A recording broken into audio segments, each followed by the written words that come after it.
欢迎您收听心理学解惑，遇见内心平衡的自己。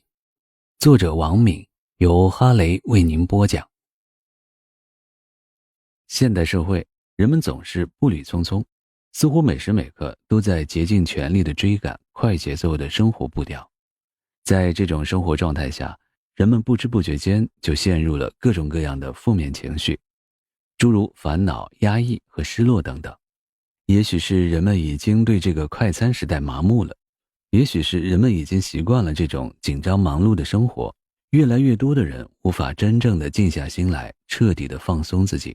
他们在茫然中日复一日地折磨着自己，让失眠、郁闷甚至抑郁症找上了自己，生活已经变得完全失衡了。很多人深陷负面情绪而不自知，很多人想要摆脱这种状态，却无力改变。其实，当你感觉情绪压抑、心情紧张的时候，当你感觉生活在失去方向、陷入迷茫的时候，试着从纷乱嘈杂的现实中退出来，一个人安静地待一会儿，你会发现大脑又开始重新思考了。学会与自己独处，让内心回归平静，也就能让生活不再失衡。歌德曾经说过，人可以在社会中学习，然而在孤独的时候，灵感才会不断涌现。由此我们可以看到的是，如果你想要有所建树，成就自我，那么在孤独中坚守，在孤独中完善自我，走向成功是必经之路。一个人只有依靠自己的力量，脚踏实地，顽强拼搏，才有可能达到目标，实现梦想。是的，我们不得不承认，现实生活处处充满了诱惑，时时会有外来干扰。要维持长时间集中的注意，就必须具备一定的自我控制能力，需要能够静心。所以在某种意义上，内心宁静是我们持久专注于工作和学习的前提条件。也就是说，要抵御诱惑，需要我们时常独处，并在独处中努力保持一份平常心。这样，我们就能对外界的花花绿绿、流光溢彩不生非分之心，不做越轨之事，不做虚幻之梦。如果你真的学会了与自己相处，就可以在独处中尽情地放飞想象的翅膀，享受思考的快乐。那么，无论是你的能力、思考力还是实力，都会得到质的提升。你的人生将从此开启新的篇章。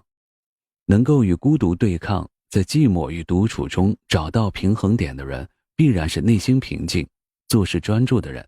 这样的人也必然能够从容不迫、不骄不躁地沉淀自己，最终创造出一番不朽的成就。第一章，花时间独立思考，才有机会看清自己真实的内心。一个人只有用自己的突出之处为人生创造价值，他的价值才能最大化，才能逐步强大。然而，在此之前，我们先要学会诚实地面对自己的内心，全方位地剖析自己，而这一切都需要我们在独处的时候完成。要知道，人们在喧闹中是无法完成自我认知的，唯有静下心来，才能看清自己，看清自己想要的人生以及未来的方向。在这一章节中，我们将会聆听到，心若静不下来，就会想不明白，静下来才能面对自己最真实的状态。在独处的时候，与自己的心灵对话，给自己留一些独立思考的时间，及时反省自己的行为和心态。心静不下来，就想不明白。我们都知道，生命对任何人来说都只有一次，所以享受人生就成了很多人追求的终极目标。人生短暂，我们不应该糊涂地度过。那么，人又为什么活着呢？历来众说纷纭。有的人说，人不为己，天诛地灭；有的人奉行人为财死，鸟为食亡的准则；也有人认为，鞠躬尽瘁，死而后已，才是我们应该追求的理想。那么，到底如何才算活得明白呢？现代社会，我们生活的世界纷繁复杂，金钱、美色、权力、地位、名声充斥整个现实生活，给我们太多的诱惑。于是一些人更多的注重身外之物，迷失在物欲横流中。这个现象引人深思，发人深省。事实上，只有那些内心淡定的人，才能看清楚自己的内心，而不至于迷失自己。他们无论处于逆境还是顺境，也不管这个世界是浮华还是痛苦，他们总知道自己要什么，总是能活得明白。而之所以能做到这一点，是因为他们总能静下心来，看清自己。清朝乾隆时期的和珅，一生疯狂追求名利，他贪婪无度，官居宰相之后无休止地掠夺金钱。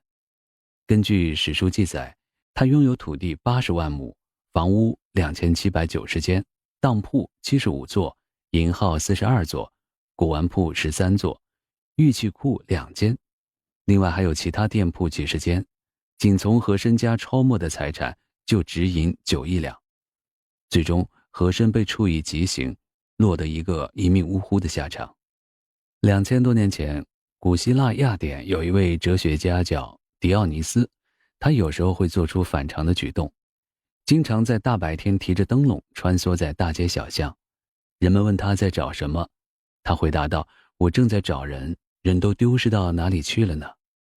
原来当时的雅典经济繁荣，然而正是因为物质的充裕，导致很多人被荣华富贵迷住了双眼，出卖了自己和灵魂，丢失了自己。因而哲学家奔走呼吁人们呢，千万不要迷失自己。故此认识你自己这句话便刻在了古希腊德尔菲神庙的顶上。古人尚且深知要把握自己，不要迷失自己，然而在现代化的今天，我们的周围却总是在不断上演着迷失自己、沦落陷阱的悲剧。多少围观者在声色犬马中逐渐忘记做人的原则，甚至不惜牺牲人民的利益，最终被绳之以法。又有多少年轻人抵挡不住外界的诱惑，放纵自己，甚至以身试法，最终自食其果。当然，要让自己过得明白，就需要我们做到：首先，静下心来认识自己。这并不意味着我们要放弃对物质生活的追求，相反，我们应该努力劳动，努力工作，去追求自己想要的生活。劳动与工作是一个人存在的价值，然而有些人却在这个过程中走进了误区，遗忘迷失了自己。你始终不能忘记的是，自己才是生活的主人公。我们应该不断地追求美好的生活，因此我们首先必须认识自己，好好地问一问自己，我为这个世界做了什么，留下了什么。其次，要有为人处事的准则和原则，树立正气。人们常说心底无私天地宽，无论是社会还是个人，都需要正气。它指引我们正确做人，正确地做事情。有了正气，我们就能看穿欲望的陷阱，就能不迷失自己。最后，要学会独处，享受一个人的生活，并在独处中反省自己。一个人若想活得明白，就不能浑浑噩噩地活着，而应该经常的自我反省，反省自己的过失德行。例如，你是否因为周围人的升迁或者获得财富而触动内心？你是否为了赶超他们而采取过措施？你是否想过一夜暴富？如果有这样的想法，那么你最好停下脚步，告诫自己不要迷失人生的方向，这样你定能潇洒地看待人生。当然，这需要我们学会享受平静。然而，虽然我们每天都是不断前进的，但在前进的过程中，难免会出现一些阻碍、陷阱等。一个人要想不迷失自己，就应该时时地反省自己，排除前进道路上的种种诱惑和阻碍，从而使人生之路越走越宽。坚守一份执着，在茫茫的水面稳驾一叶轻舟，不再迷失自我，在喧嚣的尘世保持一份静默。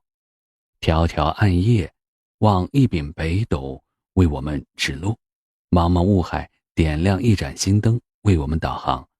人可以一无所有，但绝不能失去可贵的自信与执着。在人生发展的道路上，我们如何继续往前走，决定了我们生命的高度。一些人贪图享乐，缺少理想和方向，或者浑浑噩噩地度过每一天，在错误的道路上越走越远，甚至在追逐已定目标的道路上渐渐迷失了自己。因此，我们每个人都应该学会正确地定位自己，认清自己，看到自己的价值，找准目标，挖掘自己内在的动力，朝着正确的方向努力，就能充分发挥自己的价值。可以说，这样的人生才是明白的人生。而在灯红酒绿的现代社会，我们要想活得明白，就一定要静下心来，要告诉自己，绝不可迷失自己。不管遇到多大的风浪，都要坚持初心，坚定立场。静下来，面对自己最真实的状态。现在的社会上，各行各业的竞争激烈，人和人之间的关系日益复杂。为了事业和前途，在领导、同事、朋友的面前，有些人为了求安慰，丢失了真实的自己，还美其名曰为了适应时代的潮流。而事实上，长时间的伪装只会让自己身心俱疲。那些能够追求真实自我的人，往往生活、工作的更快乐、舒心。因此，如果你也想活得快乐，不妨寻求独处的机会，在独处中发现真实的自我。陶渊明之所以归隐田园，就是因为他不愿伪装自己，屈尊与其他人同流合污。李白的仰天大笑出门去，我辈岂是蓬蒿人，也是这种写照。然而，以为伪装就能保全自己，而最终玩火自焚的人也大有人在。现实生活中，人们偶尔会戴着面具与人交往，有时候并不一定是恶意的，也不一定是自私的，而是为了顾全大局，或者为了求得夹缝中生存，或者为了所谓的面子。但无论是哪种目的的伪装，都是对最本真的自我的一种掩饰，都是一种身心的折磨。可以说，那些长久伪装的人，必定是身心俱疲的。生活中很多人深感活着真不容易，大抵也是因为这个原因。虽然现在不会有掉脑袋的风险，也不会担心留下千古骂名，但一个不会做自己的人，还会有自己独到的见解吗？在碰到挫折的时候，还能够义无反顾地往前走吗？这样的人不仅会让人觉得没有原则，而且不会得到朋友、同事、领导的信任。一个好学生在日记中写道：聪明、听话，成绩超棒，老师们都喜欢我。从小我就是听着这样的赞扬长大的，周围的同学都很羡慕我，可又有多少人知道我更羡慕他们？我知道自己并没有他们说的那么好，只是我不得不表现自己最好的一面。有时候我多想做一个无忧无虑的人，和其他同学一起玩疯一阵儿，直到大汗淋漓才停下来。上小学时，下午第2节课有长达半小时的课间，教室里只留下了值日生，其他人都在操场上活动。老师不允许我们剧烈运动，回教室如果看到谁面红耳赤、气喘吁吁，便让他们站在门口，直到恢复平静才能走进教室。尽管如此，同学们依旧先疯玩20分钟，剩下10分钟休息，而我虽然捧一本书坐在一边，却看不进任何东西。其实我也想和他们一起玩，但是我害怕。我害怕同学们说，好同学也不过如此，只会在老师面前装乖。我害怕老师说，一点好学生的样子也没有。每一次听到老师的表扬，同学们的羡慕或者不屑之词，我都一阵苦笑。有时候我也想放下那些做不完的作业，在周末好好的休息，不用往返于各种培训班之间。从小学3年级起，妈妈就问我是否要去上英语培训班。我真的不想去。其实我的英语学习才刚刚开始，我可不想基础还未扎稳就拼命地跑。但是我很高兴地答应了，妈妈就立即为我报了名。于是我把越来越多的时间花在上课和写作业上。纵然心中很无奈，但我知道我没有拒绝的理由。与其被动接受，不如主动迎接，这样起码妈妈是开心的。有时候我也想放下顾虑，轻轻松松的学习，不用顾虑成绩如何，不受其他人的过度的关注。每一次考试，我都会尽力尽心，我的成绩与名次受到很多人的关注，我不敢有稍稍的懈怠，不敢让自己的成绩下滑。每一次我的考试成绩都很好，父母也很高兴，我看上去也很高兴，可是只有我自己知道内心的苦涩。可能这是很多学习成绩优异的孩子内心的声音，在荣誉光环的照耀下，他们不得不变成父母、老师眼中的乖孩子。但他们内心的苦涩、疲惫和害怕失败，只有他们自己知道。也许他们失去的是一个孩子真正的快乐。诚然，现实生活中，我们不可能毫无节制地做真实的自我。毕竟人们常说，做人不能太单纯，应该懂得适度伪装自己。不懂做人心机的人，不仅没有内涵，还没有成功的欲望，只能是明里吃亏，暗里受气。但为了放松自己的心灵，让自己快乐起来，不妨放下伪装，做回真实的自己。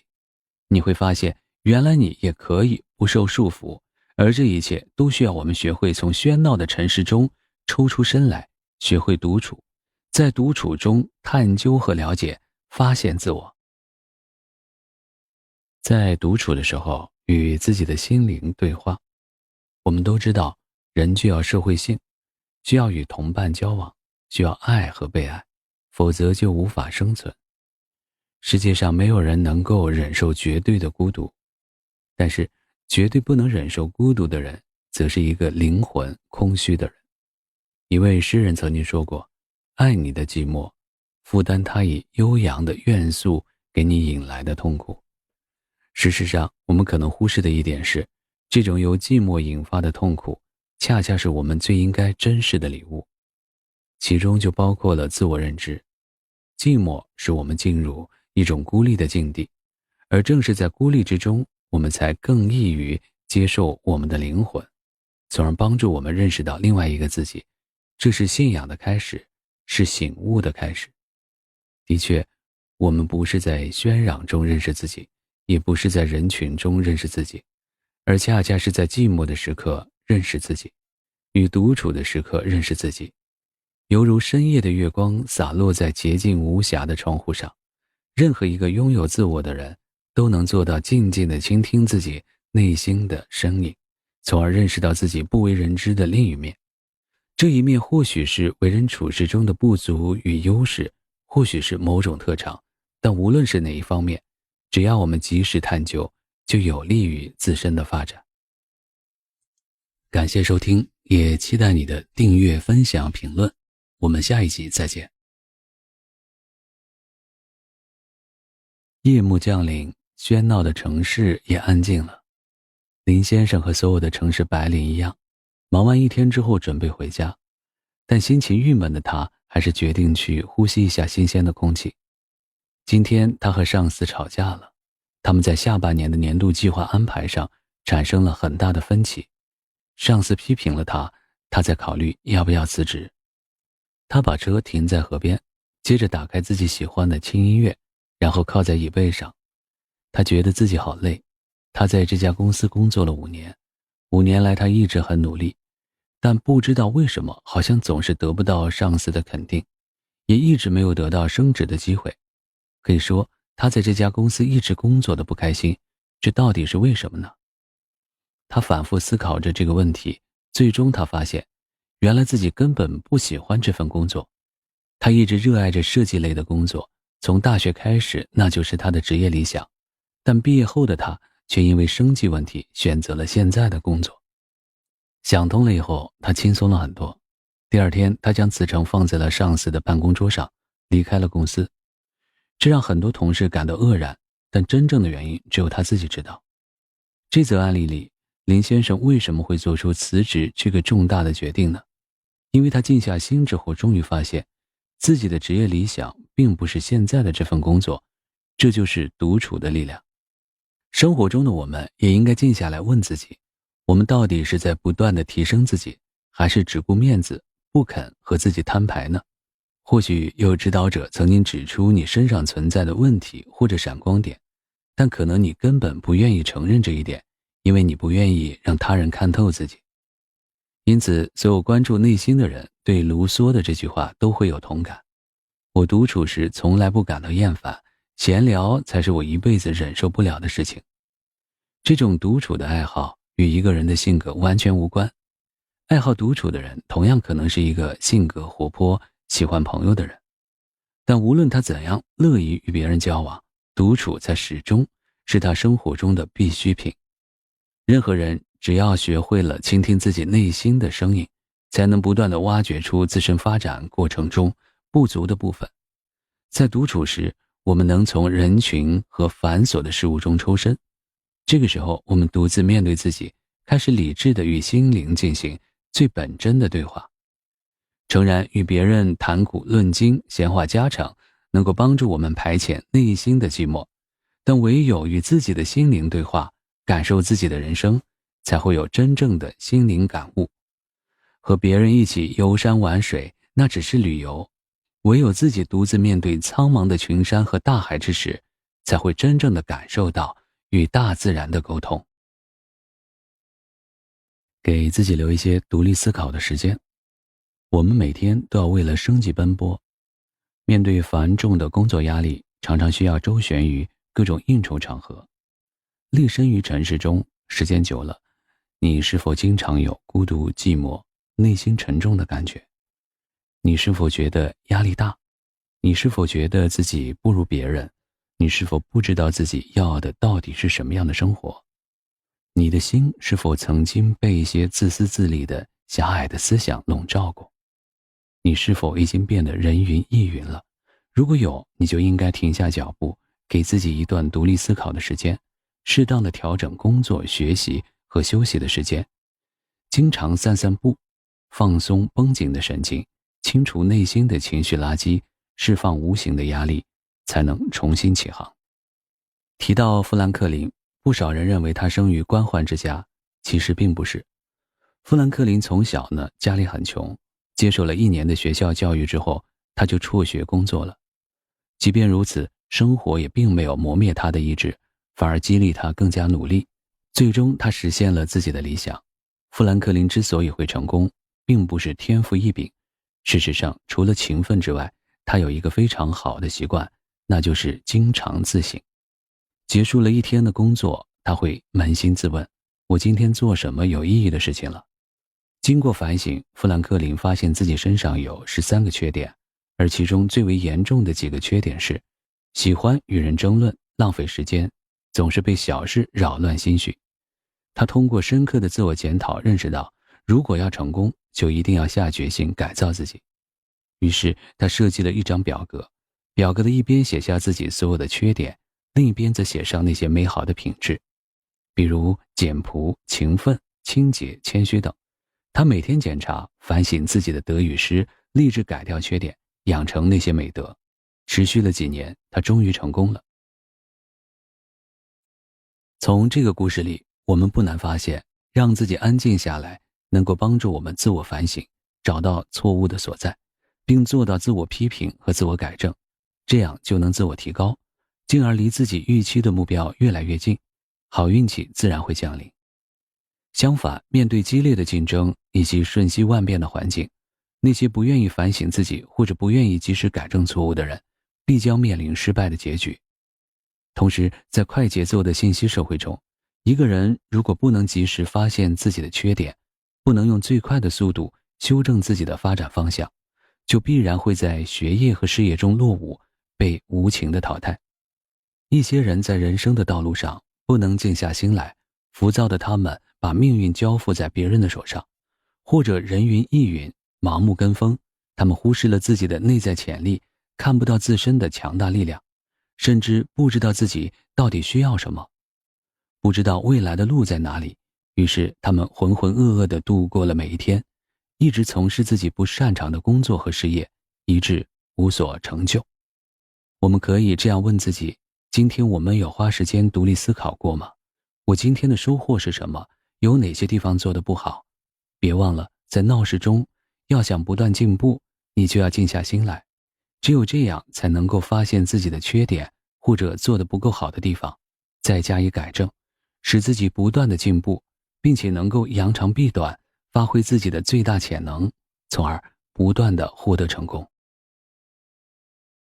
及时反省自己的行为和心态。曾子曰：吾日三省吾身。这是一句简单的话，却蕴含着丰富的人生哲理。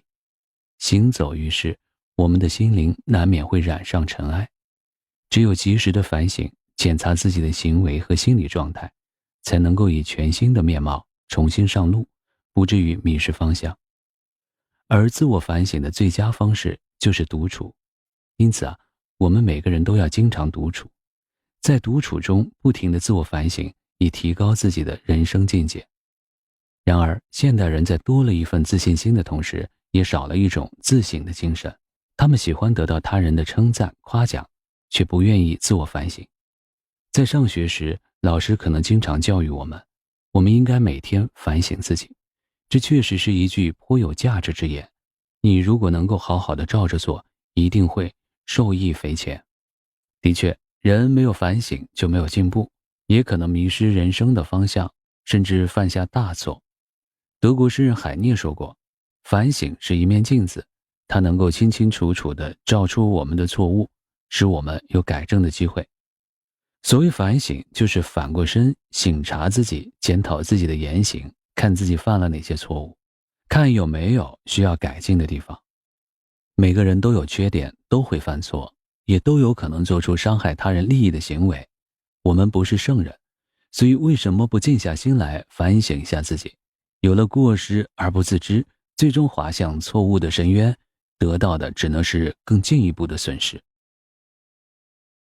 人不可能十全十美，总有个性上的缺陷，智慧上的不足。年轻人更缺乏社会历练，因而更需要我们通过反省来了解自己的所作所为。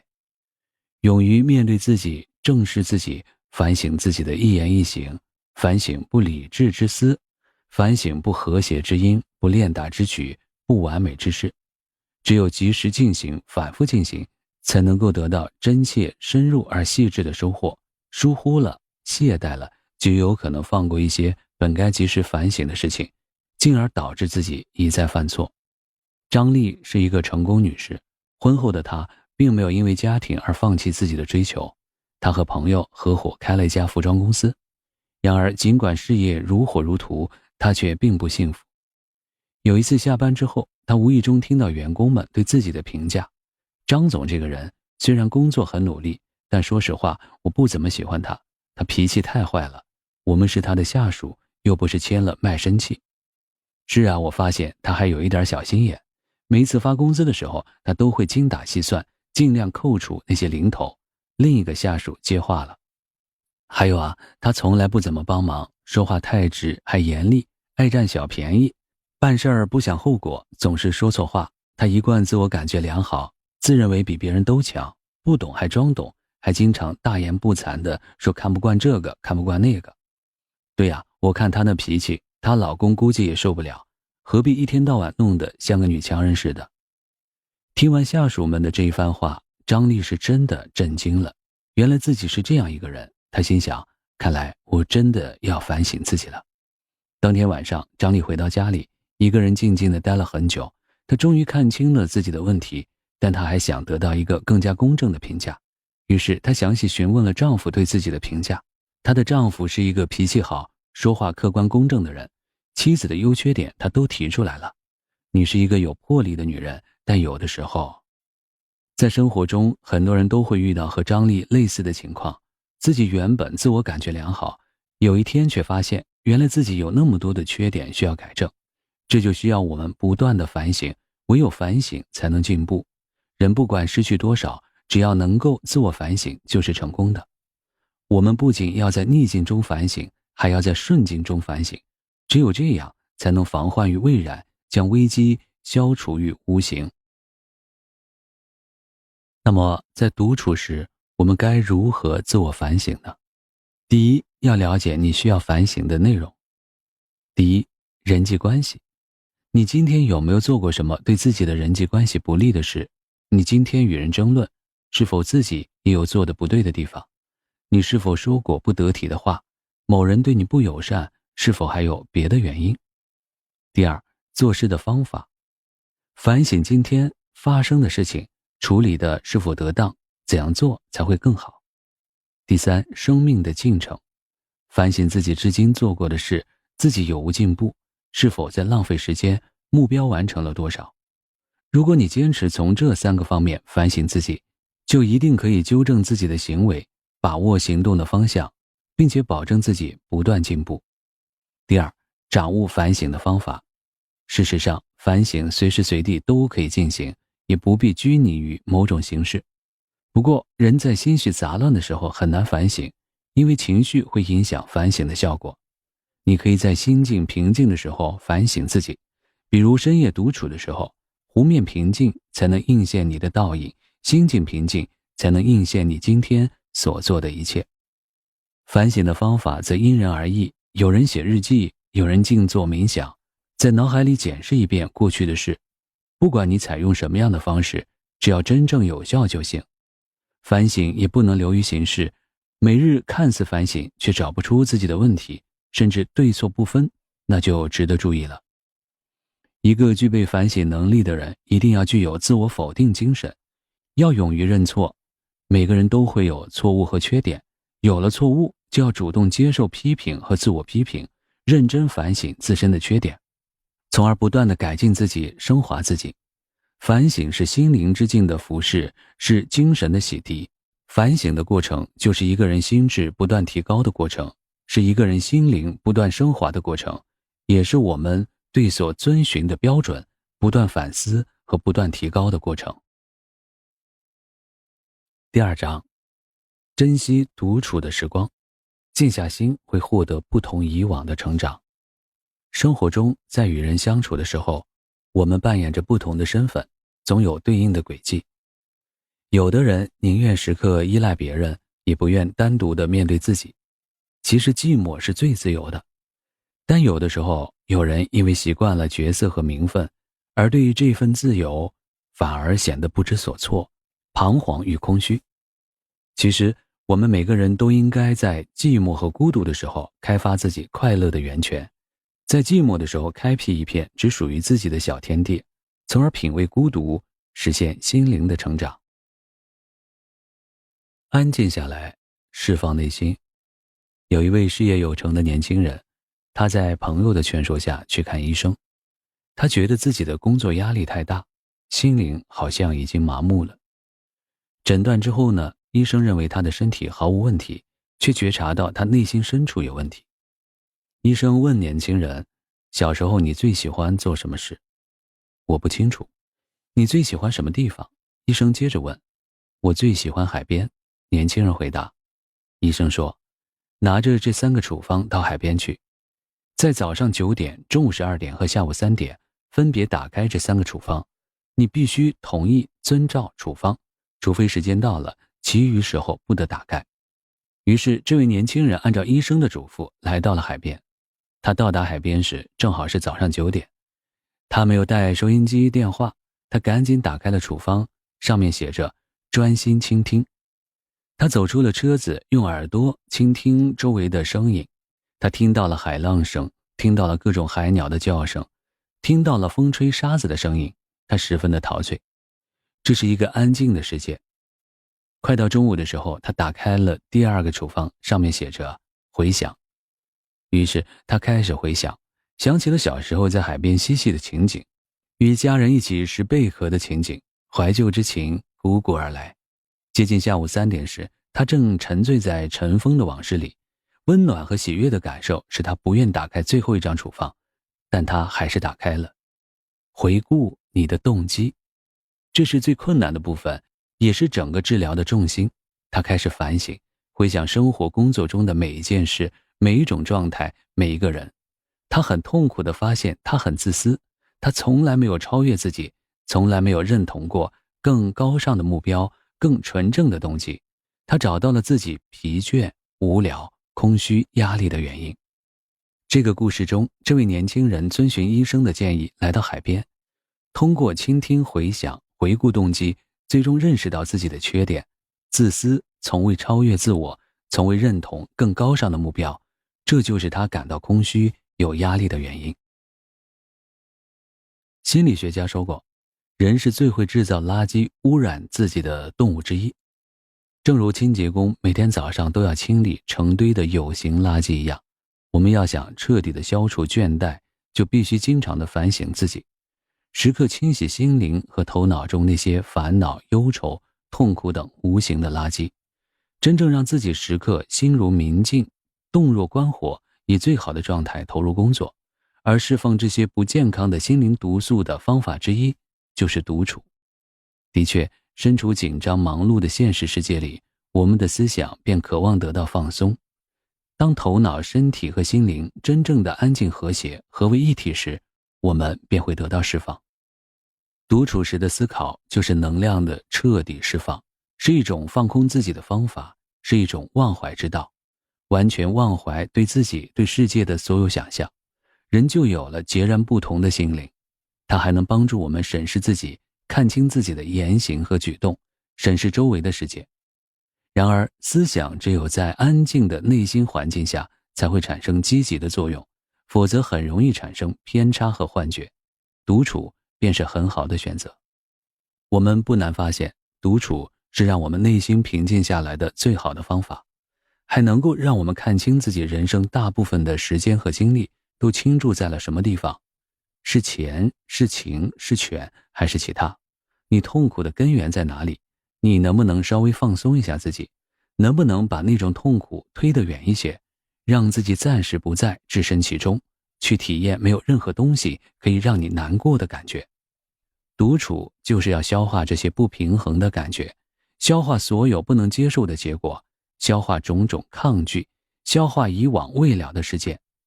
随着心中的冰雪相融，我们的心渐渐变得柔软、喜悦、伸缩自如。于是智慧的力量应运而生，享受和自己对话的美好感觉吧。当这种美好的感觉越来越稳定，我们的心便不再偏执。在这种情形下，我们的心才是自如的、喜悦的。寂寞让你有机会自我提高。每个人都有自己的理想，并且渴望成功，而最终能成功的只不过是少数。而与成功无缘的人，往往是因为他们空有大志，却不肯低下头弯下腰，不肯静下心来努力学习，不愿从身边的本职工作开始积聚自己的力量。要知道，只有一步一个脚印，踏实不浮躁的学习，才能成为一个优秀的人。而这些都需要我们耐得住寂寞，在寂寞中修炼。当你把优秀当成一种习惯，也就离成功不远了。回望李安的成功，就好像一次生活的蜕变，但这个过程中他付出了巨大的代价。内敛和害羞的李安曾经说，我天生竞争性不强，碰到竞赛的时候我会退缩，跟自己竞争没有问题，要跟别人竞争我就会很不自在。我没有那个好胜心，这也是命，由不得我。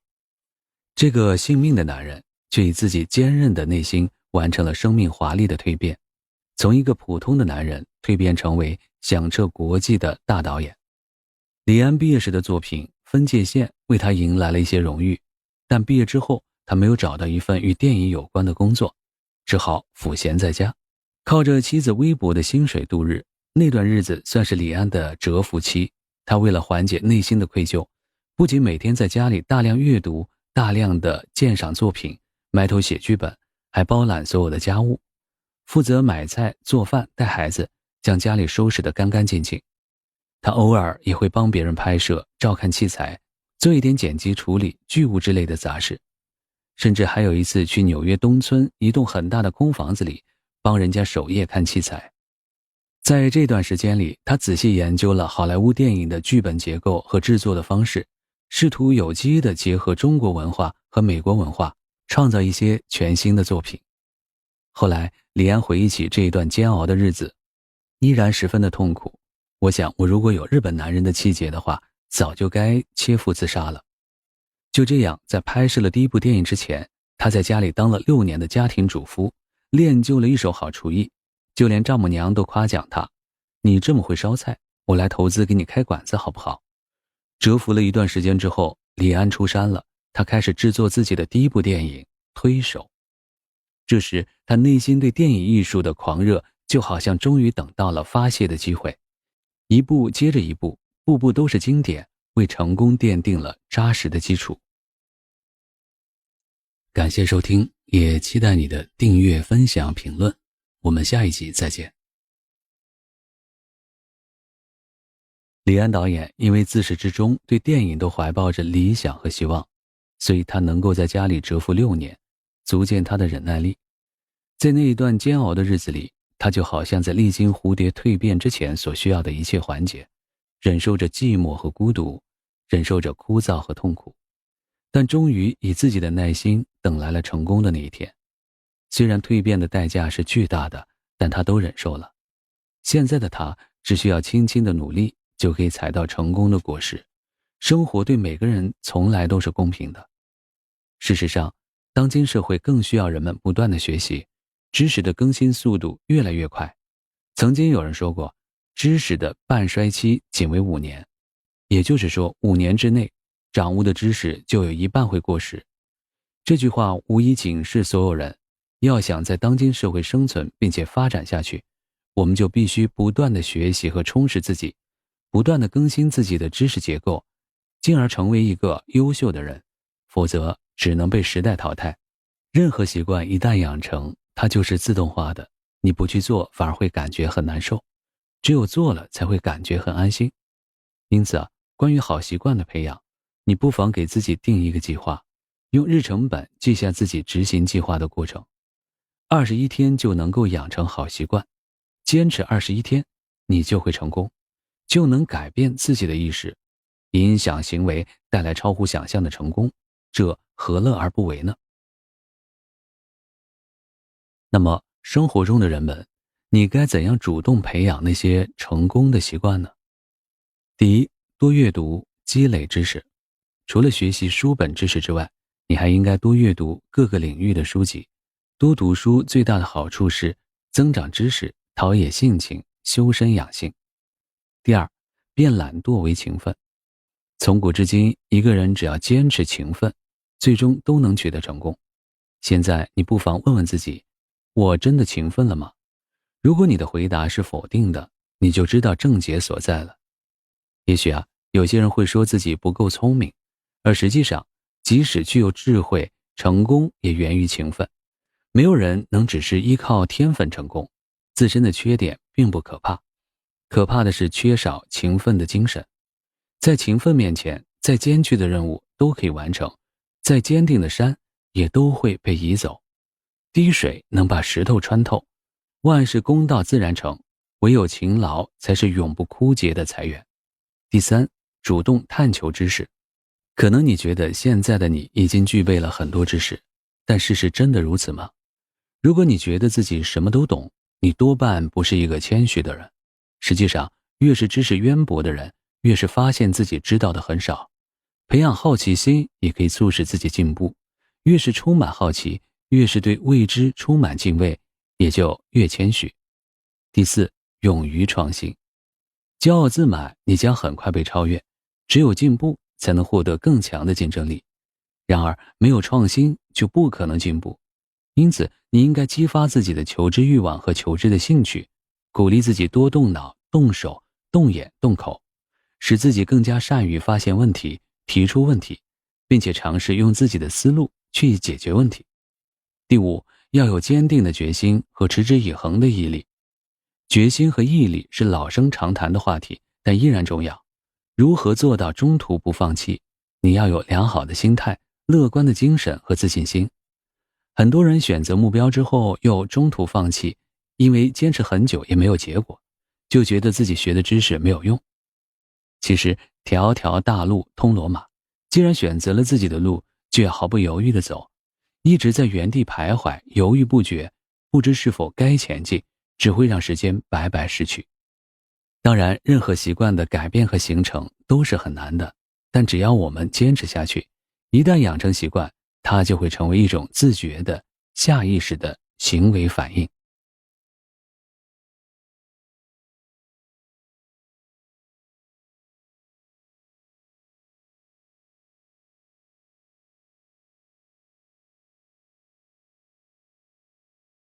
学会享受独处时的宁静生活。在高速运转的现代社会里，我们变得浮躁，在喧嚣的都市生活中，能静下心来的又有几个？人本性中的单纯朴实，早就已经被我们甩在了身后。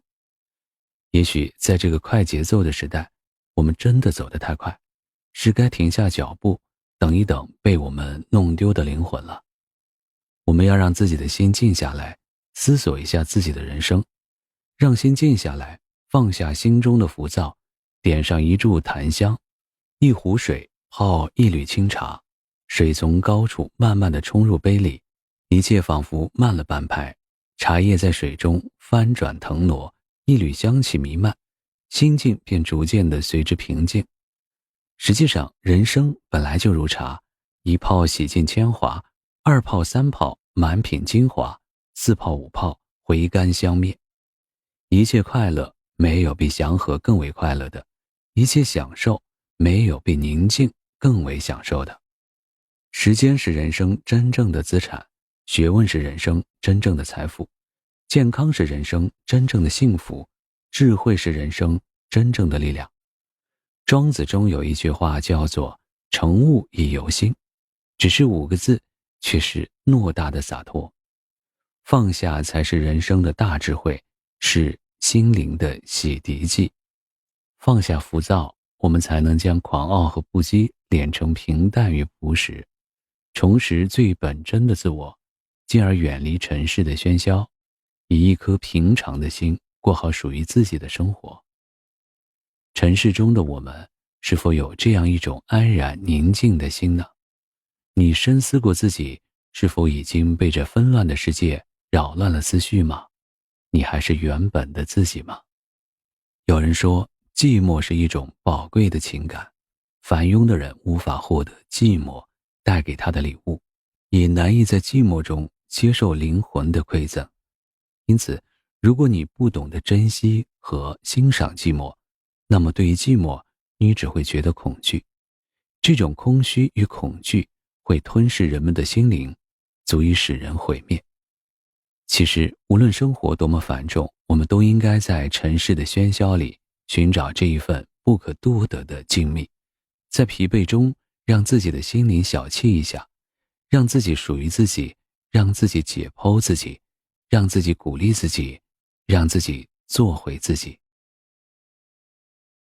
你可以选择在周末休息的时间，远离工作，穿上舒服的睡衣，放一点轻音乐，把室内灯光调到明暗适中的状态，随意想想自己要做点什么，就这样静静地享受一个人独处的美妙的光景，或者在自己心爱的书架上随意地取出一本自己喜欢的好书，或者小心翼翼地欣赏自己喜爱的收藏品。除此之外，我们还有太多在寂寞中开阔心境的方法。你也可以把自己的身心交给大自然净化，漫步于河岸，倾听空谷中鸟儿的绝唱，尽情地呼吸花儿的芬芳，更不要谁来作伴，只有自己。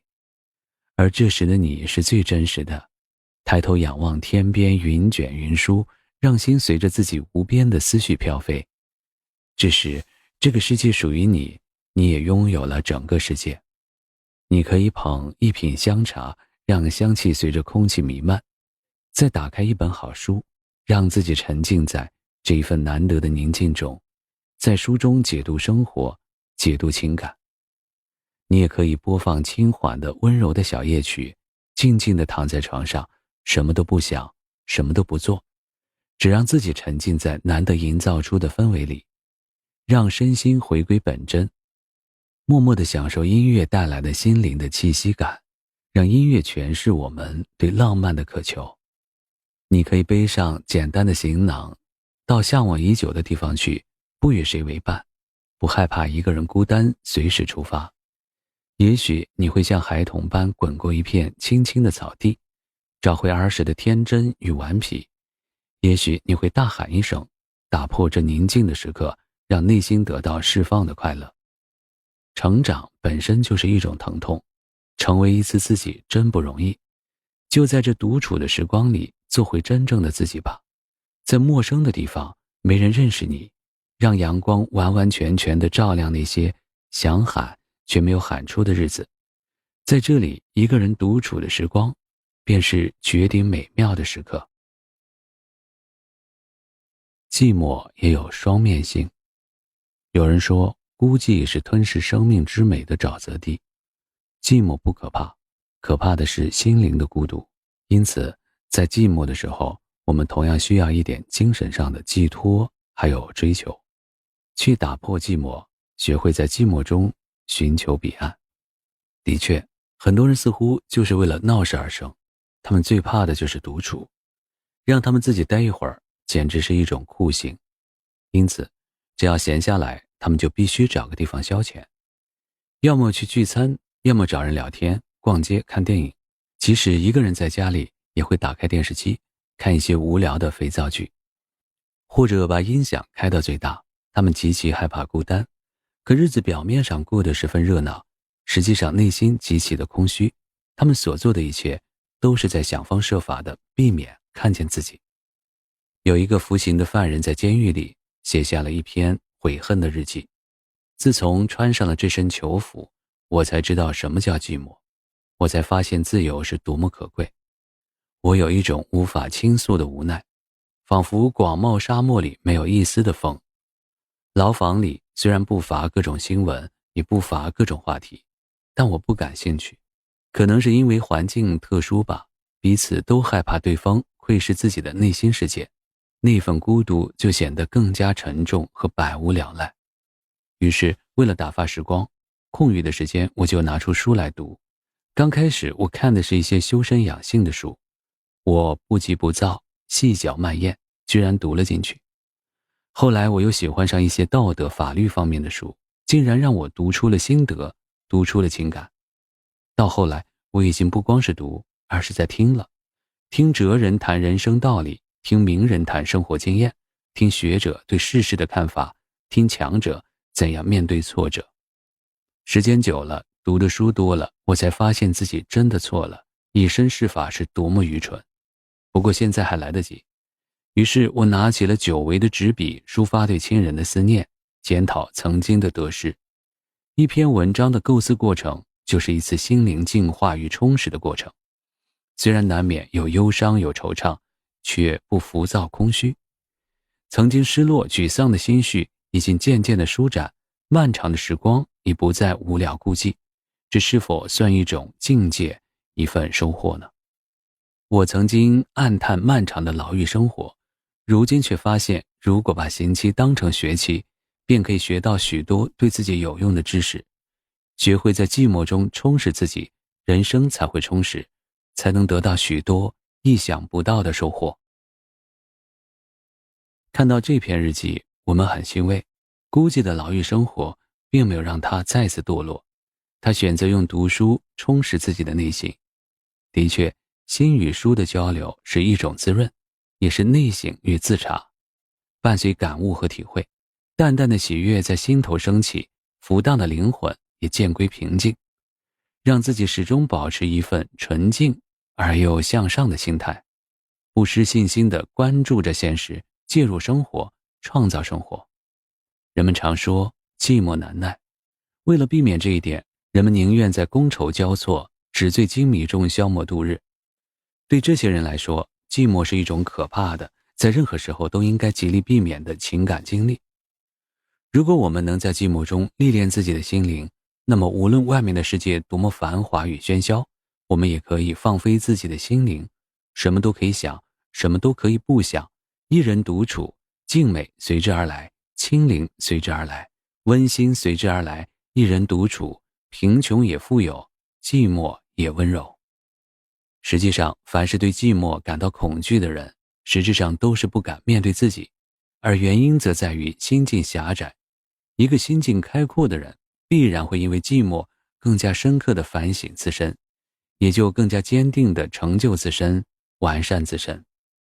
寂寞是一柄双刃剑，内心淡定者能看到寂寞带给自己的益处，寂寞是修炼心性的最好时机，而无知的人却常常在寂寞中迷失自己，从此一蹶不振，脱离成功的轨道。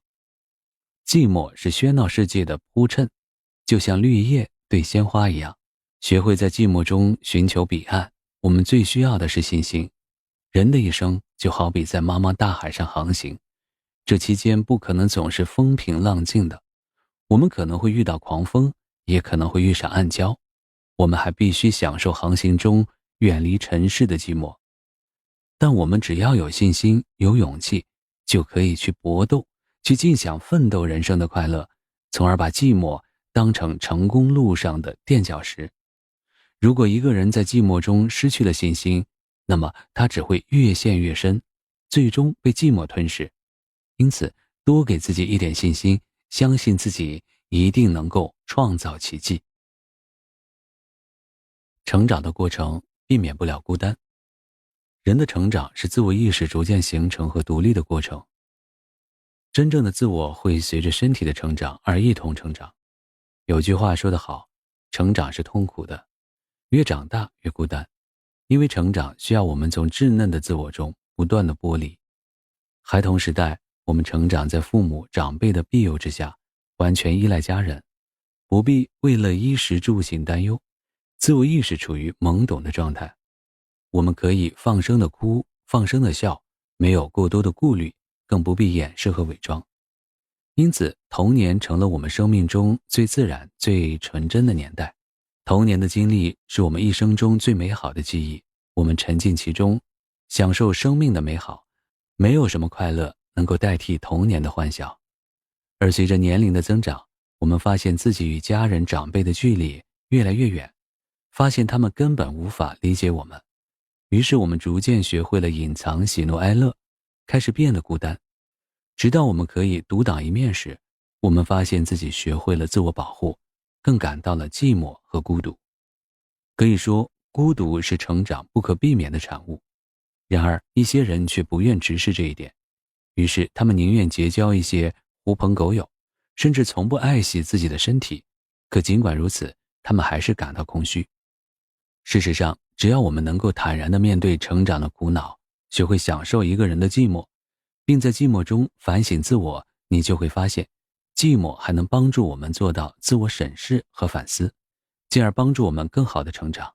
它还能让我们看清自己，看到自己的长处和不足，进而找到人生的目标。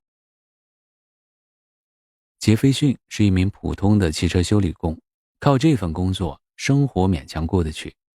但他的目标并不在此，他希望自己能够拥有一份更好的工作。有一次，他打听到汽车城底特律正在招聘员工，他觉得自己可以前去试试。当时招工通知上写的招聘日期是星期一，所以他在前一天下午就到了底特律城。晚饭后，一个人待在旅店里，他突然静下心来，开始想很多事。很多过去经历的事像电影般的在脑海中播放了一遍。突然间，他感到一种莫名的烦恼，他自以为头脑灵活，做事勤快，为什么到现在一事无成呢？接着，他从包里拿出了纸笔，写下了几个人的名字。这些人和自己年纪相仿，认识已久，关键是比自己优秀。其中的2位曾经是他的邻居，如今却搬到富人区去了，还有2位是他以前的老板。他扪心自问，与这4个人相比，自己到底在哪些方面不如他们？自己真的笨吗？倒不尽然。通过很长一段时间的反思，他找到问题的症结，自己的性格有缺陷。他承认，在性格方面，自己确实不如他们。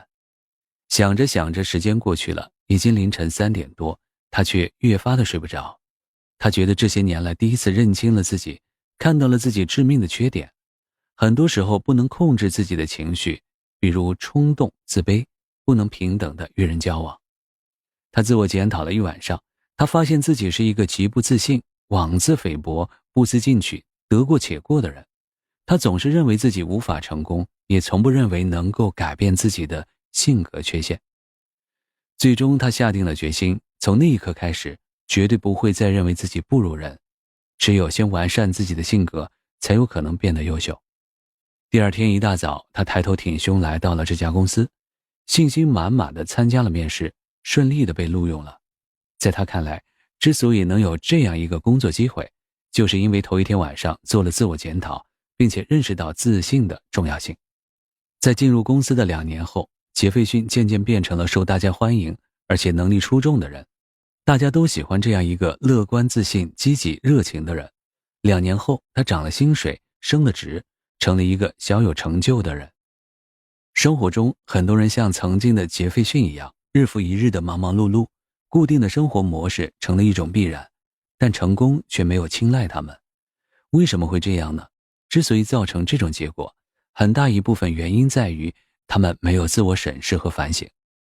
如果我们能够给自己一段独处的时间，扪心自问，了解并且发现自己，便能有所顿悟，实现自我成长。生活中，我们每天都要学习和生活，总是马不停蹄地奔跑，似乎很少静下心来思考人生，思考自己。处于闹市中的我们，要经常地安静下来，给自己一段寂寞的时间，这样才能做到独立思考。要做到这一点，我们就需要养成在独处和寂寞中倾听内心声音的良好的习惯。一个人待着时，你是感到百无聊赖，难以忍受，还是感到一种宁静、充实和满足？对有自我的人来说，独处是让内心安静下来的绝好方法，是一种美好的体验。固然寂寞，却有利于我们灵魂的成长。总之，心灵的成长需要与寂寞为伴，它能带给我们理性、自主和超越。学会与寂寞同行，我们的心才不会迷失，我们也能够避免原地踏步，从而找到前方的路。第3章，独处的魅力，让终日奔波的你可以松一口气。哲人们常说，真正的才华、能力和智慧都是在独处中获得的。的确，我们每个人要想提升自身的魅力，就要学会独处。独处的时候，你可以努力的学习，认真的阅读，也可以培养一些文艺爱好。无论做什么，你自身的魅力值都在不断的提升中。对待婚姻要慎重。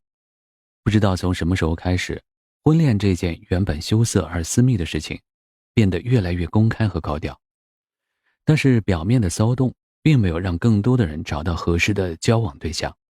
对一些大龄青年来说，他们通常会分为2个阵营：一是觉得自己年龄大，不如降低择偶标准；二是即便自己剩下来，也不会降低自己的择偶条件。为此在不少青年人中流行宁缺毋滥的思想，意思是宁愿找不到对象，也不能随便找个人结婚，凑合着过日子。除了因为年纪大产生恐慌之外，一些人还容易产生这样一种心理，看到别人出双入对的时候，内心不免有一些落寞的感觉。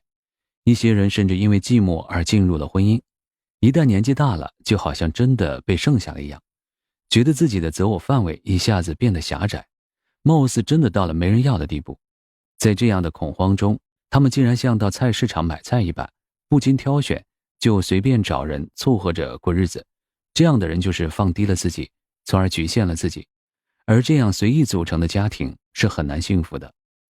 小慧有一段长达5年的感情经历，她和男友的感情不错，但这段感情还是以男友出国而结束了。小慧很难过，现在的她已经28岁了，她已经习惯了有男友陪伴的日子，所以分手之后，充斥她心里的不仅是难过，还有很多的不适应。就在这个时候，单位的一个男同事闯入了小慧的世界。这个男人对她很好，每天早上给她带早餐，下班会绕道开车送小慧回家。2个月以后，他跟小慧求婚了，身边的朋友都劝小慧答应，因为她真的到了结婚的年纪，而小慧也习惯了被人照顾，所以她就答应了。然而小慧结婚之后发现，她根本不了解这个男人。这个男人追自己的时候殷勤备至，对自己很贴心，但是把自己娶回家之后，却拿自己当保姆。小慧哪肯这样的被人指使，2人经常吵架。小慧没想到的是，他有一次醉酒回家，竟然打了她，这是小慧绝对不能忍受的。她想到了离婚，可结婚才不到半年，这样外人怎么说呢？现在的小慧特别的苦恼。案例中的小慧之所以盲目的进入婚姻，就是寂寞惹的祸。在失恋之后，为了弥补心灵上的空缺，她很快就找到了结婚对象，但事实证明她太过草率了，这样的婚姻大概也只能以离婚收场了。一位30岁的高级白领说，我未来的丈夫要有俊朗的外貌和绝妙的口才，要能够顾及削苹果、剥虾壳这一类的小事，不一定要有肌肉，但要爱运动，要有学问，最好对某种东西有深度的研究，以便让我产生持久的崇拜感。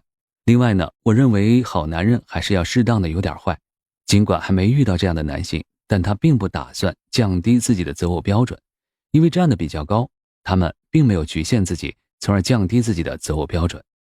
同样，现代社会越来越多的人开始更加注重婚姻的质量以及自己在家庭中的地位。他们之所以有能力徘徊在婚姻的围城之外，这和他们能够耐得住寂寞有很大的关系。相反，一些人为了结婚而结婚，他们耐不住寂寞，单身对他们来说太难熬了，所以就盲目的进入婚姻，而进入婚姻之后才发现自己错得离谱。因此无论男女，即便你已经被剩下，无论是什么原因，都不要怀疑自己的价值和魅力，更不能因为寂寞而草率地进入婚姻。你需要坚持宁缺毋滥，不要委屈自己，毕竟结婚是一辈子的事情，对待择偶需要慎重又慎重，要站得高一点，而不是局限自己。独处的时候最适合培养兴趣爱好。生活中不少人在寂寞无聊的时候，要么整天窝在沙发里看肥皂剧，要么终日把大把的时间浪费在和朋友吃喝玩乐上。很少有人愿意抽出一点时间看一看画展，听一听音乐会，接受艺术的洗礼。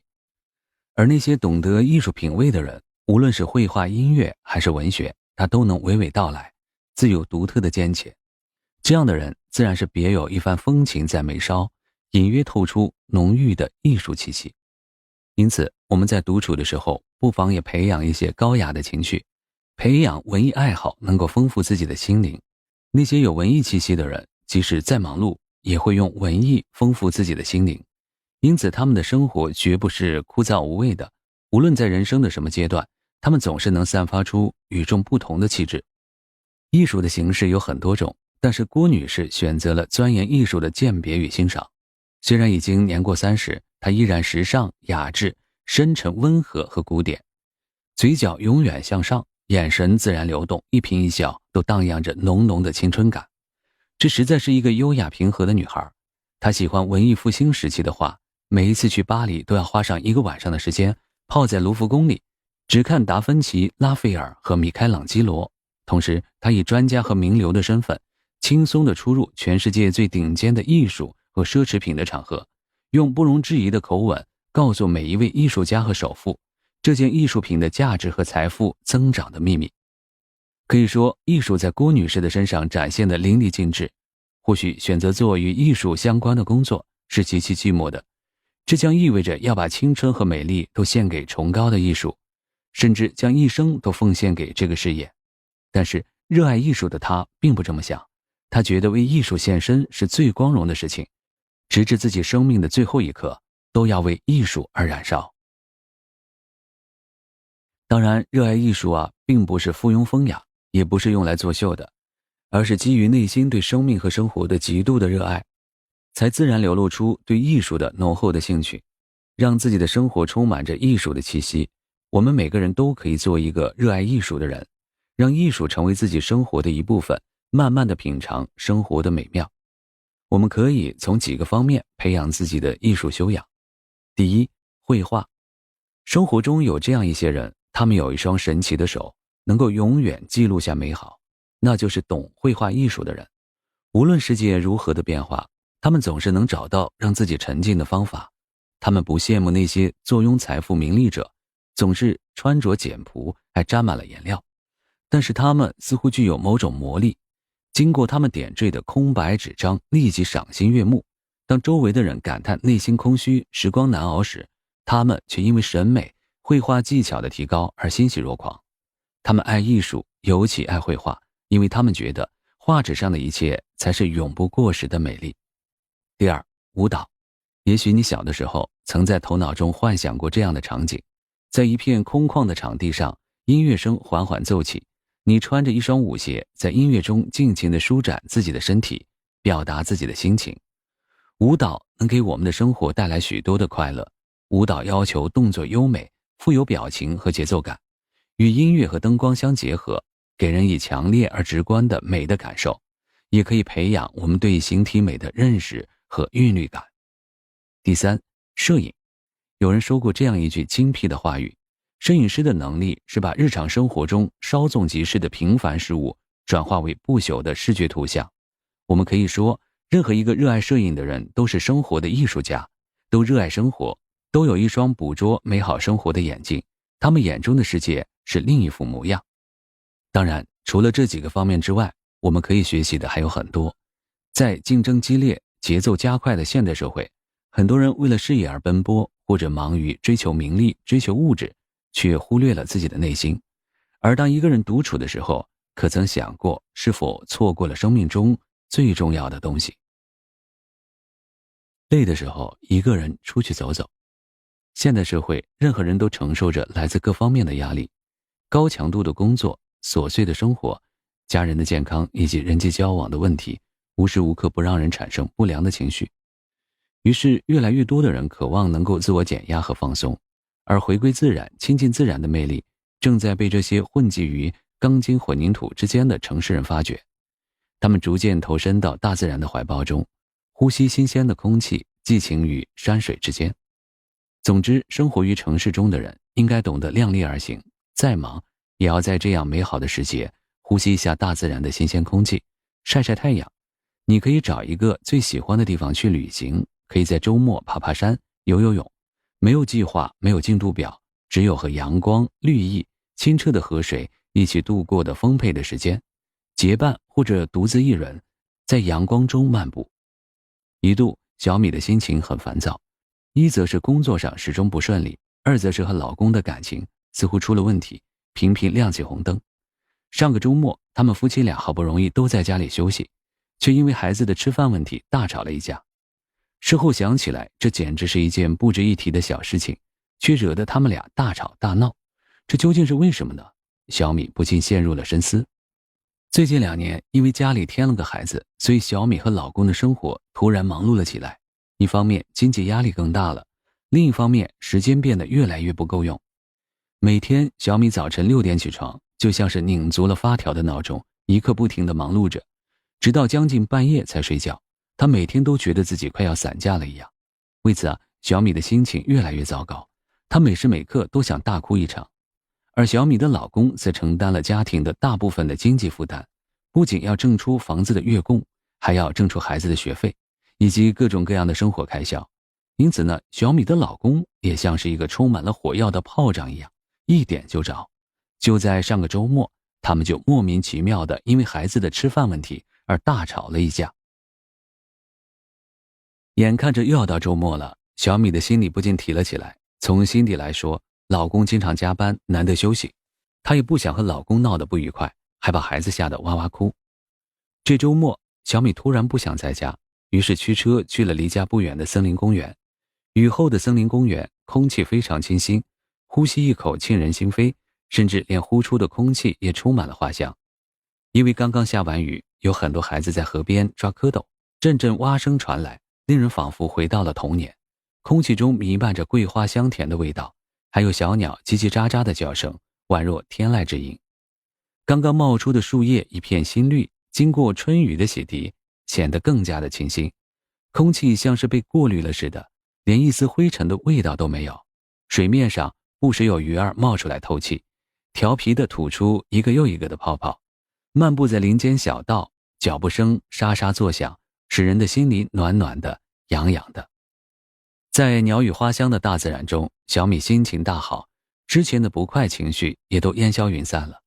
回家之后，她主动和老公沟通，谈了他们最近一段时间的生活。在倾心的交谈中，正如小米预料的那样，一家3口度过了一个愉快的周末，平静而温馨。大自然有神奇的魔力，不仅赋予了人们新鲜的空气，而且充满了天籁之音。随着生活节奏的加快，现代人的心态越来越浮躁。假如能够抽出时间来融入大自然，呼吸新鲜的空气，静下心来聆听大自然的天籁之音，人们的内心自然就会平静很多，心态也会慢慢的平稳。如今越来越多的人涌入城市，飞速发展的城市更是标志着人类社会走向文明和成熟。但凡事都有两面性，在走进城市的同时，我们无疑失去了大自然。很多人身处闹市，整日面对着高楼，在闪烁的霓虹灯之下，我们已经遗忘了大自然的味道。猛然惊醒的时候，我们才发现自己更需要的是一轮满月的天空，一份清新纯净的空气，一汪清澈流淌的河水。假如我们能够放缓脚步，融入大自然，聆听大自然的天籁之音，呼吸沁人心脾的新鲜空气，就能够静下心来，好好的享受生命了。独处的时候，才能发现安静的魅力。关于独处，亚里士多德说过，幸福属于那些容易感到满足的人。我们承受的所有不幸，皆因为我们无法独处。独处让人思考，让思想升华。现代社会的任何一个人都要认识到，独处是提升魅力的重要方法。有人会认为，幸福的生活来源于花天酒地、夜夜笙歌，而实际上，我们的内心深处是渴望独处的。独处的时候，我们可以看清自己，看清周围，看清世界。正如歌德所说，人可以在社会中学习，然而灵感却只有在孤独的时候才会涌现。歌德本身就是一个热爱独处的人，在隐居独处的时候，他安静地度过了晚年。他以一种超人的毅力完成了威廉·麦斯特的漫游时代、辛荷利、施与珍、意大利游记以及不朽巨著《浮士德》。1832年的3月22日，歌德于魏玛病逝，终年83岁。其实对于每个人来说，独处都是一种内心安静的快乐，舒适的服从。伟大的灵魂来自独处的时光，带领我们进入真理的海洋，脱离黑暗的深渊，走向自然的文明。那么，喜欢独处的人究竟有怎样的魅力呢？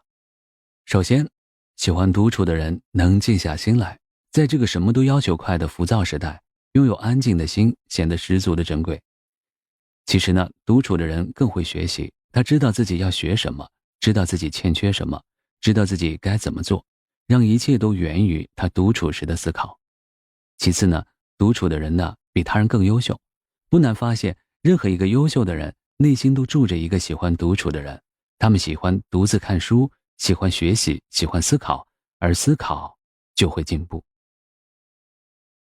家喻户晓的前第一夫人杰奎琳就很喜欢独处，她人生中的很长一段时间里都沉浸在书籍的海洋里，也正是因为如此，她的魅力不断的提升。有人说杰奎琳的第一个魅力是深不可测的智慧美。熟悉杰奎琳的人都知道她对书的感情。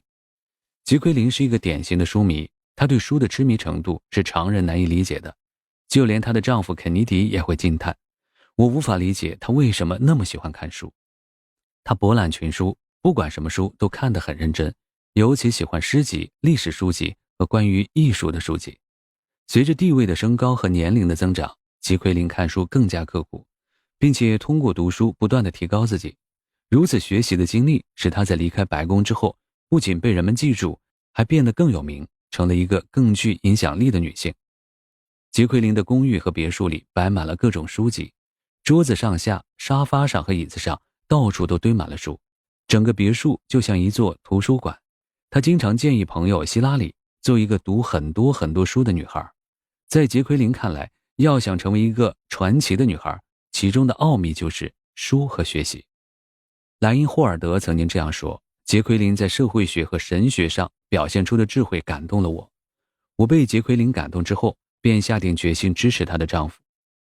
戴高乐在见识过杰奎琳的智慧之后也说道，杰奎琳女士对法国历史的了解程度远远超过法国本土的妇女们。她并不介入政治，但又给自己的丈夫赋予艺术和文学支持者的名声。自从认识杰奎琳以后，我对美国更加信任了。漫漫人生路，我们任何一个人都要不断塑造优秀的自己，而唯有独处才能让我们认识自己，提升能力，锻造敏捷的思考力，进而让我们历练成一个有魅力的人。正如人们常说的，越独处越有魅力。每个人都需要独属于自己的空间。现代社会生活节奏越来越快，现代人的生活写照无外乎两个字，即忙和忙。大多数人都是在这种快节奏的生活中度过，就像急于赶路的人，天不亮就起床，披星戴月才回家，盲目地重复着昨天的生活，根本没有时间静下心好好与自己相处。其实我们每个人都应该给自己找一个安静的空间，充分的自由自在的享受心灵的无拘无束。很多时候，假如你已经习惯了喧闹，往往很难立刻就安静下来。有人曾经说过，人们最大的矛盾就是每天过着自己不想要的生活，重复的做着自己不想做的事。虽然满心的抱怨，却没有勇气在当下做出改变的决定。试想，假如我们今天像昨天那样活着，那么今天最好的结果就是和昨天一样。同样的道理，假如我们明天也按照今天活着，那么明天最好的结果就是和今天一样。这样想来，昨天等于今天，今天等于明天，那么昨天就直接等于明天，而今天就凭空消失了，仿佛从来没有存在过一样。在这样日复一日、年复一年的枯燥重复之中，生命还有什么意义？相信没有人愿意过这样的生活。假如意识到这个问题，我们就应该立即停下匆忙的脚步，静下心来认真的思考自己究竟要过一种怎样的生活。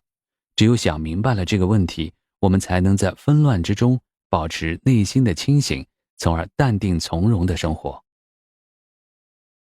的确，在这个世界上，很少有人纯粹的喜欢忙碌。大多数人之所以任劳任怨的工作，或者是为了满足自己的某个愿望，或者是为了让家人过上更好的生活。无论是出于什么目的，我们都要牢记自己的初衷，不要在忙碌的工作中迷失自己。不妨卸下心中的这一份负累，去寻找属于自己的空闲和快乐。不妨给自己放个假，寻找生命的意义。很多时候，只要你能在心底放下工作，静下心来一个人走走，或者什么也不做，静静地坐着，也许就能够感受到生命的美好以及活着的意义。安详的生命是真正的生命。一个人如果心里没有祥和之气，就注定永远也无法得到幸福。要想得到幸福，心里必须有安详二字，而要想保持一颗祥和之心，就必须学会放下。即使工作再忙，压力再大，该放下的时候也要彻底放下。一个人不管属于哪个社会阶层，拥有怎样的地位，只要内心安详，才能够享受幸福的生活。第4章，一个人待着不一定会寂寞。人们在独处的时候，往往很容易感到寂寞。此时，你是品品茶、喝喝酒，还是唱唱歌、翻翻书？你是安静的坐一坐，还是悠闲的散散步？或者是赶快到人群中寻找情感的共鸣、心灵的慰藉？实际上，耐得住寂寞的人一定能够享受孤独。即使成不了伟大的人物，也必然会有一颗伟大的心灵。乐享寂寞的人的心态必然是淡定的，他们常常会选择以独处的方式思索人生，进而提升自我。再忙也要给自己留出独处的时间。生活中，我们每天都不停地奔波和忙碌，都在与人打交道，独处的时间太少了。在大都市里，独处真的是少有的一种平静。而我们在一个人的时光里，大概只有安静，只有自己的呼吸，只有平平淡淡，才能拂去忙碌带来的压力。在万物沉睡的凌晨，在肃静的室内，或者是在空旷的郊野，在所有寂寞的时候，凡尘的繁琐的事情离我们远去，忧虑和烦扰也不再侵害我们，我们的内心自然会生出许多平安欢喜的感激之情。此时思绪静止，内心安详而淳朴，你会感到一种与天地同在的快意。事实上，内心淡定的人，即使再忙碌，也会偷出空闲滋养自己。他们像秋叶一样静美，淡淡的来，淡淡的去，给人以宁静。白日的尘埃落定，他们会在灯下读点书，修复日渐粗糙的灵魂，使自己温婉和悦。曾经有一位总统，他远离公务和繁琐的生活，来到一间寺庙。他每天的生活只有2件事情：拜佛和念经。一天，寺庙里的住持来探望他，他很疑惑地问住持：“师父，庙里的桂花为什么这样香？”住持说：“哪儿的桂花不香呢？”他说：“总统府的桂花就没有香味。”住持有些奇怪问：“总统府的桂花全是从雪岳山移过去的，怎么会没有香味呢？”言毕，换一童子进来说：“冬天快来了，送一盆夜来香陪总统念经。”说完，住持便离去了。1年以后，住持又来看这位总统。总统指着小茶几上的夜来香说：“这盘夜来香想必是名贵品种吧？”住持不解其意问：“何以见得？”总统说：“它不仅夜里香，白天也香。”住持说：“这是从房间随便挖来的，是普通的不能再普通的品种。”总统说：“过去我家也有一盘夜来香，可是白天从来没有人闻过香味儿，这盘不同。”住持说：“过去一位禅师说，夜来香其实白天也很香，人们之所以闻不着，是因为自己白天的心太燥了。现在你能闻到香味儿，可能是心境不一样了。”一位记者采访完总统，回去后写了一篇题为《宁静安详，使之花香》的文章，最后有这样一段感慨：假如你现在感觉吃什么都不香，看再美的景致都不激动，住再大的房子，坐再好的车都没有幸福感，一定是你变了，变得离真实的生活越来越远。这位住持的话让我们深有感悟。的确啊，当我们心情浮躁的时候，又怎么能感受到那一份宁静的幸福？我们每个人都背负着一定的压力，不得不四处奔波，硬着头皮在喧嚣的城市中闯荡。时间一长就会疲惫不堪，精神紧张，却不知如何调节。事实上，调整心态的方法有很多，其中最为简单的方法就是尝试独处，给自己一点时间享受生活。具体来说，在独处的时候，我们可以尝试这些事情。第一，旅行。旅行可以增长我们的知识，我们在拥有更多见识的时候，会发现某些更符合自己内心愿望的爱好，而且亲眼见过比只在书上看过或者听人说过更有触动性。另外，一个爱好旅游的人往往心胸更加广阔，更加有解决问题的头脑。第二，音乐。音乐作为一门艺术，它之所以能够打动人，是因为它能以声音的方式表达某种情感。它所蕴含的宁静致远、淡泊平和，可以使终日忙碌、身心俱疲的现代人得到彻底的放松。在音乐的殿堂中，我们能够暂时忘记生活的琐碎、工作的不顺心，能够获得音乐给予我们的心灵滋养。音乐能够影响人的情绪，调节生理状况。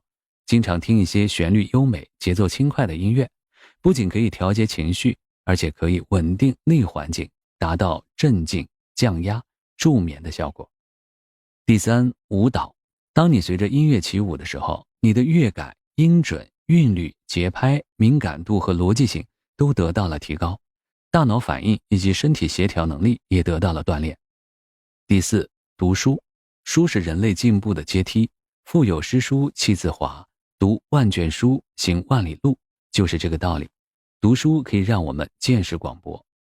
当然，除了以上的活动，我们还可以采用以下的方法。第一，宁静调试法。找一个僻静的地方，让自己的身体心理完全放松，尤其是要放松思想，做到宁静愉悦自得，恬淡虚无，少思少念，少欲少事，少语少乐，少喜少怒，少好少恶行。第二，主动休息。主动休息可以消除疲劳，增加机体免疫水平和抗病能力，保持旺盛的精力。第三，调节睡眠。躺在床上，闭眼自然呼吸，把注意力集中在双手或者双脚上，全身的肌肉放松。每天坚持练习会有良好的效果。第四，巧用镜子。站在镜子面前做3-4次的深呼吸，凝视镜中自己的眼睛，告诉自己会得到想要的东西。可以独处，但不要孤僻。在我们生活的周围，有些人为了彰显自己超然于物外，宁愿独处，不交朋友。他们以自我为中心，总是等着别人先关心自己，建立关系。事实上，久而久之，他们就真的失去了朋友，内心世界也真的孤僻了。其实，在喧嚣的人世间，我们要保持内心的宁静，需要静下心来，坚定自己的信念，而不是孤立自己。通常来说，那些有孤僻心理的人，都有以下的几个表现。第一，太过冷静。理想的心理状态应该是乐观的、积极的、稳定的，不为琐事忧心，也不会冲动莽撞。然而，我们不难发现，在生活中有这样一类人，他们总是喜欢用冷静和沉默面对周遭发生的一切。其实这是典型的孤僻心理。第二，行为偏执极端。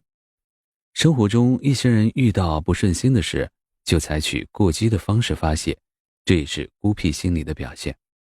第三，意志品质不健全。那些意志强的人，对自己的行为都有一定的自制意识和调节能力，既不刚愎自用，也不盲从轻率。他们在实践中注意培养自己的果断与毅力，经得起挫折与磨难的考验。其实我们都知道人际交往对一个人的重要性。社会心理学家经过跟踪调查发现，在人际交往中，那些心理状态不健康的人，相对于心理状态健康者，往往更难获得和谐的人际关系，也无法从人际交往中获得满足和快乐。的确，交际是一种能力，更是一门艺术。我们要拥有完美成熟的交际形象，圆融通达的交际手法，恰到好处的交际分寸。但首先，我们要有淡定从容的交际心理，因此不要再孤芳自赏，学会大胆地展示自我吧。甲乙两个人同行看风景，开始的时候你看我也看，两个人都很开心。后来甲耍了一个小聪明，走得快一点，比乙呢早看一眼风景。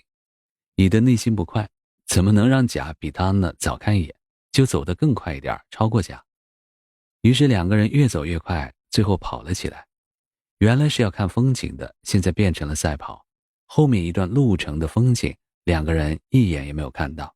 到了终点，两个人都很后悔，这就是不会享受生命过程的一个体现。不仅是看风景，我们对待生活何尝不是如此？享受一份独立于世俗之外的宁静，不是跟风，更不是为了寂寞而选择孤独。为了改善孤僻的心理，我们可以从以下的几个方面去做努力。第一，正确评价自己和他人。孤僻者需要正确地认识别人和自己，多和他人交流思想，沟通感情，享受朋友间的友谊和温暖。要想正确地评价自己和他人，首先就要自信。俗话说，自爱才有他爱，自尊而后有他尊，自信也是如此。在人际交往中，自信的人总是不卑不亢，落落大方，谈吐从容，绝非孤芳自赏，盲目清高。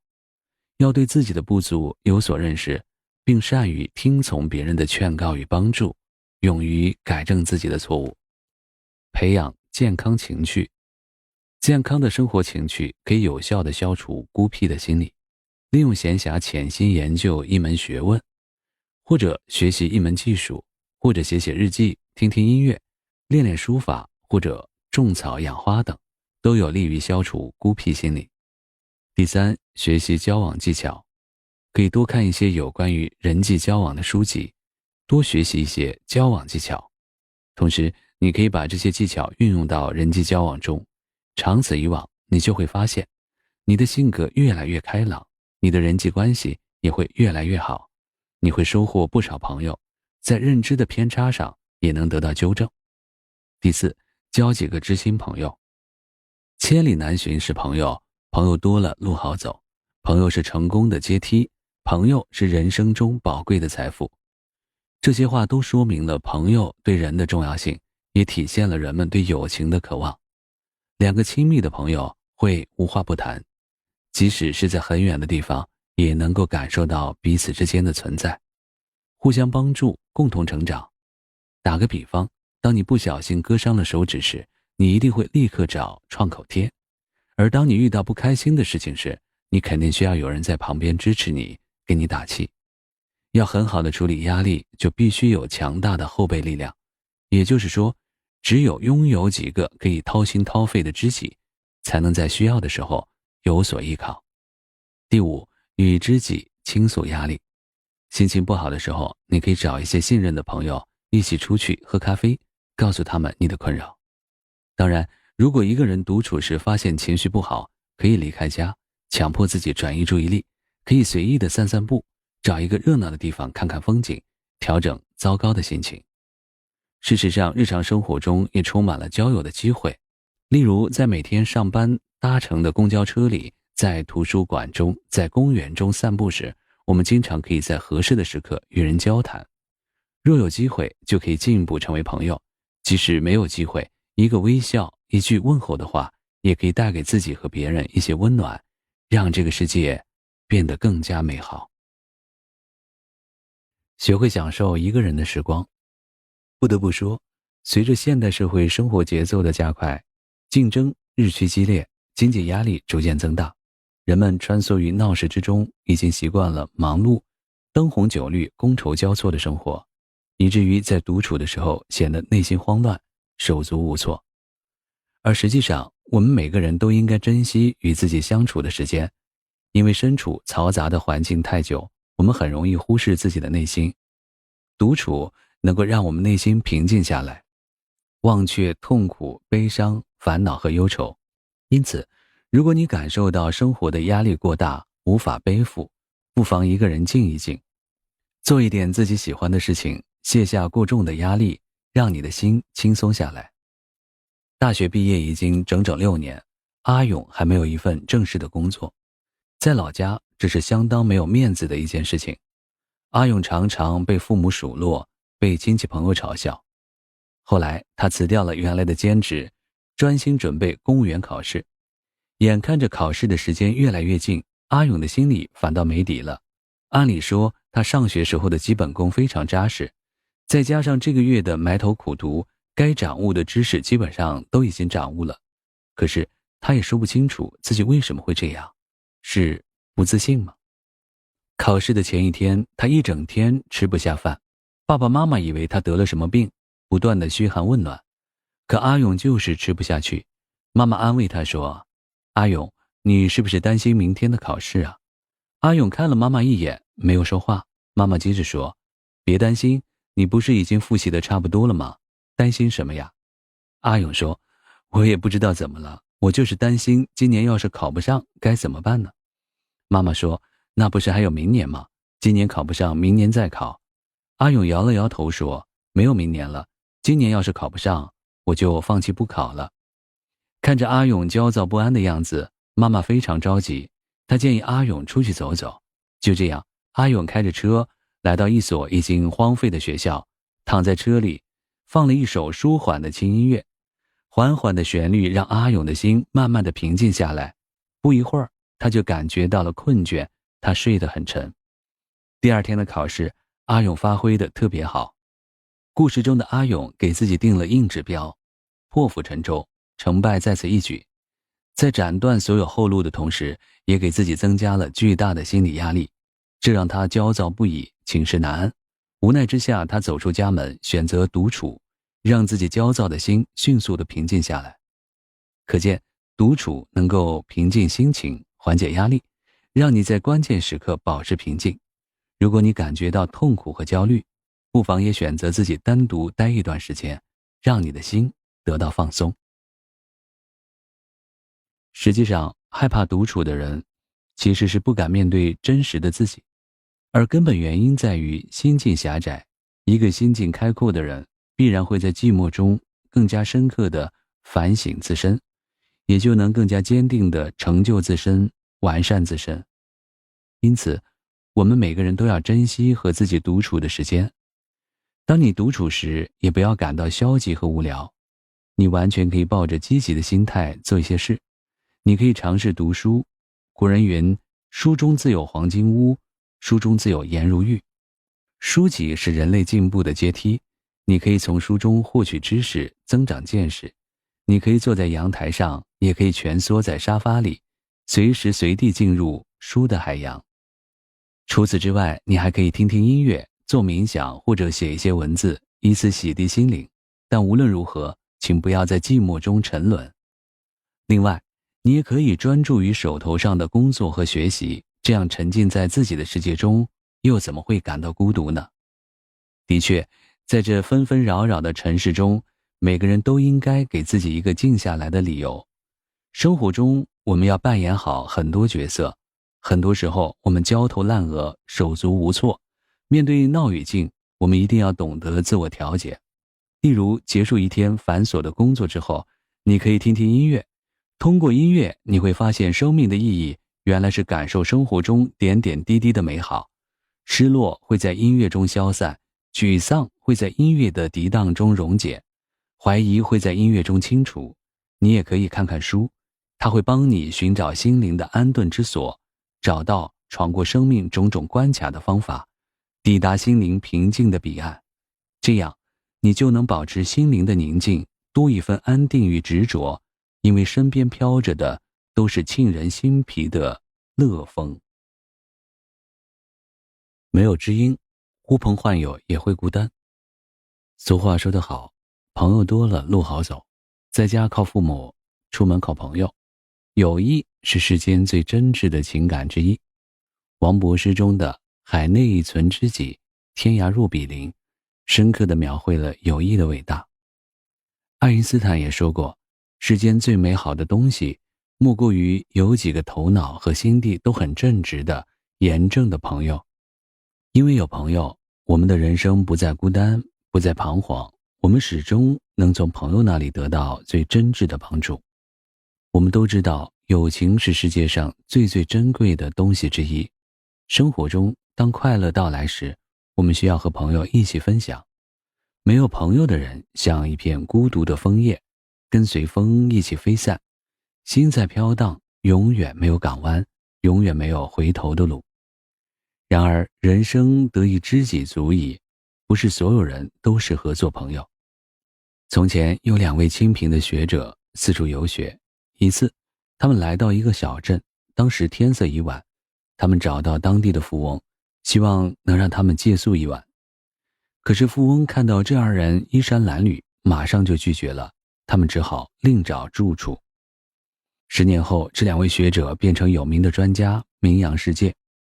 有一天，他们再次来到那个小镇，去拜访曾经帮助他们的那户人家。当时那位拒绝他们的富翁也在场，富翁很快认出了他们，看到他们和当年的模样不同，现在衣着光鲜，富翁便恳求他们到自己家里住一晚。学者说，那我们就不客气了，请你让我们的2匹马住到你家里去吧。富翁的做法无疑是自取其辱，他以貌取人，结果被学者回击了。而从年轻学者的角度看，逆境能够帮助我们看清一个人的真面目。那些能在我们需要帮助时对我们伸出援手的便是朋友，而对我们冷眼相看的便不是朋友。患难之中能见真情，真正的朋友是能够分担你忧愁和痛苦的人，也最能够经得起时间和磨难的考验。整日甜言蜜语的人不是真君子，在你人生得意时警醒你的人才是真正的朋友，他们不会大难临头先飞走。的确，我们都需要朋友，然而我们很多时候却不明白朋友的真正定义，也不明白谁才是我们真正的朋友。毕竟在现代社会，人都是戴着面具的。你要记住，朋友是你身处黑暗的时候为你点亮明灯的那个人。朋友不会因为你现在处于困难时期而离你远去，也不会因为你处于人生低谷而抛弃你。真正的朋友不会人云亦云，不会在你的伤口上再撒上一把盐，不会因为小人对你的栽赃而远离你。当你感到迷茫时，你的朋友也处于一场友情的考试中。一个小小的考验就能让你看清对方的真实的面目。正因为如此，我们才说知己难寻。想交到真正的朋友，每个人的机会是均等的，但是每个人把握机会的能力是不同的。我们要抓住身边真正的友谊不放手，你一定可以找到一份真正的友情，一份纯洁不被污染的友情。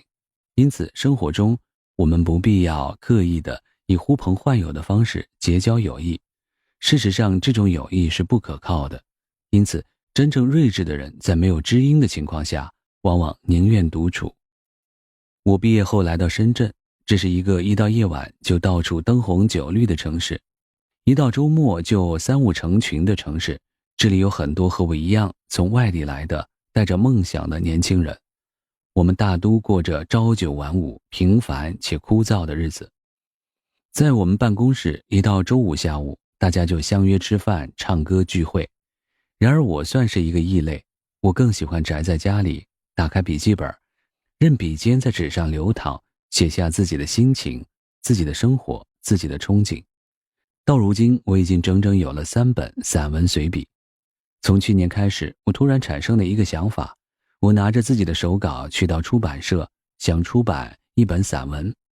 总编看完之后表示欣赏，当即决定帮我出版。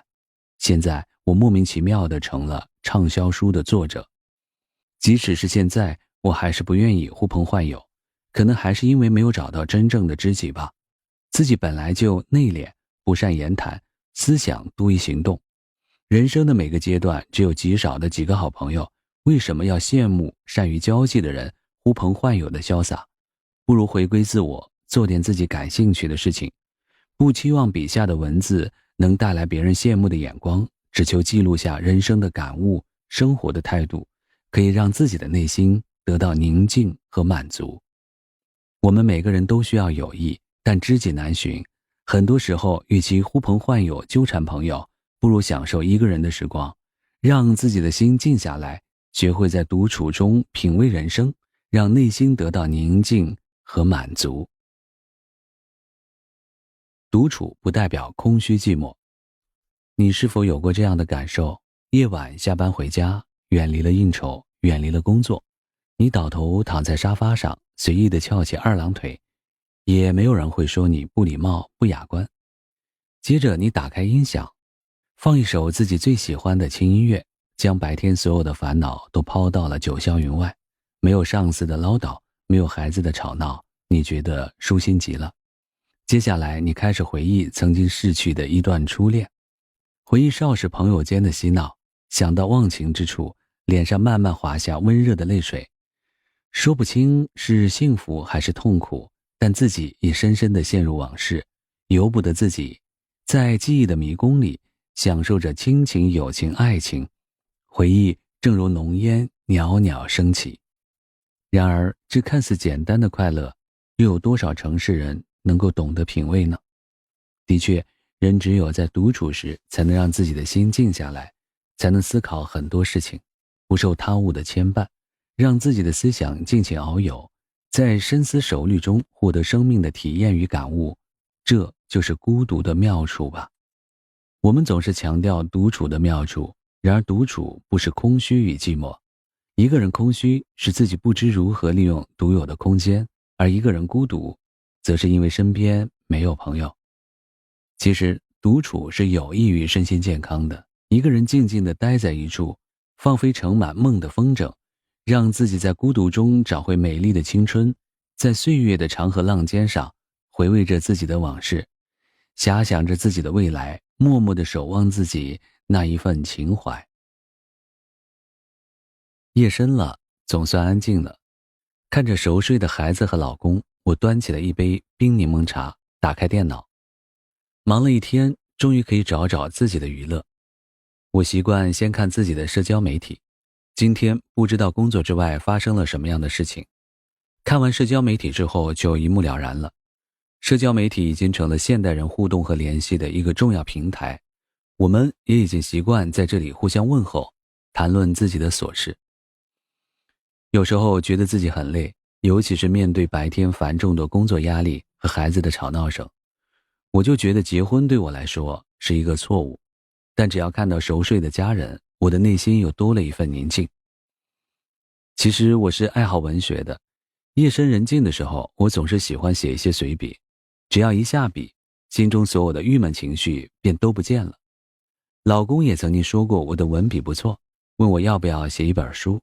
其实对我而言，文字只是记录心情而已。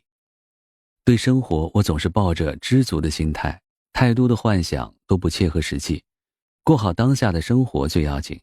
因此，无论是拿着微薄的薪水，还是全家5口人挤在小房子里，我都觉得无所谓。我更不会羡慕他人的大房子、社会地位等。朋友都说我这个人看得透彻。其实，如果我们都能在夜深人静的时候，好好想想自己要的到底是什么，也许就能得到答案，也许就没了那些浮躁之气。其实孤独也是一种享受，孤独的是影，实在的是心。孤独的人能在寂寞中完成他的使命。如果一个人的兴趣无比广泛而又强烈，又有无比旺盛的精力，那么就不必考虑你已经活了多少年这种浮于表面的数字，更不需要考虑你那不是很远的未来。很多时候人生并不如意，甚至还有失败、失望和挫折。在岁月长河中，又有多少人是事事顺心的呢？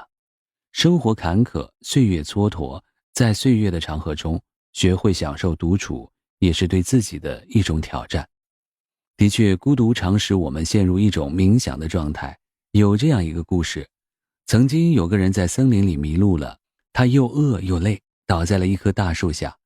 这个时候，他的脑海里出现了一个奇怪的场景，前方有很多面包和牛奶，他以为真的有面包和牛奶。靠在脑海中的景象，他终于成功地走出了森林。可见，如果一个人能专注手头事，认真努力的话，就不会感到空虚和寂寞。例如，农夫一心要把麦子割完，学生一心要读完一本书，他们都是不孤独的。只有无所事事的人，才会觉得内心空虚寂寞，需要与人为伴。孤独和寂寞是一种远离人间的美丽，这样说似乎有一定的道理。人不能过分地沉湎于对往事的回忆，人不能仅仅生活在回忆中，而是要把心放到未来，放到自己需要做的事情上，这样你的生活就会永远有追求，有理想，有兴趣。我们常常会感到空虚和寂寞，因为知己难逢，不得不独处的时候，你是觉得享受，还是觉得孤独呢？你是一个人独自享受轻柔的音乐，喝喝茶或者看看书，还是赶紧打电话给朋友、同事，或者去酒吧、广场这些人群聚集的地方寻求心灵的慰藉？你认为自己是一个耐得住寂寞的人吗？一个人的时候，你是独自浪费时间，还是选择像太阳一样，把孤独融入自己生命的光辉，充实自己，反省自己呢？在独处中沉淀自己，寻找抵御颠簸的力量。在物质极大丰富、文化多元的现代社会，处处皆有诱惑。面对诱惑，有的人心神不宁，最终被诱惑俘虏，放弃了做人的底线；有的人坚守自我，坚持自己的原则，不为诱惑所动。无论怎样，我们只有经常独处，在独处中反思自我，提醒自己，才能远离诱惑，远离危险，坚守内心。在独处时沉淀自己，方能坚定内心。人活在这个世界上，无非是为了使自己更加快乐幸福。然而，什么是快乐呢？对此，古希腊哲学家伊壁鸠鲁曾经说过这样一段话：我们所谓的快乐，是指身体的无痛苦和灵魂的无纠扰。不断的饮酒、寻欢作乐，或享用山珍海味的盛宴，以及其他的珍馐美馔，都不能使生活愉快。使生活愉快的乃是清静的静观，他找出一切取舍的理由，清除了那些在灵魂中造成最大纷扰的空洞的意见。因此，我们可以说，快乐的根本是心灵的宁静。要学会宁静的生活，最重要的是摆正自己的心态，拥有一份恬淡的心境，对万事万物不骄不躁，你就懂得了幸福的真谛。然而，思想的沉淀需要我们学会独处，在独处中沉淀思想。有一位成功人士，他和很多创业者一样，经历了一路艰辛和坎坷，终于拥有了自己的事业。10几岁时，他做体力活，每天天不亮就起床，凌晨才睡觉。他没有亲人，没有朋友，只有努力工作。那时他的梦想是拥有一家自己的店面。几年后，他有了一点积蓄，于是就用这笔钱租下了一家店，做起了生意。那时候虽然忙，但生意还是不错的。他没有闲钱雇佣伙计，自己都亲自动手。他心想，过几年生意做大了再休息吧。又过了几年，他凭借自己的努力，生意越来越好，店也开得越来越多，每天资金的流动量很大。他更不放心把生意交给别人打理，还是自己苦拼，联系货源，接待客户，管理账目，没日没夜，忙得如有狼在后面追一般。看他真的是太辛苦了，就有人劝他，你放一放可以吗？好好休息一天，看看世界会不会改变。他回答说，那怎么行？我若不做，别人就会抢走我的生意，前面的那些大公司我会追不上的，后面一些中小公司又追上来，放一放，我就会被落在后面的。终于有一天他累倒了，被迫躺在病床上不能动，他的生活里突然少了工作生意，终于有时间好好想一想自己的人生了。一天，他亲眼看见一个病友被抬进手术室，再也没回来。那是多么年轻的小伙子，他感叹道。那张已经空了的病床让他感慨颇多。他突然明白一个道理，人由生到死其实只是一步的事，人生苦短，何必让自己过得那么辛苦呢？一直以来自己的名利心太重，想要的太多，真正得到的却很少。如果不是这一次病倒，他会一直拼到50、60岁，甚至更久，没有娱乐，没有休息，最后两手空空地离开这个世界，这是一件多么可悲的事情啊！出院之后，他好像脱胎换骨似的，生意还在运营，但已经交给下属打理了。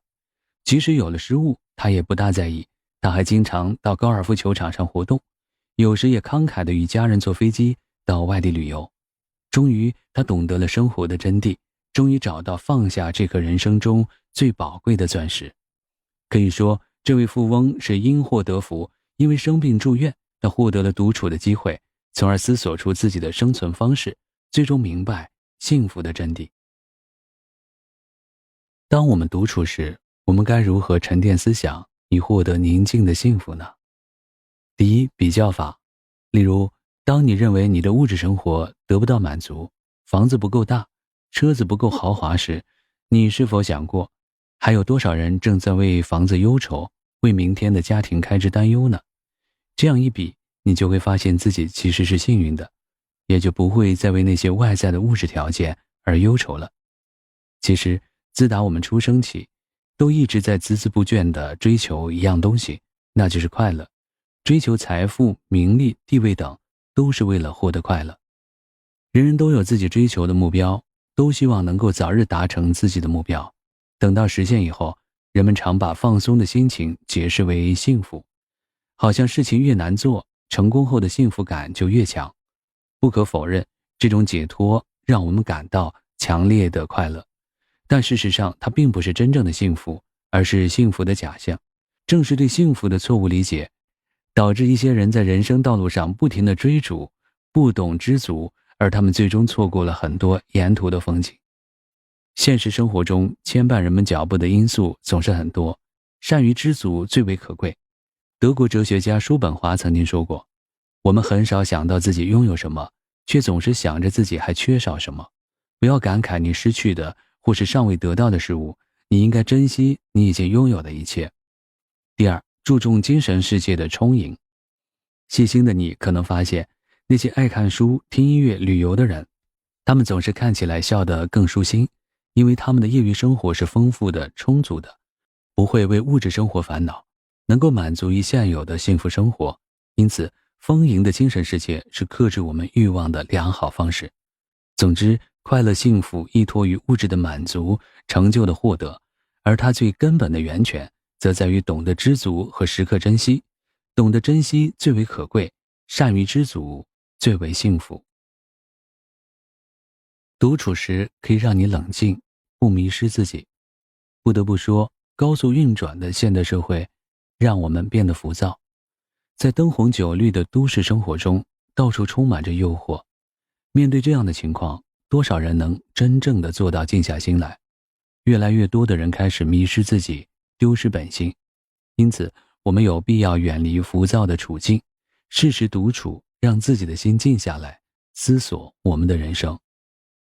米兰·昆德拉曾经说过，欲望是一种美。的确，人生就是由很多欲望组成的。人们通过不断地满足自己的欲望，走完人生的路程。正是因为有了欲望，人们才有了成功的动力。但是欲望不能过度，一旦过度，人们就会迷失在欲望之中，忘记自己最初的目的。有位名人曾经说过，人之所以活得很累，就是因为欲望太多。不过，人生也不能没有欲望，否则就会浑浑噩噩地度过每一天，没有任何追求。由此可见，适当的欲望是成功的原动力。然而欲望一旦占据我们的内心，就会令我们迷失自我。尤其在现代社会，人们对生活的要求越来越高，对物质的追求也越来越强烈。因此，不少人在利益面前迷失了自己，失去了人生的方向。很多人为了追求金钱、名誉、权利，放弃了做人的原则，贪心地追求个人利益的最大化。一位学者说，当一个人走上追逐名利的道路，就意味着他已经走上了一条不归之路。想想那些走进高墙铁网的贪官，事实的确如此。这些贪官为了追求物质的享受，失去了生命的自由，失去了国家的信任和人民的爱戴，失去了曾经拥有的一切。如果说失去是一种得到，而他们的得到则是一种更大的失去。但是在进入高墙中，在失去自由之后，他们终于有机会静下心来想一想自己的人生，想一想自己生活的意义，是失去还是获得，是获得还是失去，其实全在于自己的内心。有人说，生活最大的智慧就是了解自己的需求，因为大凡正当的欲望都是合理的。相反，假如追求太多的东西，就相当于为自己的生活套上了沉重的枷锁。众所周知，人最宝贵的是自由，假如失去了自由，还何谈快乐？由此可见，只有抛弃不必要的欲望枷锁，才能找回幸福简单的生活。的确，在这个纷繁嘈杂的世界，金钱、美色、权力、地位、名声充斥着整个现实生活。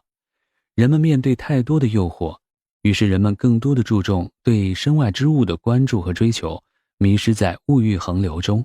这个事实引人深思，发人深省。不迷失自己，就要懂得享受宁静，脱下职业装，换上流行时装，走进灯火酒绿的地方，好像是现在人们放松的一种方式。但是，这真的是一种放松的方式吗？总之，在灯红酒绿的现代社会，我们不能迷失自己，要告诉自己，不管遇到什么事情都要冷静，不管遇到多大的风浪，都要坚定自己的立场。感谢收听，也期待你的订阅、分享、评论。我们下一集再见。静下心来对待婚姻的平淡。现代社会充斥在我们周围的诱惑太多了，一些人在结婚之后逐渐厌倦了平淡如水的生活，内心蠢蠢欲动，开始背叛爱人和家庭。殊不知这是对家庭的巨大伤害，甚至可能让婚姻破裂。其实平淡才是婚姻幸福的真谛。用心生活，用心感受生活中点滴的幸福，婚姻才能经得起平淡的流年。有句俗话说，婚姻如饮水，冷暖自知。每个人都会步入婚姻的殿堂，和另一个人开始度过新的生活。但正如钱钟书先生在《围城》中描述的，围在城里的人想逃出来，城外的人想冲进去。的确，相爱容易，相处难。然而无论如何，我们都要经得住婚姻表面的平淡枯燥。要知道，外面的世界虽然精彩，可是也有无奈和虚伪，平淡才是真，爱人才是你永远的守候。苏格拉底的妻子是一个悍妇，也是一个美丽的女人。在苏格拉底50岁那年，这个刚满18岁的女人疯狂地爱上了他。在一番主动追求之后，她终于如愿以偿地成了苏格拉底的妻子。很多人感到诧异，这对看上去很不般配的两个人是怎么走到一起的。终于有人来向苏格拉底请教了。苏格拉底先生，你是如何与这位女性走到一起的呢？苏格拉底很淡定地说，要说什么方法，我实在没有，我只是专心致志地做自己的事情，我也没有精力去找什么方法。这个人不相信，就继续问，这么漂亮的姑娘，你不主动出击，她怎么可能会爱上你？苏格拉底抬手指了指天上的月亮说，看到天上的月亮了吗？我们越是疯狂地追逐它，越是抓不住它。而如果我们专注于脚下的路，一直往前走，它便会一直在你身后。无论周围的人怎么评论妻子，苏格拉底都从不在意。他说，婚姻是一种分析、判断和综合平衡的结果。他认为婚姻的真谛是平淡，直到他离开人世，他和妻子过得一直是年年如一日的平淡生活。他每天去广场和街上讲授知识，他的妻子操心家务，即使每天喝白米粥，他们依然觉得幸福快乐。有一次，苏格拉底的学生柏拉图问他什么是外遇。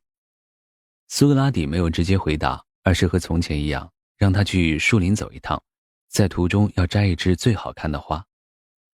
柏拉图充满信心地去了。2个小时之后，他精神抖擞地带回了一枝颜色美丽但稍微蔫掉的花。苏格拉底问他，这就是最好的花吗？柏拉图回答老师，我找了2个小时，发现这是盛开的最美丽的花，但在我带回来的路上，它却逐渐枯萎了。这时苏格拉底告诉他，这就是外遇。外遇是诱惑，它虽然激烈，但只是昙花一现，稍纵即逝，是留不住的。这里苏格拉底给我们讲了一个道理，婚姻生活平平淡淡才是真，不需要太多的激情和浪漫。对于婚姻，我们只有学会珍惜和满足，才不会让自己的心偏离正轨。人们对婚外的诱惑之所以抵抗力不强，是因为他们没有认识到一点，婚姻本就是平淡和琐碎的。俗话说，婚姻是唯一没有领导者的联盟，但双方都认为自己是领导。之所以这样说，就是因为婚姻需要夫妻双方共同经营。的确，一个家庭建立起来不容易，靠的是一砖一瓦、一丝一缕的温暖和感情，但想摧毁它却是轻而易举。我们每个人都希望婚姻能和爱情一样甜蜜温馨，但二者确实有着本质的不同。对爱情与婚姻的过渡，我们要调整自己的心态。任何爱情只有经得起时间的考验，才能修成正果，愈久弥香。学会享受平淡的婚姻，需要我们明白几点。第一，浪漫是婚姻的奢侈品。爱情与婚姻中，无论是男人还是女人，都希望自己的伴侣能为自己制造浪漫。诚然，浪漫能够调节枯燥的婚姻生活，让爱情富有新鲜感，但一味地渴求浪漫，会让对方产生负重感。另外，浪漫是需要代价的，我们首先需要考虑的就是现实的因素。制造浪漫一定要以现实生活为前提，在吃不饱穿不暖的情况下，又何来浪漫？有一句名言说，浪漫就是慢慢的浪费。不得不承认的是，大多数浪漫爱情的背后都隐藏着高昂的经济成本。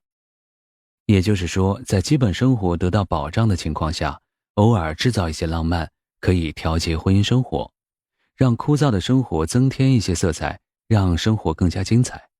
但是如果不考虑实际的生活情况，希望每天的生活都充满惊喜，那可就太贪心了。第二，学会感知真正的浪漫。在很多人的眼里，所谓的浪漫就是要和高贵的服装、精美的饰品以及重金打造的约会氛围相关联，而实际上这是一种错误的想法。浪漫是一种情感，而不是一种硬性规定。当你赋予它属于自己的含义时，你就明白了什么是真正的浪漫。例如，对于婚龄很长的夫妇来说，偶尔的一封情书就是浪漫，餐桌上互相夹菜也是浪漫，甚至相拥而睡时的一句晚安更是一种浪漫。第三，以平和心面对夫妻矛盾。家庭矛盾是无法回避的，既然有矛盾就会有斗争。夫妻相爱一生的经历也是战斗一生的过程。争吵作为一种战斗的方式，有时也是一种必要的且行之有效的选择。因而不要将吵架视为洪水猛兽。吵架是我们家庭生活的一部分，正像天晴久了会下一阵雨一样自然。总之，一种健康的家庭关系是需要经过一段漫长、充满风风雨雨的过程，这也是每个人一生必修的功课，需要双方不断自我反省和调整。更重要的是，两个人都要懂得珍惜，在生活中学习爱。光靠意志力难以抵抗诱惑。生活中人们常说，人生漫漫，我们永远不知道明天会发生什么。在这条未知的路上，充满了各种各样的诱惑，金钱的诱惑、美色的诱惑、名利的诱惑、地位的诱惑。人都是有弱点的，欲望越多的人，弱点也就越多，陷入深渊的可能性也就越大。可见诱惑与欲望是一对孪生兄弟，诱惑是深渊，欲望是陷阱。一个人一旦被欲望控制，对诱惑也就失去了抵抗力，因而只要稍不小心，就会给自己带来麻烦。成败功过都会在一念之间决定，所以要清醒地认识陷阱和深渊，才能够躲得过，避得开。生活中人们之所以会做那些让自己后悔的事，归结起来大多也是因为自制力薄弱，抵抗不住诱惑，因而做了不该做的事。要培养坚定的自制力，首先就要从心里认识到自律的重要性，然后才能自觉地培养。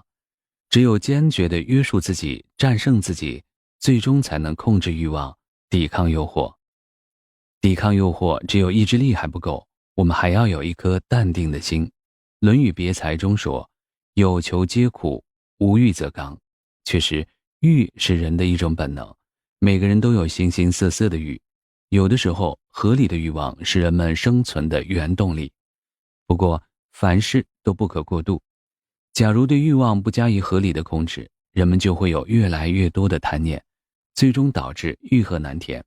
在生活中，越来越多的人被物欲、财欲、权欲、色欲等迷入心窍，攫取无度，最终纵欲成灾。然而一个人活着就无法摆脱各种各样的欲望，只要有欲望，就会有所求，而有所求又必然导致人们痛苦纠缠。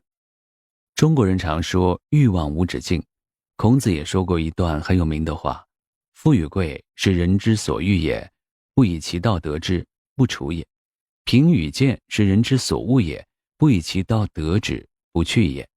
意思是，富贵是每个人都想要的，而如果不是用光明的手段得到，就不要它；贫贱是每个人都厌恶的，可如果不是以正大光明的手段摆脱它，就不摆脱它。也就是说，我们每个人都有追求成功和幸福的欲望，但不能被欲望控制。对于某些人来说，生命就是追求欲望，欲望不能满足便痛苦，满足便无聊，人生就在痛苦和无聊之间摇摆，这样的人生无疑是苦闷的，也是可悲的。尼采说，人最终喜爱的是自己的欲望，而不是自己想要的东西。能够控制欲望而不被欲望征服的人，无疑是个智者。被欲望控制的人，在失去理智的同时，往往会葬送自己。一只正在偷食的老鼠被猫逮住了，老鼠哀求：请放过我吧，我会送给你一条大肥鱼。猫说不行。老鼠继续说，我会送给你5条大肥鱼。猫还是不答应，老鼠仍不死心，你放了我，以后我每天送给你1条大肥鱼，逢年过节我还会拜访你。猫眯起了眼睛不语，老鼠以为有门，又不失时机地说，你平常很少吃到鱼，只要肯放我一马，以后就可以天天吃鱼。这件事情只有天知地知，你知我知，其他人都不知道，何乐而不为呢？猫依然不语，心里却在犹豫，老鼠的主意的确不错，放过它，我就能天天吃到鱼。可它肯定还是偷主人的东西，胆子还会越来越大。我再次抓住它怎么办？放还是不放？如果放，它就会继续为非作歹，主人会迁怒于我，把我撵出家门。那时候别说吃到鱼，就连1日3餐都没了着落。如果不放，老鼠或其他同伙就会向主人告发这次交易，主人照样会将我扫地出门呢。如果睁一只眼闭只眼，主人会认为我不尽职守，同样会将我驱逐出去。一天1条鱼固然不错，可弄不好会丢掉自己的生活，这样的交易不划算。想到这里，猫突然睁大眼睛，伸出利爪就猛扑上去，吃掉了老鼠。猫是聪明的，它的选择也是正确的。面对老鼠的许诺，它最终还是选择了原本的生活。1日3餐便是它的底线。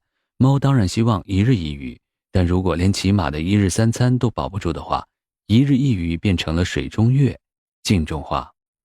可悲的是，现实生活中的一些人总是不安于现状，他们不仅被那些1日1鱼所诱惑，更是总有无止境的追求。于是他们就在这所谓的追逐中失去了原本快乐的自我。古人云，臂力千仞，无欲则刚。在诱惑面前，我们只有做到无欲，做到心理平衡，才能抵挡得住诱惑。具体来说，我们应该做到：第一，坚定信念，信念是一股强大的精神力量，它能起到支持我们行动的作用，是我们不断努力的力量源泉，还可以为我们的内心穿上一层保护衣，从而屏蔽诱惑。因此，在遇到诱惑的时候，尤其不要放弃你心中的信念，因为它是你继续前进的动力和生存下去的支柱。第二，认清不良诱惑的危害。面对纷繁复杂的诱惑，人们必须保持足够的定力，认清它背后存在的各种风险。因此，当你彷徨的时候，不妨问问自己，如果我做了这件事，会有什么后果？它是不是真的能够带来成功呢？为此，我会失去什么？多问自己几次，就能权衡出利弊得失了。第三，做到专注于本职工作，与慎微并行。抵制诱惑是一种意志和信念的较量，只需要掌握一种有力的心智盾牌，专注。唯有专注才能抵御诱惑。俗语说，勿以善小而不为，勿以恶小而为之。如果小事不注意，小节不检点，久而久之，必然会出大错。减少欲望，才能收获内心的充实。这个世界的每一个角落都充满了诱惑，各种各样的诱惑像空气一样，无所不在，无孔不入。有的人秉持自己的内心，面对诱惑不为所动；有的人充满贪念，面对诱惑心神不宁。面对这繁华的大千世界，有太多的物质诱惑使我们眼花缭乱。在金钱名利的诱惑下，又有多少人丧失了最初的善良、生活的目标、做人的底线？在诱惑面前，人们的欲望在急速的膨胀，渐渐地迷失了自我，走向无底的深渊。在诱惑面前，多少灵魂摇曳不定，失去了人生的方向和目标，伸出了罪恶的双手。在清代民间，人们常说和珅跌倒，嘉庆吃饱。和珅之所以成为千夫所指，就是因为他被金钱的欲望控制，而走上了一条不归路。和珅是清朝乾隆嘉庆年间的朝廷重臣，他在为官之初也一心报效国家，与朝中的清官一起打击福康安、福长安等贪官。26岁时就任管库大臣，管理布库。在这一职务中，他学习如何管理财务，勤勤恳恳地管理布库，令布库的存量大增。他凭借着这些才干得到乾隆的赏识。乾隆40年，和珅升职为乾清门御前侍卫，兼副都统。乾隆40年11月再升为御前侍卫，并授正蓝旗副都统。乾隆41年正月授户部侍郎，3月授军机大臣，4月授总管内务府大臣。这2年间，和珅青年为官，勤奋好学，成了一位有为的青年。乾隆45年正月，海宁揭发大学士兼云贵总督李世尧涉嫌贪污。乾隆下谕旨，命刑部侍郎喀宁阿、和珅和钱锋远赴云南查办李世尧。起初毫无进展，后来和珅居审李世尧的管家赵一恒，对赵一恒严刑逼供。赵一恒起初还拼死抗争，拒不招认，后来终于耐不住痛楚，把李世尧的所作所为一一向和珅做了交代。和珅有了坚实的证据，心里就有了底。他记录下赵一恒交代的事情，又命人召来李世尧手下的大官员，当着他们的面宣告赵一恒的陈述。那些原来忠于李世尧的官员见和珅已经掌握了证据，于是纷纷出面指控李世尧的种种罪行。就连那些曾向李世尧行贿的官员，也声明自己是迫于李世尧的淫威，被迫行贿。和珅取得了实据，迫使精明干练的李世尧不得不低头认罪，和珅因此被提升为户部尚书。李世尧案审结后，李世尧被判沾检后，李世尧及其党羽的一大份财产被和珅私吞，加上乾隆的赏赐，和珅终于尝到了掌握大权大财的滋味。后来和珅的长子丰绅英德被乾隆指为10公主的副额，领受乾隆赏赐的黄金、古董等，百官争相巴结。和珅起初不受贿赂，但日子一长便开始贪污，他广结党羽，形成了一股大势力。和珅更培植犯罪集团，用于迫害政敌、地方势力和人民，俨然成了一个金字塔式的大贪污集团。和珅就立在金字塔的顶端。嘉庆登基之后，列出了和珅的20条罪状，和珅后被赐死。感谢收听，也期待你的订阅、分享、评论。我们下一集再见。乾隆年间，和身为皇上宠幸至极，官阶之高，管事之广，兼职之多，权势之大，在整个清朝都是罕有的。但这一切都是过眼云烟，他损害了人民的利益，欺上瞒下，最终落得一个狱中自尽并遗臭万年的悲惨结局。不难发现，为官之初的和珅原本是清廉之人，但李师尧案后，他尝到金钱的滋味，在一失足形成了错误的人生态度，最终成了千古之恨。很多人失去了生活的方向，找不到自己的位置，徘徊在闪烁不定的霓虹灯下，为了开上名车，住上好房，不惜铤而走险，走上犯罪的道路。还有很多官员为了拥有更多的金钱，放弃了做人的原则，行走在大街上，老夫少妻屡见不鲜。但现在的很多年轻人已经没有耐心和自己的爱人一起创造美好的生活。总而言之，这世界是那么大，到处都有诱惑，不管你走到哪里，诱惑都会洒落在你的身上，沾染你的心灵。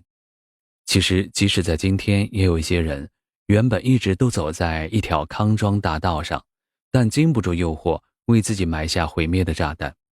这种错误的人生态度一旦蔓延到民族或者整个人类群体上，就会产生严重的后果。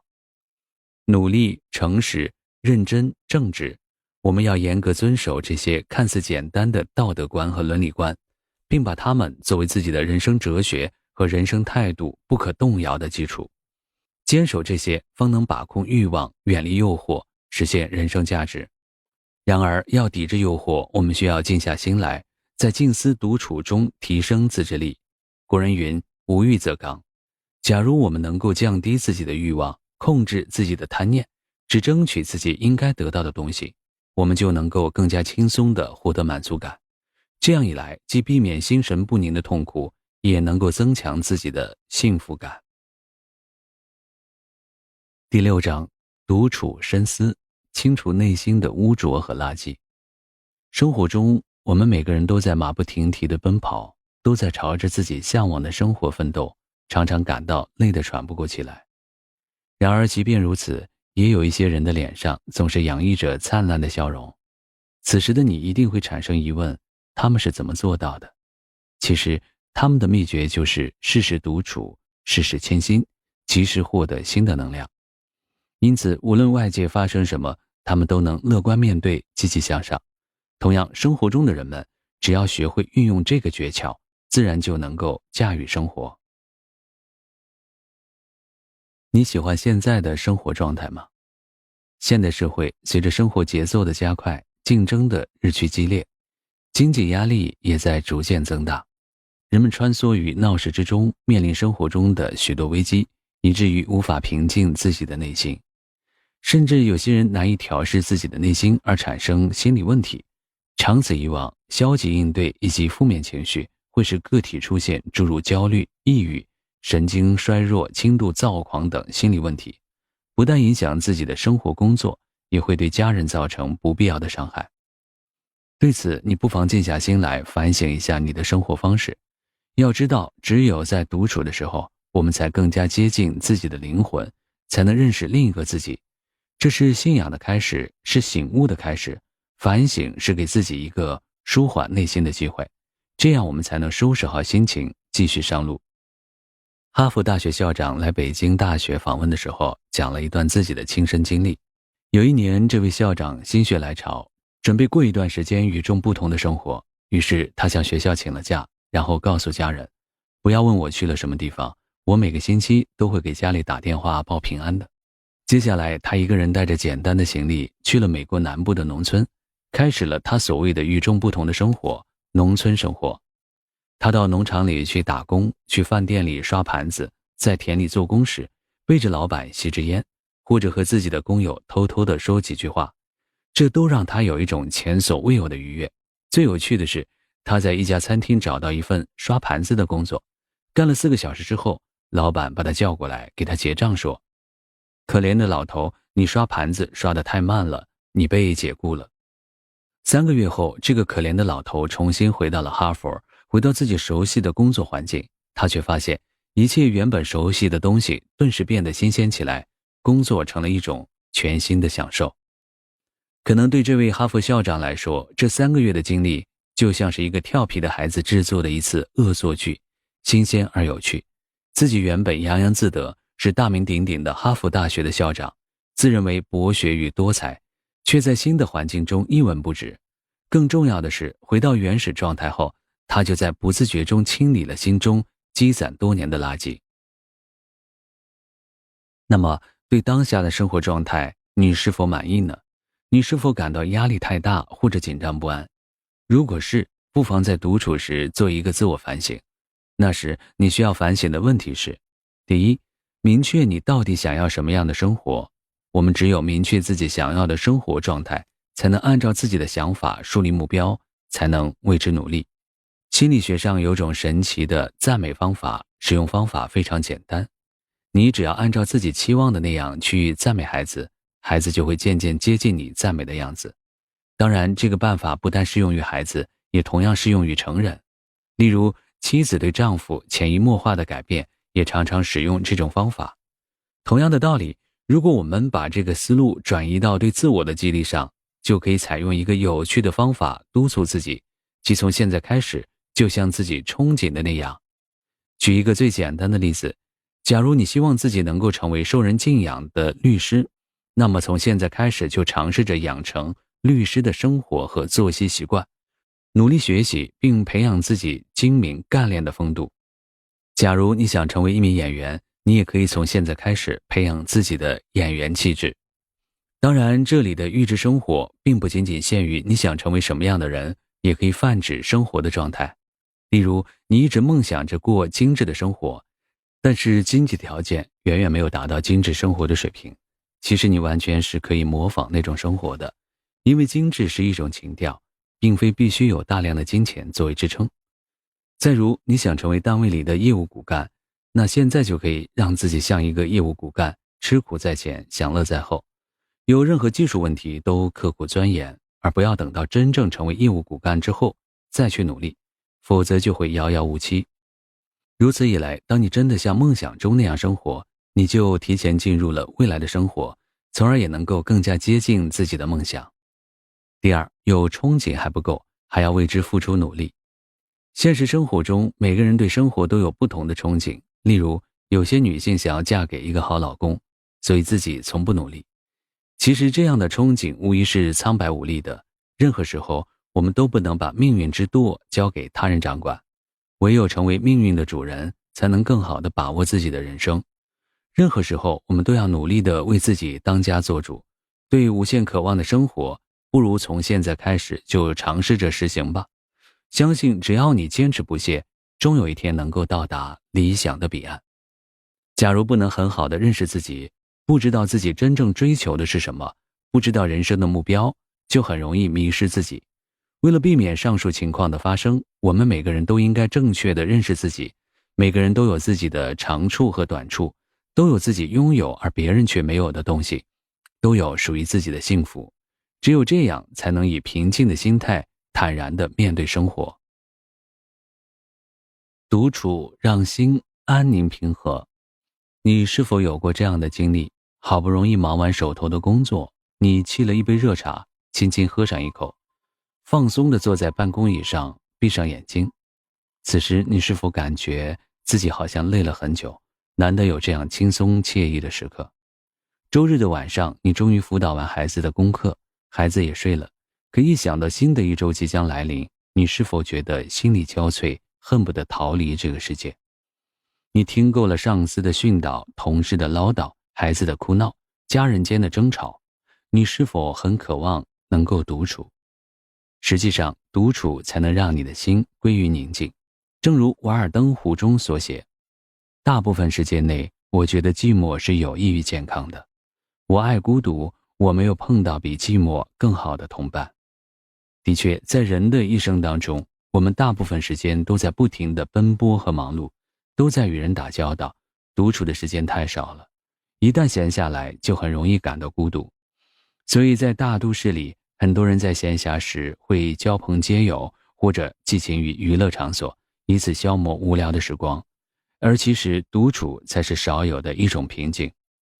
因此，即便一个人的时候，我们也要精彩的生活。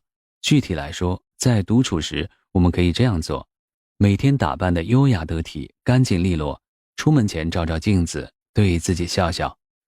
听着音乐干家务不会觉得疲劳，还会觉得是一种享受。枕旁始终放一些书，读书可以益人心智，益人性情，滋养人生。写写自己的心情故事，自我安慰，自我欣赏，自我陶醉。买适合自己的衣服，穿出自己的气质，让同事们啧啧称赞的不一定是高档的服装。偶尔买一套和平日风格不同的服装，换换自己的心情，也改变别人对你的印象。经常变换发型与服装搭配，别为别人的事情伤心，即使是你的兄弟姐妹，他们有自己的生活方式，个人有个人的命。偶尔偷一下懒，不用刻意要求自己。养几盆名贵的花，像照顾孩子似的照顾他们，看着他们开花发新枝，你就会很有成就感。在闲暇时哼着小曲整理衣柜，可以把不再穿的衣服送给适合的人穿。孩子的小衣服还会使你想起他小时候的可爱，这也是一种精神享受。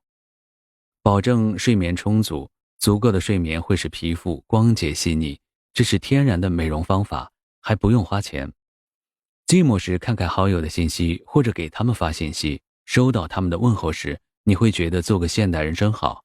虽然相隔千山万水，但几秒里就可以知道彼此的情况。整理相册也能换个好心情，看着儿时的你，长大后的你，孩子甜甜的微笑，一家的其乐融融，你一定会觉得好开心。想哭的时候也别强忍着，找个人听你哭诉更好。若没有，找个安静的地方痛哭一场，也会轻松许多。毕竟人人都有脆弱的时候。总的来说，身处闹市，我们要学习如何独处，在独处中让心归于宁静。一个人的时候，我们完全可以享受自己的生活，可以看书写字，也可以听音乐，还可以种花种草，泡一杯咖啡，度过美好的时光。感谢收听，也期待你的订阅分享评论，我们下一集再见。不要只顾赶路，累了就休息一会儿。每个人都有着美好的憧憬，年轻的时候我们总是想着等到老了以后，有钱有时间再好好享受，去环球旅行。当有了孩子的时候，总是惦记着让子女好好享受。至于自己到底需不需要享受，什么时候享受，却从不认真考虑。事实上，很多人觉得自己活得很累。生活中那些工作狂为什么那么拼命的工作呢？他们每天最主要的任务就是挣钱，而挣钱是为了什么呢？难道仅仅是为了让自己的生活更丰富一些吗？在物欲横流的今天，越来越多的人物质充足，但精神却很贫瘠，心灵无法得到休息。这主要是因为他们模糊了一个概念，即挣钱的意义在于享受生活，而不是折腾生活。享受生活归根结底是一种心境，享受的关键在于寻求快乐的人生，而快乐并不在于拥有多少，获得多少，生活质量如何，而是在于怎样看待周围的人和事情，怎样让自己有一颗接纳一切快乐事物的心。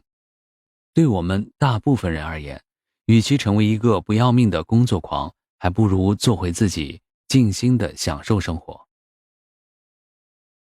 张丽来自偏远的山村，上大学时，他的父母七拼八凑给他凑足了学费。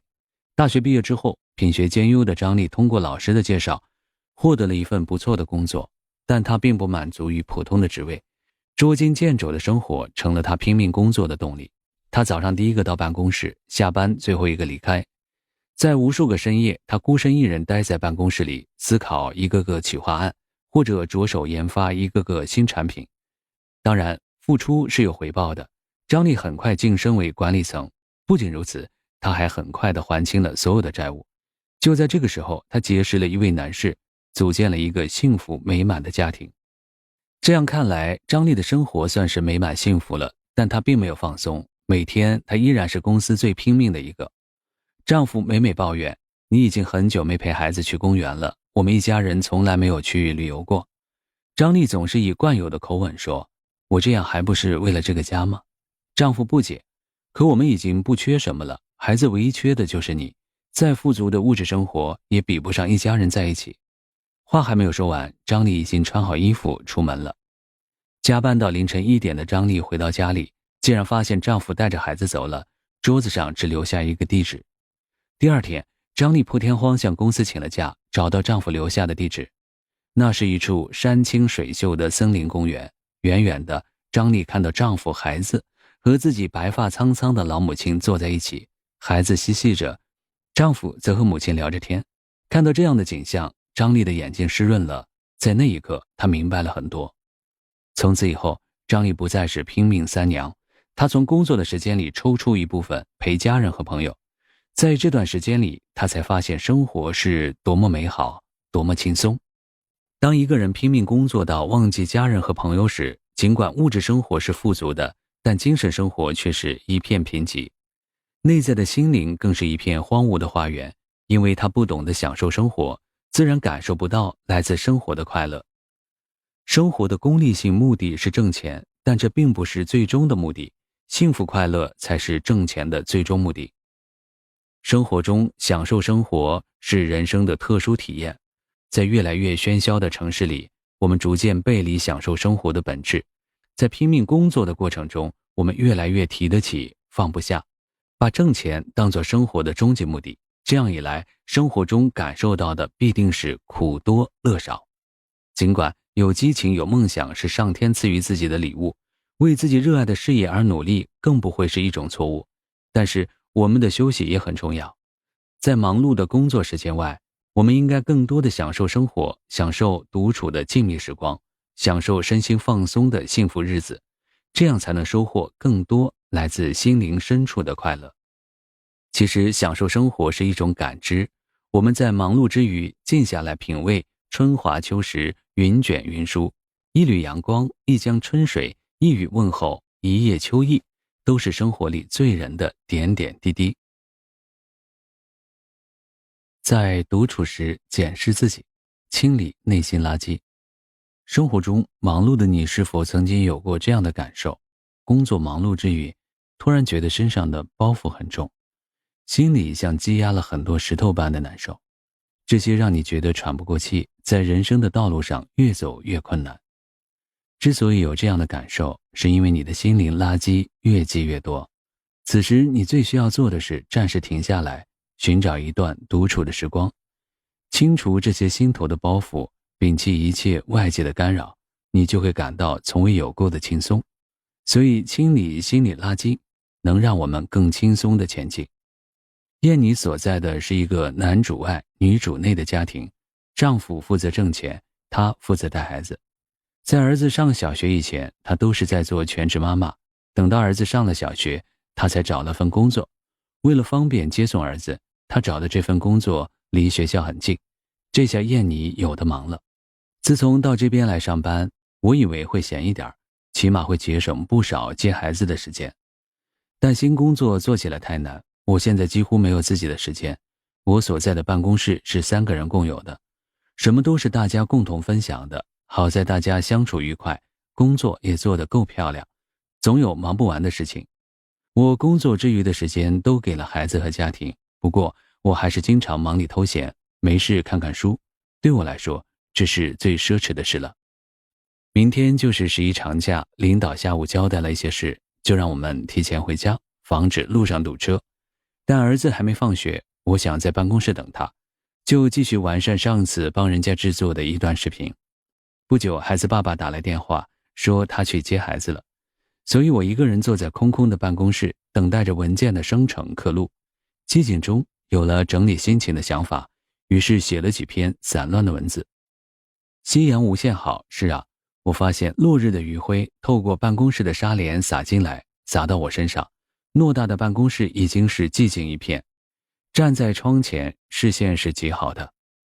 不远处已经是灯火阑珊，围墙外的道路上，街灯安静而闲适，总是让我回想起10多年前的黄昏。那是我一个人走在上晚自习的路上，冬日的黄昏，橘黄色的街灯点缀着深蓝色的天幕，有时飘雨，有时落雪，更多的时候并无风雨，一如自己的大脑，疲惫后的宁静与超然。有时等到黄昏，我便站在大学7楼的寝室窗前，眺望不远处的山上忽明忽暗的灯光。护城河里的水仿佛能够穿透夜色低语，思绪飘渺不知去向，似乎总也不知家在何方，总有着无限的希冀。当然也有过彻底的绝望，有时候我彻底的明白了一句话：热闹的是他们，而我什么都没有。寂寞洒脱，一种很微妙的感觉，似乎成了黄昏时自己最热切的盼望。毕竟我们都是在红尘俗世中纠缠着的众生，谁也超脱不了。很快文件生成，我关掉电脑，关上窗户，收拾心情，踏上回家的路。明天又是一个假期，真好。故事中的燕妮是一个懂得让自己内心平静的人，然而现实生活中，在浮躁中行走了太久的人们，又有多少人懂得如何清心呢？许多人参与群体生活的理由都是他们不能够独处，不能够忍受寂寞，他们需要借助外界的喧闹驱除内心的空虚。他们不明白群体生活永远也不能治愈空虚，它只是经由精神的麻醉而暂时忘记寂寞与空虚的存在，结果反而更加加重了这种空虚。我们都知道，热气球想飞得更高，就要抛弃更多的沙袋；风浪中的船想航行得更远，就要扔掉笨重的货物。我们有很多负重的情感，很多情况下舍不得放弃。可是只有扔掉消极的情感，生活才能更加美好。同样，如果能够及时地发泄自己的不愉快，就能更快地进入下一阶段健康快乐的生活。不要压抑自己的不良情绪，如果这种负面的情绪一直残留在心里，就会像沼气一样让人中毒，这会给人带来巨大压力。实际上，我们只有定期给自己复位归零，清除心灵的污染物，才能更好地享受工作与生活。当今社会，我们总是不断地受到来自物质的引诱，很多时候我们在追求目标的过程中，可能并没有意识到自己的心灵已经被那些虚幻的美好理想束缚了。生活远没有理想那么简单，理想固然美好，可我们更要做的是如何让理想受到现实的催化。就像一件被打造的利器，不经过热火的炙烤、重锤的锻炼，怎么能够紧握在战士的手里？清空你的心灵，用心整理，你就会接受失败的馈赠，成功的赏赐。当然，清除心灵垃圾并不是一味的否定过去，而是要怀着否定或者释怀过去的态度，融入新的环境，积极地对待新的工作、新的事物。永远不要把过去当回事儿，要从现在开始全面超越。当归零成为一种常态，一种延续，一件时刻要做的事情，我们也就完成了人生的全面超越。也许你会问，我们的心灵可能会有什么垃圾呢？曾经的成功，过去的褒奖，短暂的胜利，当然还有失望、痛苦、猜忌、纷争。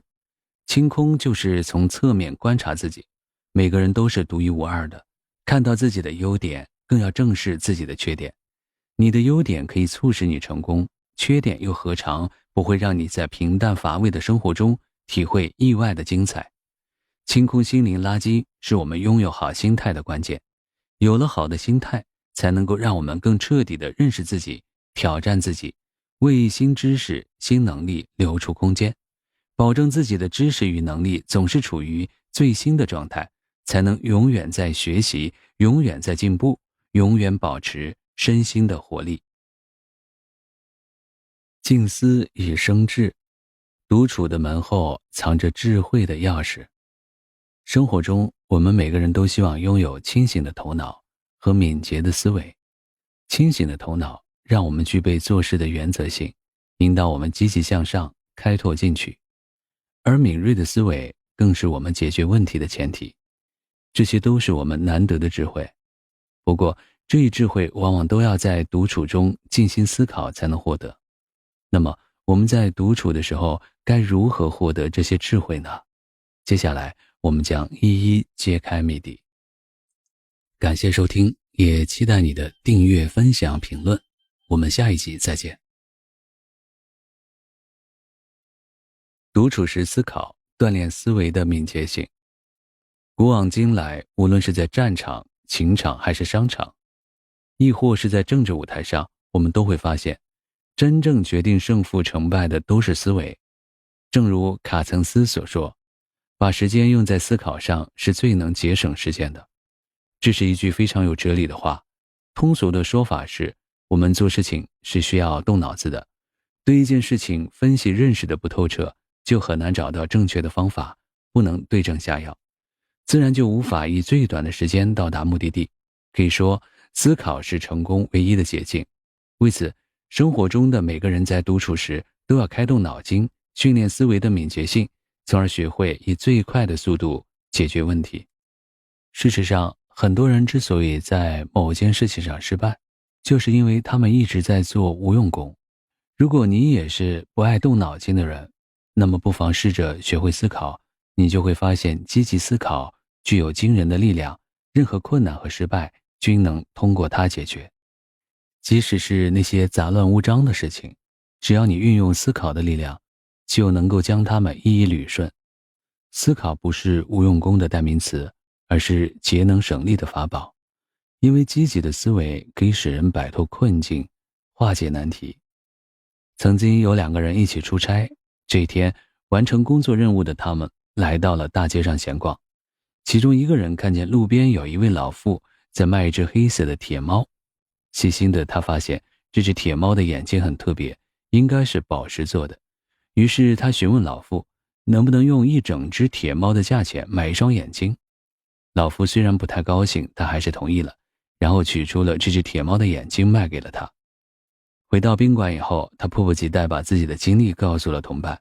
同伴听完之后，问清楚事情的前因后果，就问他老妇在哪里，说自己想买剩下的那只铁猫。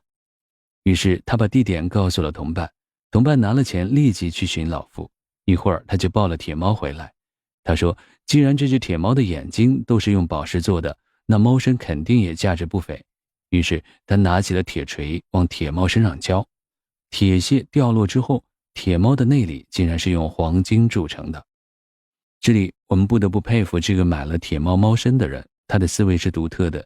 的确，既然猫的眼睛是宝石做的，那么它的身体肯定不会是普普通通的铁。正是这种逆向思维，使他摒弃铁猫的表象，发现了铁猫的黄金内质。当然，训练灵活的思维还要求人们向传统思维挑战。这要求我们在训练自己的大脑时注意，要富有勇气，大胆开拓。不敢叛逆者永远是知识的奴隶，成不了创新思维的开拓者。大胆的标新立异，勇敢的开拓荒芜领域，是创新必备的素质。要不怕挫折，锲而不舍。只有经过艰难的探索和长期不懈的奋斗，才能思人类所未思之题，解人类所未解之谜，开创人类的新天地。当然，灵活的思维并不是抛弃一切，叛逆中要有所创造，必须以判断的继承为前提。没有任何基础的开创性思维是无源之水，无本之木。要有所创新，必须从学习基础知识开始。因此，你还需要在日常的学习中注重基础知识的积累。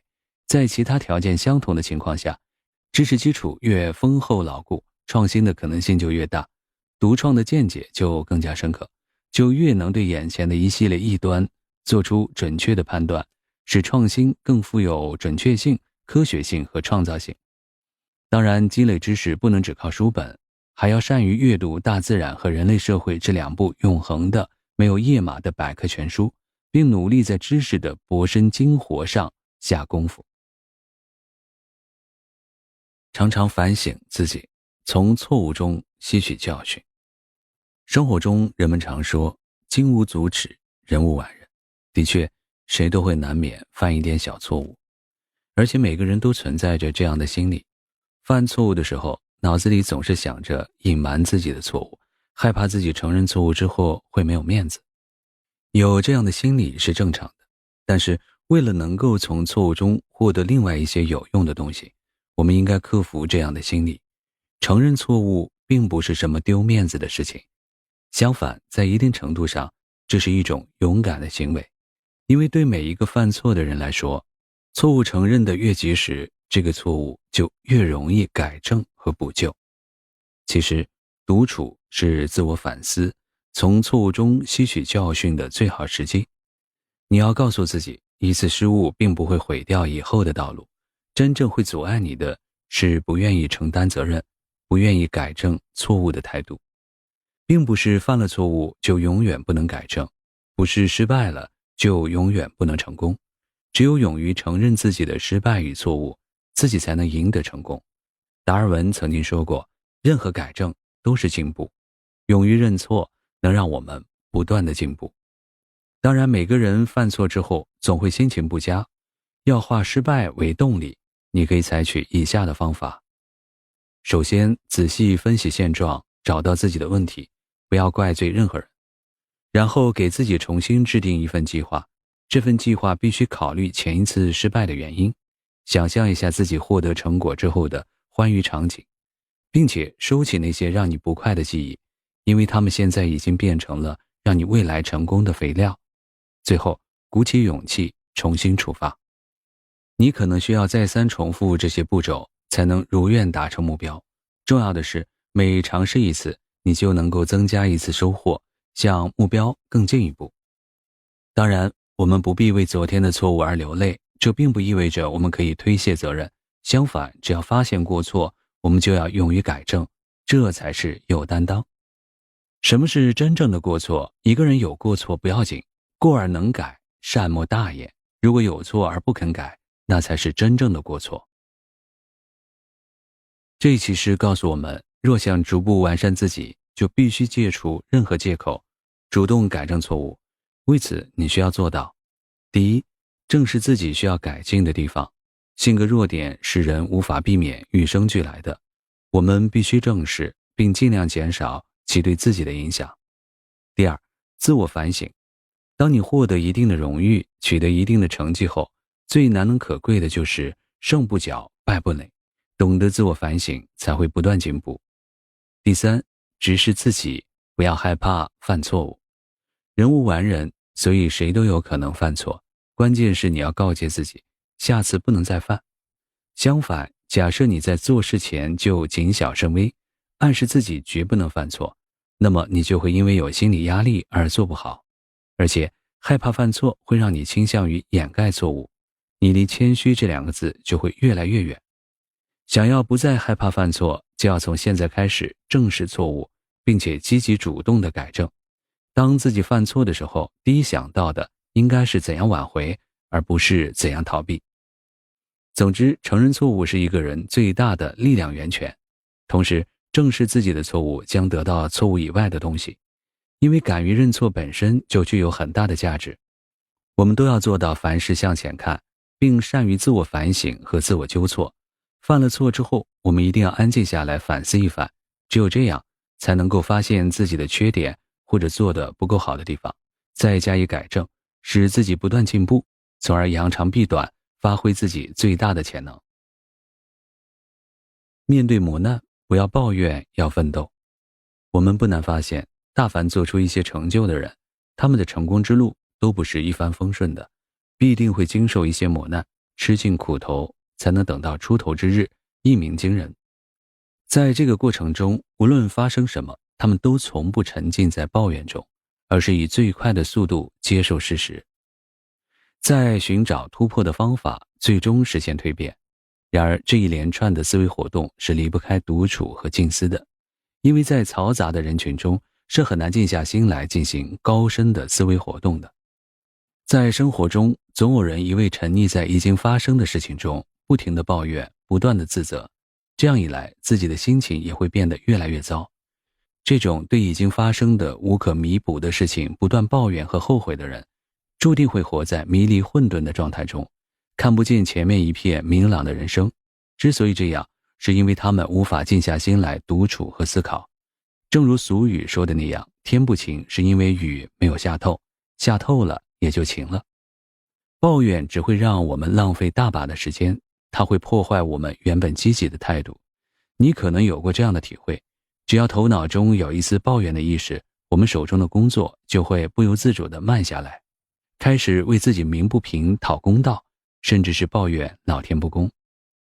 在这种坏心情的影响下，不仅我们的工作和生活都受到影响，我们的心态也会改变。而真正的勇者，他们从不抱怨，总是能淡定冷静地看待世界，审视自己，最终成就自己。因此，无论你的情况如何，都不要抱怨。不要抱怨你的家境不好，不要抱怨你的专业不好，不要抱怨你的爱人，不要抱怨你的工资少，不要抱怨你的老板不近人情。生活是你的朋友，不是你的敌人。生活总有那么多不尽如人意，就算给你的是垃圾，你同样能把垃圾踩在脚底下，登上世界的巅峰。其实很多时候，成功者与平庸者的区别不在于能力的大小，而在于是否具备独处静思的能力。成功者善于从失败和教训中自我反思，平庸者则只知道畏首畏尾，知难而退。爱默生说，除自己以外，没有人能哄骗你离开最后的成功。科瑞斯也说过，命运只帮助勇敢的人。感谢收听，也期待你的订阅、分享、评论。我们下一集再见。有这样一句名言，高贵快乐的生活，不是来自高贵的血统，也不是来自高贵的生活方式，而是来自高贵的品格、自立精神。看看那些赢得世人尊重、处处展现魅力的高贵的人，我们就知道自立的可贵。享有特权而无力量的人是废物，受过教育而不努力的人一文不值。找到自己的路，命运就会帮你。我们也应该有一种不服输的精神，无论现在处于怎样的一个境地，都不必抱怨，也不必太在意，因为你无法更改已经发生的事实。如果你太在意，就会不经意间钻进牛角尖，最终得不偿失。办法只有一个，你要学习缸中的豆芽，喂食芽的小草，慢慢发芽吐绿，用顽强不息的精神与命运抗争。说不定在哪一天的清晨，当你疲惫不堪、睡眼朦胧时，就会发现，在不见边际的浓云重雾边缘，会出现出一湖柔美淡红的曲线，那便是云开雾散、璀璨阳光到来之际。的确，尘世之间变数太多，事情一旦发生，就绝非一个人的心境所能改变。伤神无济于事，郁闷无济于事，一门心思朝着目标走，才是最好的选择。相反，如果跌倒就不敢爬起来，就不敢继续向前走，决定立刻放弃，那么你将永远止步于此。生活中的人们都应该记住，我们的命运由行动决定，而绝非完全由我们的出身决定。每个人的起点并不能决定人生结果。在这个世界上，永远没有穷富世袭之说，也永远没有成败世袭之说，有的只是我奋斗我成功的真理。心中常怀同情和感恩。中国人常讲，善恶福祸终有报，善良是人类最为可贵的品质。身心正直，积德行善，乃做人之道。积德行善的人能得到老天的回报。正所谓，积善之家必有余庆，积不善之家必有余殃。易经曰，所谓善人，人皆敬之，天道佑之，福禄随之，众邪远之，神灵畏之，所作必成，神仙可祭。欲求天仙者，当行1300善，欲求地仙者，当立300善。苟或非义而动，背礼而行。哲人说，善良是爱开出的花，善良是心地纯洁，没有恶意，是看到别人需要帮助时，毫不犹豫地伸出自己的援助之手。对高尚的人来说，他们的品性中蕴藏着一种最柔软，同时又最有力量的情愫——同情心。然而令我们遗憾的是，在我们的身边却有不少冷漠的行为。例如，看见摔倒的老人，因为怕被碰瓷而避之不及；对遭遇天灾人祸的新闻丝毫不动容；对需要帮助的小动物视而不见。我们不禁感叹，人们究竟是怎么了？其实这些就是缺乏同情心的表现。我们提倡积德行善，就是要有同情心，行善积德有好报。任何人都应该做一个心地善良的人。假如你正在步入冷漠者的行列，你确实应该停下来思考一番，唤醒自己的同情心。一位作家有一次和他的侄子交谈，他们讨论了很多有趣的话题，最终谈到什么叫善良。他问自己的侄子：你知道什么是善良吗？侄子点点头说：我知道，可是我无法表达。作家笑了笑说：你知道什么是人生中最宝贵的东西吗？侄子点了点头，说出了包括金钱在内的很多东西。可这次作家却摇了摇头说道：在人的一生中，有3种东西是最宝贵的，第一是善良，第二是善良，第三还是善良。善良是什么？善良是不求回报的付出，是内心永恒不变的那一抹温柔，是与人为善的不变天性。可见善良的品质不是人人都具有的，但人人都能感受到它的存在。善良不是人们与生俱来的，却是能够在净化心灵的过程中得到升华的人格成分。一位智者曾经说过，善良是一种远见，一种自信，一种精神，一种智慧，一种以逸待劳的沉稳，一种快乐与达观。只要我们自己本身是善良的，我们的心情就会像天空一样清爽，像山泉一样清纯。一个人为别人付出了，帮助了别人之后，得到的便是自我的肯定，是开心的快乐。的确，我们感受到的善良，有时就像天使背部一片洁白轻柔的羽毛，让人感受到温暖与希望；有时又像宽阔厚实的胸膛，让人感到无比振奋，同时让人拥有力量。然而，善良需要修行，不能停留在口头上。行善可以使人在精神上产生愉悦和快乐，尤其是得到称颂的时候，会有慰藉和满足的感觉。实际上，你在做好事和有益的工作时，无论是有意还是无意，都会聚精会神，全身心的投入。那时，你的脑海里会排除杂念和私欲，心灵得到锻炼和净化。长期如此，当然有利于身心健康。平时人们都说德行，何为德？何为行？德是个人的高尚情操，是先天禀赋，但并非所有的人生下来就具备好的品性，故需要后天扎扎实实的践行。所以德需要行才能为善，不然的话就是一个空洞的东西。未能为善的德只能是伪善。行是行为，善是无私，行为的无私就是行善，积德是行善的必然结果，与情景没有关系。利于别人的行为与思想就是善。可见善良从来就与正直、爱心、悲悯为伍，与邪恶、阴毒、冷漠为敌。清澈的水来自雪山之巅，人的善良来自纯洁的心灵。生活中的人们，当我们怀着一颗真诚之心，善待身边的每一个人时，我们收获的也是真诚与善良，当然还会有浓浓的爱。世界上没有绝对的完美，生活中我们每个人都被告知要力求完美和成熟，我们都在极力表现自己完美的一面，都在追求完美的人生。然而真正的完美是不存在的，每个人的生命都被画了一个缺口。例如，那些长相漂亮的女士未必有智慧的大脑，那些有钱的夫妻未必关系和睦，有的人家财万贯却被病痛折磨。因此，在独处思考的时候，你不妨告诉自己，对生活中的缺失和不足，不妨宽心接受，放下无谓的苛求和比较，反而更能珍惜自己所拥有的一切。哲人说，完美是一座无人能抵达的宝塔，人们总是倾其所有追逐它，却永远无法到达。完美只能作为一个追寻的目标，不可能把它当作一种现实的存在，否则你将陷入自我矛盾而无法自拔。生命的美丽在于真实，纵然有缺憾，却是无法复制、无与伦比的美丽。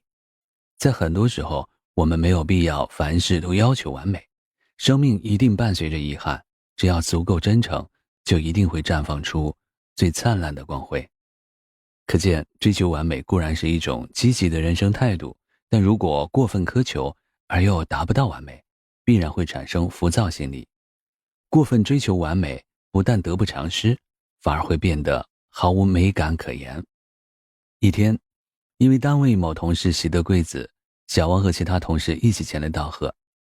来到同事的家里，小王环顾四周，发现同事的家布置得很温暖，尤其是悬挂着的那些花花草草，更是为整个家增添了几分精致。正当小王观赏之时，同事说：“这几盆花草有真有假，你们看出来了吗？”我怎么没有看出来呢？另一个同事反问道。谁能不用手摸，不用鼻子闻，在5米以外的地方准确地指出真假花，我就送给谁一盆郁金香。同事有些得意地说。听到同事的话，大家都兴致勃勃地仔细观察，只见眼前的几个盆栽都长得极为茂盛，看起来个个碧绿如玉，青翠欲滴，乍看之下真的是分不出真假。可是用心观察，还是能发现其中的不同。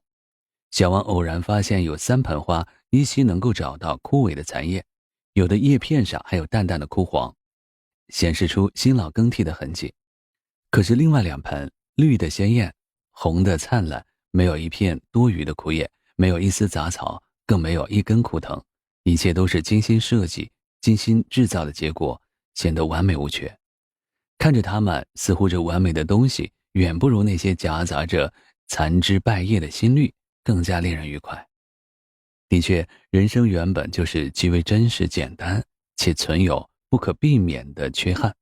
有些人对完美生活的幻想超出了生活本身，刻意装点的生活就如那盆假花一样，虽然看起来很精致，但却总会缺乏生气，缺乏生命经历过的真实。如果时时都是如此的心境，事事都是如此的状态，生活的一切虽然看似华丽精细，却始终缺少灵魂的寄托。每个人的生活都必定伴随着遗憾，因此追求完美是正常的，却也是人生最大的悲哀。人生贵在真实，瑕不掩瑜，即使有了缺憾，也无损人生真切的美丽。我们要善于接纳自己，无论是优点还是缺点，都要用平常心看待。上帝是公平的，他关闭了一扇门，也一定会为你开一扇窗。我们需要的只是尽情释放出生命真实的美丽。喜欢独处的人，偶尔也需要陪伴。身处竞争激烈、纷繁复杂的社会环境中，每个人都会感受到压力。不同程度的心理压力会对我们的心理造成不同程度的危害。而要想健康的生活和工作，重要的方法之一是摒弃自认清高的心理，主动结交良友，营造一种健康的生活状态。因此，对热爱独处的人来说，有时也要主动地走入人群，享受良好的社交关系带给自己的益处。别封闭内心，喜欢独处也可以结交朋友。俗话说，多一个朋友多一条路。很多时候，我们可以向朋友倾诉心中不愉快的事，办不到的事，朋友也能竭诚相助。然而，如果我们过分沉溺于独处，是无法结交朋友的。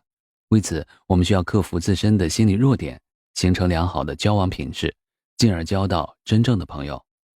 一个人是寂寞的，一个人的世界并不精彩，真正的快乐在于分享。那么，为何不走出去，对他人敞开心扉呢？吴女士是我国恢复高考后的第一届大学生，用她自己的话讲，在学校学习乃至后来参加工作，学习成绩和专业技能可以说都是同龄人中的佼佼者。可是她生性胆怯，害怕与陌生人打交道，开口讲话就脸红。不得不随单位或丈夫参加一些社交活动时，她总是感觉不自在。最让她感到难过的是年初，单位要举行处级干部竞争上岗，其中一关是施政演说，她没有足够的勇气和胆量，最后只好放弃。吴女士的专业和资历绝不比人差，可是这个由胆怯和害羞组成的自卑拖了她的后腿。其实也可以说是她的想法拖了她的后腿，心态的不开放，想法的单一，也是造成她自卑的主要原因。有一个叫波克的人，他的一生具有传奇色彩。6岁时，他随家人从波兰移居美国，居住在美国的贫民窟，他只读了6年的书。13岁那年，他从学校辍学到一家电信公司里工作。不过他仍然坚持自学，很小的时候他就知道了经营人际关系的重要性，因此他省吃俭用买了一套全美名流人物传记大成，研习其中的奥妙。接着他做了一件让很多人都惊讶的事，他竟然给书中提到的大人物写信。例如，他写信问当时的总统候选人戈菲德将军是否真的在拖船上工作过。他还写信给格兰特将军，问他有关南北战争的事情。那时候他只有14岁，周薪只有6元2角5分。他就是用这种方法结识了美国当时最有名望的诗人、哲学家、作家、大商人、军政要员等。那些名人也都乐意接见这位可爱且充满好奇心的年轻人。就这样，他获得了很多和名人会面的机会，这也是他改变命运的开始。他开始努力学习写作技巧，再向上流社会毛遂自荐，替他们写传记。不久之后，他便收到像雪片一样的订单。这时的波克还不到20岁。不久，这个颇具传奇性的年轻人被家庭妇女杂志邀请成为编辑，一做就是30年。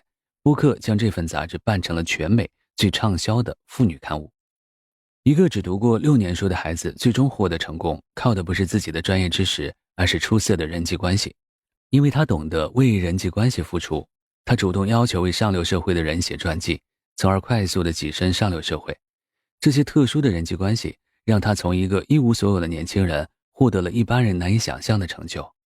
要想克服胆怯、害羞的种种不良表现，需要先改变心态，再进行必要的心理调试和训练。有几种方法可供参考。第一，认识到人际交往的重要性。我们发现大凡成功的人都不是靠单打独斗获取成功，他们更懂得借助他人的力量。正如人们所说，一个人一生的命运如何，往往取决于他身边最亲密的5个朋友。因此，我们每个人都要认识到人际交往的重要性，并且努力提升自己的人际交往能力。第二，克服自卑，具备自信心。生活中有这样一些人，他们在与人交往时总是表现得很自卑，甚至躲着他人，常常走路的时候低着头，声音只有自己听得见，不愿和熟人打招呼，不敢正视他人的眼睛。这些表现都是社交恐惧和自卑心理在作怪。我们要想处理好人际关系，首先就必须克服这一点。自信意味着对自己的信任、尊重和肯定，也意味着充分了解自己的实力。对此，我们要把与人交往当成一种兴趣，而不是负担。你要明白，现代社会没有人可以活在自我封闭的世界里，只有与人交往，不断学习，才会获得自我提高和发展。第三，区分心理优势和清高。心理优势与所谓的清高是不一样的概念。有些人总是觉得自己与众不同，甚至高人一等，在与人交往时，他们会表现得清高，不理人。但实际上，他们的能力不一定比他人强，他们只是故作清高，封闭内心。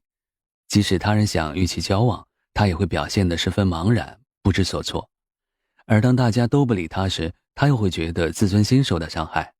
而有些心理优势的人则不一样，他们在与人交往的时候表现得镇定自若，即使遇到他人的恶意攻击，也能坦然面对，这才是真正的气场。第四，时刻保持良好的社交礼仪。中国是礼仪之邦，万事以礼相待。一个懂得礼数的人，会由内而外散发着吸引人的气质，这类人往往也不缺朋友。第五，积极暗示，主动展示自己。如果你很想展示自己，却不敢站出来，也不表露自己的意思，最终肯定是无可奈何花落去，一江春水向东流，落得一个自怨自艾的下场。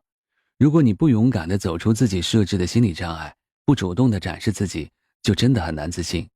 为此，你不妨告诉自己，我有实力和优势，我的人品和操守足以让人信赖，我有专业能力和无限的潜力，我是最棒的。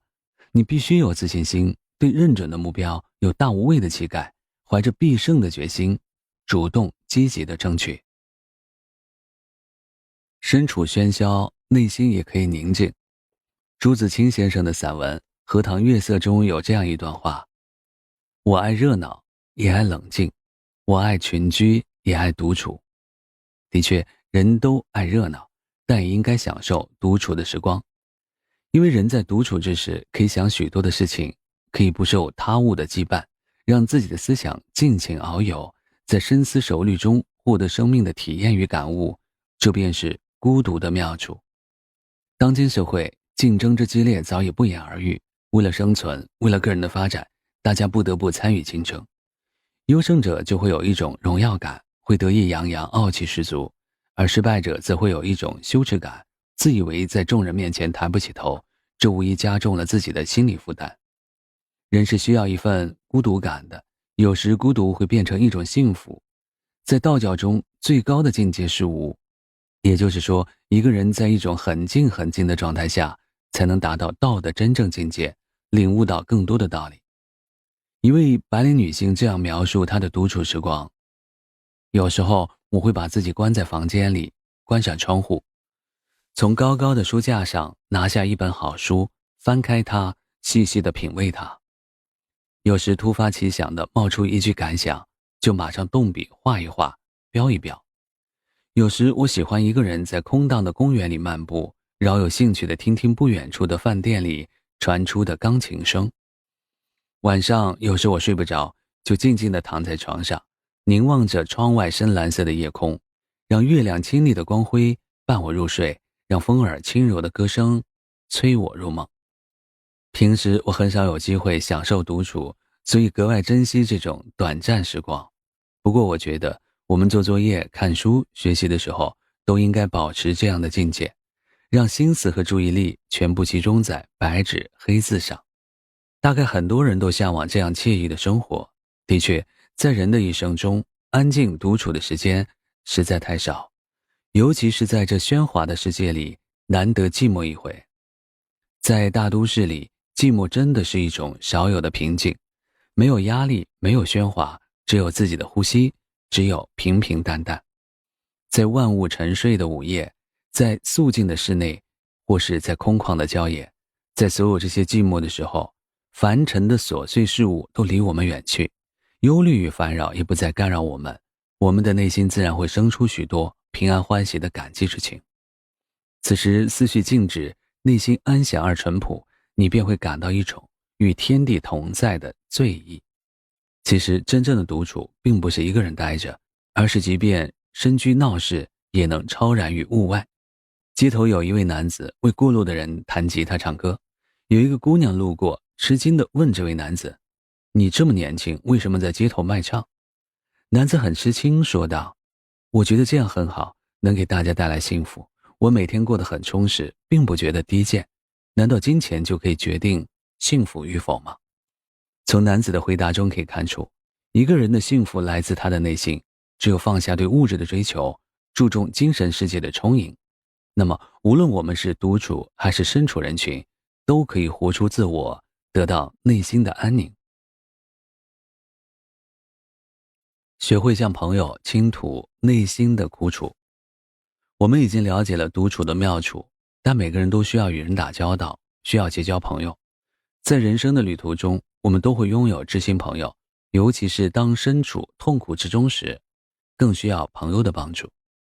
我们每个人都会遇到一定的压力，如果压力过大且不加排解，一个人闷在心里，或者独自受委屈，都对健康不利。心理学研究表明，向别人说出自己遇到的压力、烦恼，能起到宣泄的作用。因为与别人交谈，能够分担自己的感受，分散压力。倾诉压力和烦恼的过程，就是整理清晰自己思路的过程，对减压有益。可见，当我们因为压力而内心郁闷时，不妨找个知己倾诉，说出烦恼，这样你会轻松很多。心理学家指出，每个人都应该学习一些有效的心理减压方法，这样不但能够减轻压力对当事人的伤害，而且可以帮助身边的人更好地解决各种不良事件，何乐而不为呢？在工作和生活中，当你感受自己承受着过大的心理压力时，不妨试试倾诉法。心理学家认为，正确适当的倾诉自己的烦恼，可以帮助我们宣泄内心的压力，但要注意方式和方法，否则会造成新的人际关系问题，从而带来新的烦恼。那么我们在倾诉时有哪些要注意的事项呢？第一，选择倾诉对象。当我们感觉自己内心正在承受一定压力时，要学会适当的倾诉。在选择这种方式时，一定要注意自己选择的对象。有些时候，造成我们内心压力的是一些不能向外人倾诉的隐私，因此这就要求我们选择一些能够替自己严守秘密的朋友。这些朋友既可以是同性，也可以是异性，前提是能够确保不泄露我们的秘密。只有选择对了倾诉对象，才不会给以后的生活增添新的烦恼。第二，注意倾诉的频率。在选择倾诉对象的问题上，有些人不喜欢选择陌生人，他们往往会选择一些自认为比较亲密的人。不管选择什么样的人，都需要注意自己的倾诉频率，不能太过频繁。如果你经常在某人耳旁絮叨同一个问题，就会让人厌烦。可能前几次别人会认真对待，次数多了，对方也只能抱着敷衍的态度，更有甚者会引发双方关系紧张，为自己带来新的心理负担。第三，主动调整自己的不良情绪。当你向他人倾诉自己的烦恼和压力时，面对对方的开解与安慰，要主动调整自己的思维方式，顺着对方的思维思考问题。俗话说，旁观者清。当你深陷谜团，就可能无法全面了解之前的情形，因而内心会出现各种困惑。如果你能宣泄出内心的愤懑之情，学会接纳别人的意见和建议，调节情绪的效果就会更加明显。面对来自工作和生活中的压力，我们只有学会积极主动地化解内心所承受的压力，才能确保身心的健康发展，从而为自己创造高质量的生活。如果你还在为一些事情心烦意乱，就要大胆说出内心的苦恼，这样才会用好心情面对以后的工作和生活。因此，当心情压抑的时候，不妨找一个倾诉对象。有些事情其实并不像当事者想的那么严重，可一旦钻进牛角尖，就会越急越生气。这时，如果请旁观者指导指导，可能就会豁然开朗，茅塞顿开。用聚会搭起社交的桥梁。独处对心灵提升和成长有很多的妙处，但我们只有通过合作和人际交往，才能实现自己的社会价值。因此，我们不可以过分沉溺于自己的世界，而应该主动结交朋友。事实上，无论我们从事什么工作，要成功，都必须重视关系的营造。有人脉就能够得道多助，在与对手的竞争中就会处于优势地位。因此，我们绝不可封闭自己，而是要注重发展人际关系，发展自己的人脉。不仅要扩展自己的人脉，还要让关系更加稳固。而要做到这一点，常用的方法就是参加聚会。方先生独自经营着一家纺织厂，他始终保持着20几岁时的心态和激情，经常参加各种同学老乡的聚会。即使有时生意并不好，他也经常办聚会。当然，方先生私下里是一个很喜欢安静的人，但他深知聚会能给自己带来益处。有一个周末，方先生办了一个小型的聚会，邀请朋友来家里聚聚。这一天在酒桌上，他得知一位同学手上有一批积压的布料，准备低价出售。因为这位同学马上要出国，想在出国前处理好这件事，其他人都表示爱莫能助。但方先生心想，这批布匹是外贸产品，但在国内同样也可以销售，如果自己低价收购的话，还可以赚一些中间利润。而最重要的是可以让自己交到一个很好的朋友，大家是同行，也有助于双方建立良好的合作关系。可是当他回到厂里的时候，很多老干部提出了质疑，自己是生产布匹的，厂里的货还没有发出去，怎么还接手这个烂摊子呢？当他向老干部们说明利害关系之后，大家都表示方先生有先见之明。果然，这位同学很感谢方先生，并表示以后会把自己的老客户都转给方先生。他不断向自己的朋友夸奖方先生，为方先生介绍了很多生意。就这样，在不到2年的时间内，方先生的纺织产品风靡全球，生意越做越大。后来方先生常说，眼睛只盯着钱的人做不成大买卖，买卖也要有人情在，抓住了这个人情，买卖也就成功了一半。案例中的这位方先生是非常聪明的，虽然他的生意并不好，但他始终保持着热情，懂得利用聚会发展自己的人脉。如果当时没有站出来为这位同学排忧解难，那他便不会拥有这位同学介绍的客户，表面上是吃了点亏，实际上交到了朋友，这可以说是一个更大的收获。一些人对参加聚会的行为不屑一顾，认为用这种方式结交朋友功利性太强。但是即便你热爱独处，也不能否定参加聚会的益处。而且在现代社会，人们总是忙于自己的工作和生活，唯有聚会可以将人们聚集在一起。因此我们与人交往时，既要学会有的放矢，又要广撒网。因为建设人脉的前提是认识更多的人。你生活圈子中的朋友是不是很长时间没有更新了？是不是既没有增加新的朋友，也没有新类型的社交活动？如果是这样，你就要首先克服自己的心理障碍。任何事情的发展都需要一个过程。面对全新的环境，不同的面孔，你可能会不适应。只要你适应了，就能开创一个更新、更广的社交圈子。为此，你更应该积极地参加社交聚会，开拓新的社交圈子。在举办的聚会中，你可以与身边的朋友们进一步联络感情，为自己日后的发展打下坚实的人脉基础。在公司举办的聚会上，你可以尽情地展现自己，表现出自信大方的风采。在商务聚会上，你可以结识那些成功的商界人士，为你的人生奋斗历程指明方向。这些无疑都会帮助我们更好地走向成功。当然，除了参加聚会，我们还可以举办各种各样的聚会，广交朋友，经常联络感情，关系就会越来越稳固。要知道，人脉资源越丰富，支持我们的人就越多。无论是做生意还是求人办事，也都会顺利得多，这是有目共睹的不争事实。那么我们要如何举办聚会呢？聚会需要理由。你可以选择某个节日、某个人的生日，或者一个有意义的纪念日，让你的朋友们聚在一起。这些理由是聚会的最佳时期，令大家不感到突兀，轻易接受。第二，注意举办聚会的时间和频率。举办聚会最好在周末或者节假日，才不至于打扰他人的工作。另外，活动不可以过于频繁，谁也不愿意3天2头的参加聚会。第三，展开联系。在聚会上，你可以与朋友展开联系，多与他们联络感情，多询问他们的近况。如果对方有需要你帮助的地方，在能力允许的情况下，你也应当伸出援手，在互相帮助中增加彼此间的关系。总之，我们不要一味地排斥聚会，而是要积极尝试举办聚会，联络友谊，加深感情。给陌生人一个微笑。我们都知道，正常进行社交就意味着要与人打交道。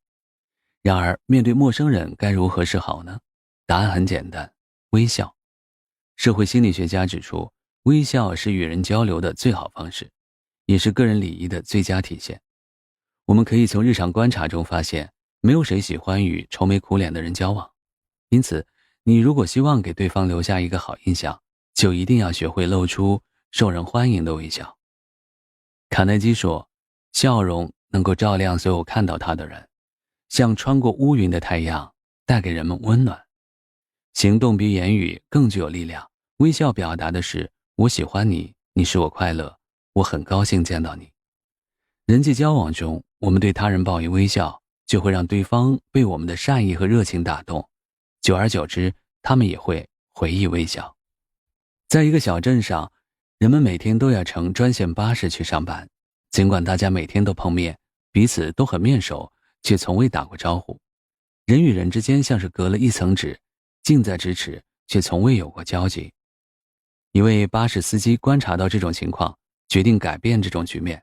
一天，他和往常一样开车去接上班的人，车上的人也依然如故，或是埋头看报，或是观赏外面的风景。当车子开到一条山路上时，司机突然停下来，严肃地说：“现在大家一切听从我的命令。”车上的乘客面面相觑，以为出了什么事情，都非常紧张，全都认真听着司机的话。司机说：“放下你们手中的报纸。”所有乘客都放下了手中的报纸。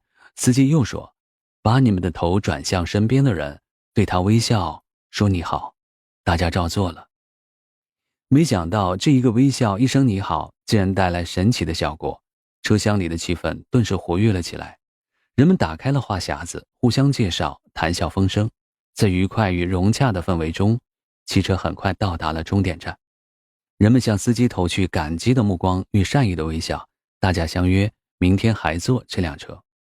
人与人之间的距离实际上并不遥远，有时候只需要一个微笑就可以拉近彼此的距离。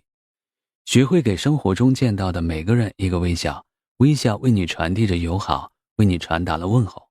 你对别人微笑，别人也会同样对你微笑。微笑是全世界通用的语言，它的魔力是巨大的，既可以让别人感到温暖，也可以令自己感到快乐。人与人之间的隔阂不是思想意见，更多时候只需要一个理解的微笑，就可以达成和解。一个微笑可以提升你的魅力，可以化干戈为玉帛。然而，现实生活中却有很多人不苟言笑，为了能够自然地展现微笑，我们不妨采取以下的几种训练方法。第一，对着镜子微笑训练法。闲来无事，你可以尝试这种训练微笑的方法。坐在镜子前，先整理一下自己的衣服，闭上眼睛，调整呼吸，使之匀速，再深呼吸，让你的心静下来。接下来睁开眼睛，是不是觉得镜子里的你清爽了很多？既然如此，就尝试笑一笑吧，让你的嘴角微微翘起，舒展你的面部肌肉。如此反复，这是一种最常见且有效的训练方法。第二，经常对周围的人发自内心的微笑。你应该注意的是，微笑并不是简单的面部表情，它体现着整个人的精神面貌。因此，我们可以平时多对周围的人发自内心的微笑，这样就能避免在与他人沟通时表情僵硬了。第三，微笑时要心存友善。只有友好的笑容才能让人感受到你的诚意，也才是自然能感动他人的。我们常说伸手不打笑脸人，因为微笑有一种力量，可以赢得对方的欢心，可以让你产生无穷的亲和力。其实微笑本身和个性的内向外向无关，只要肯训练，任何人都能拥有迷人的微笑。请展现你的微笑吧。当对方看到你真诚愉快的笑脸时，就会体验到一种友好融洽和谐的欢乐气氛，因而深受感染，乐在其中。不惧独行，任何状态下都能自在的生活。每个人都是社会的一份子，同时也是我们自己，所以我们既要面对群居，也要面对自己，这就有了独与群的平衡。实际上，我们每个人都不缺所谓的朋友，但真正能够成为知己好友的却寥寥无几。我们如果深陷无效社交，那么不如放弃，花更多的时间在独处中提升自我。当然，这并不意味着我们要孤僻的生活，相反，在独处中的自我修炼能够帮助我们更好地融入生活，与他人相处，成为更好的自己。精简朋友圈，做到高质量的社交。我们不能盲目的结交朋友，在结交朋友时，除了要远离那些不良朋友外，还需要有一定的目的性。因为朋友在真不在多，我们也不必将大把的时间和精力浪费在不必要的人际关系上。聪明会交际的人知道什么是广结善缘，发现人生路途上的朋友。因为真正的朋友需要我们从繁杂的人脉资源库里面去挖掘。到底什么样的人才是真正的朋友呢？第一，真正的朋友不会见利忘义。真正的朋友不会因为一点私利就抛开情谊。真正的朋友不会有私心，他会在你需要帮助的时候不顾一切地帮助你，一直对你忠诚，不会因为你暂时的不顺利而忘掉你。第二，敢于说真话的人才是真朋友。我们知道交朋友也是一件很难的事，人与人之间的距离有时好像很远，一些尔虞我诈不得不让自己多设置一道防线。中国文化中，交友之道在于归过劝善，支持朋友的价值。批评和自我批评，有错误相互纠正谅解，共同改掉毛病或者缺点，互相学习勉励，共同发展，这就是真朋友。因此，我们不太可能对所有朋友一视同仁，不要把精力和信任放在酒肉朋友上，而应该将大部分的时间与精力放在那些最重要、最可靠，对我们的人生最有影响的朋友身上。只有不断认识那些能够改变或者帮助你的人，才是真的结善缘。相反，对那些没有用的人际关系，我们则不可浪费精力。总之，需要记住的是，我们不可能有三头六臂，无法迎接所有人，但选择与什么样人的交往却是有自主权的。那些品行良好的益友会在关键时刻与我们患难与共，他们是我们生命中的贵人。他们不会有过多美妙的语言，有时候他们还会批评指责你，说的都是你不喜欢听的话。你向他说得意的事，他偏偏泼你冷水；你对他说满腹的理想计划，他却毫不留情地指出其中的问题，甚至不分青红皂白地将你数落一顿。反正在他嘴里听不到一句好话，可这样的人才是我们的人生导师。还有一种人，他们说话做事都尽量不得罪人，宁可说好听的话让人高兴，也不说难听的话让人讨厌。其实这样的人根本没有尽到做朋友的义务，明明知道你有缺点而不说，甚至有时候更是别有用心。这种朋友就算不害你，对你也没有任何的好处，你大可不必浪费时间和这样的人交往。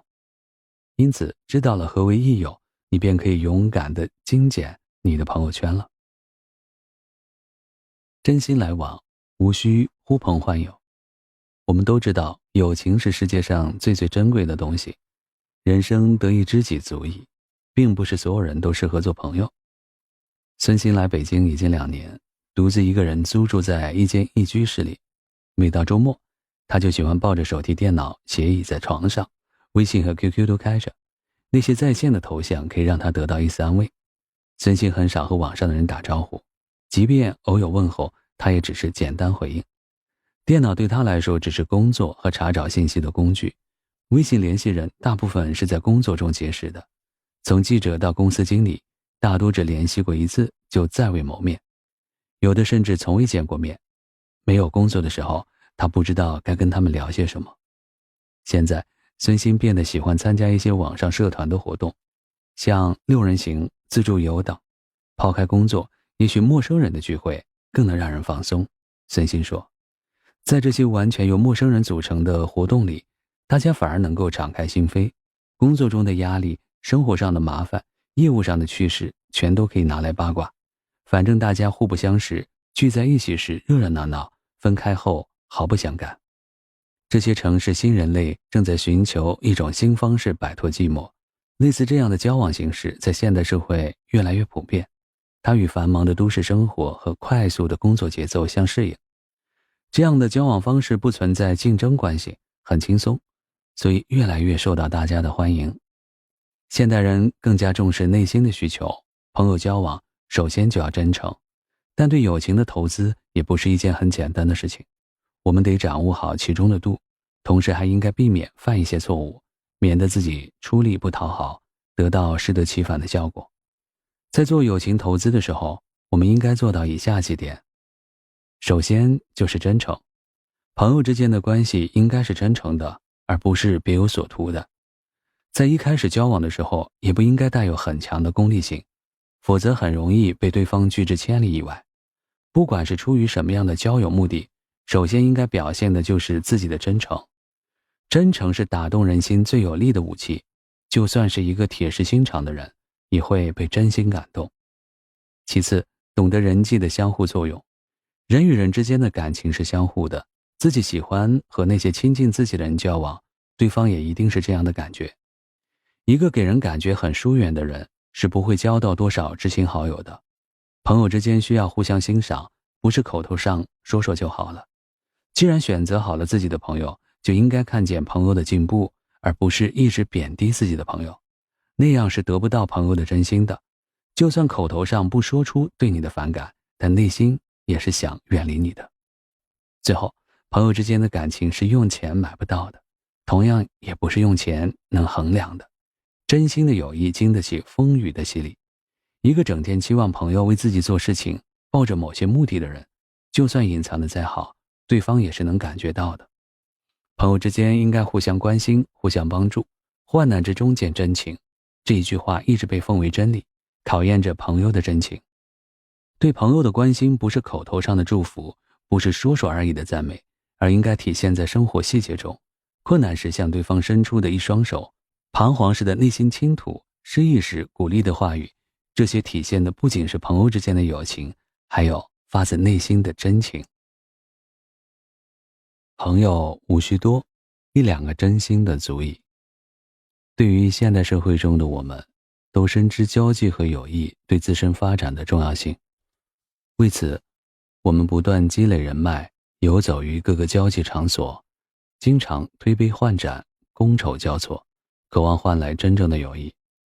然而现实情况却是几本名片大都是陌生人，这大概是很多都市人的内心写照。认识的人越多，人际泡沫就越多。家里攒了几大本名片，里面真正能够称得上是朋友的没有几个。每周约见许多人，但没有一个是知心朋友。手机通讯录里的电话接近饱和，极少联系者占了大多数。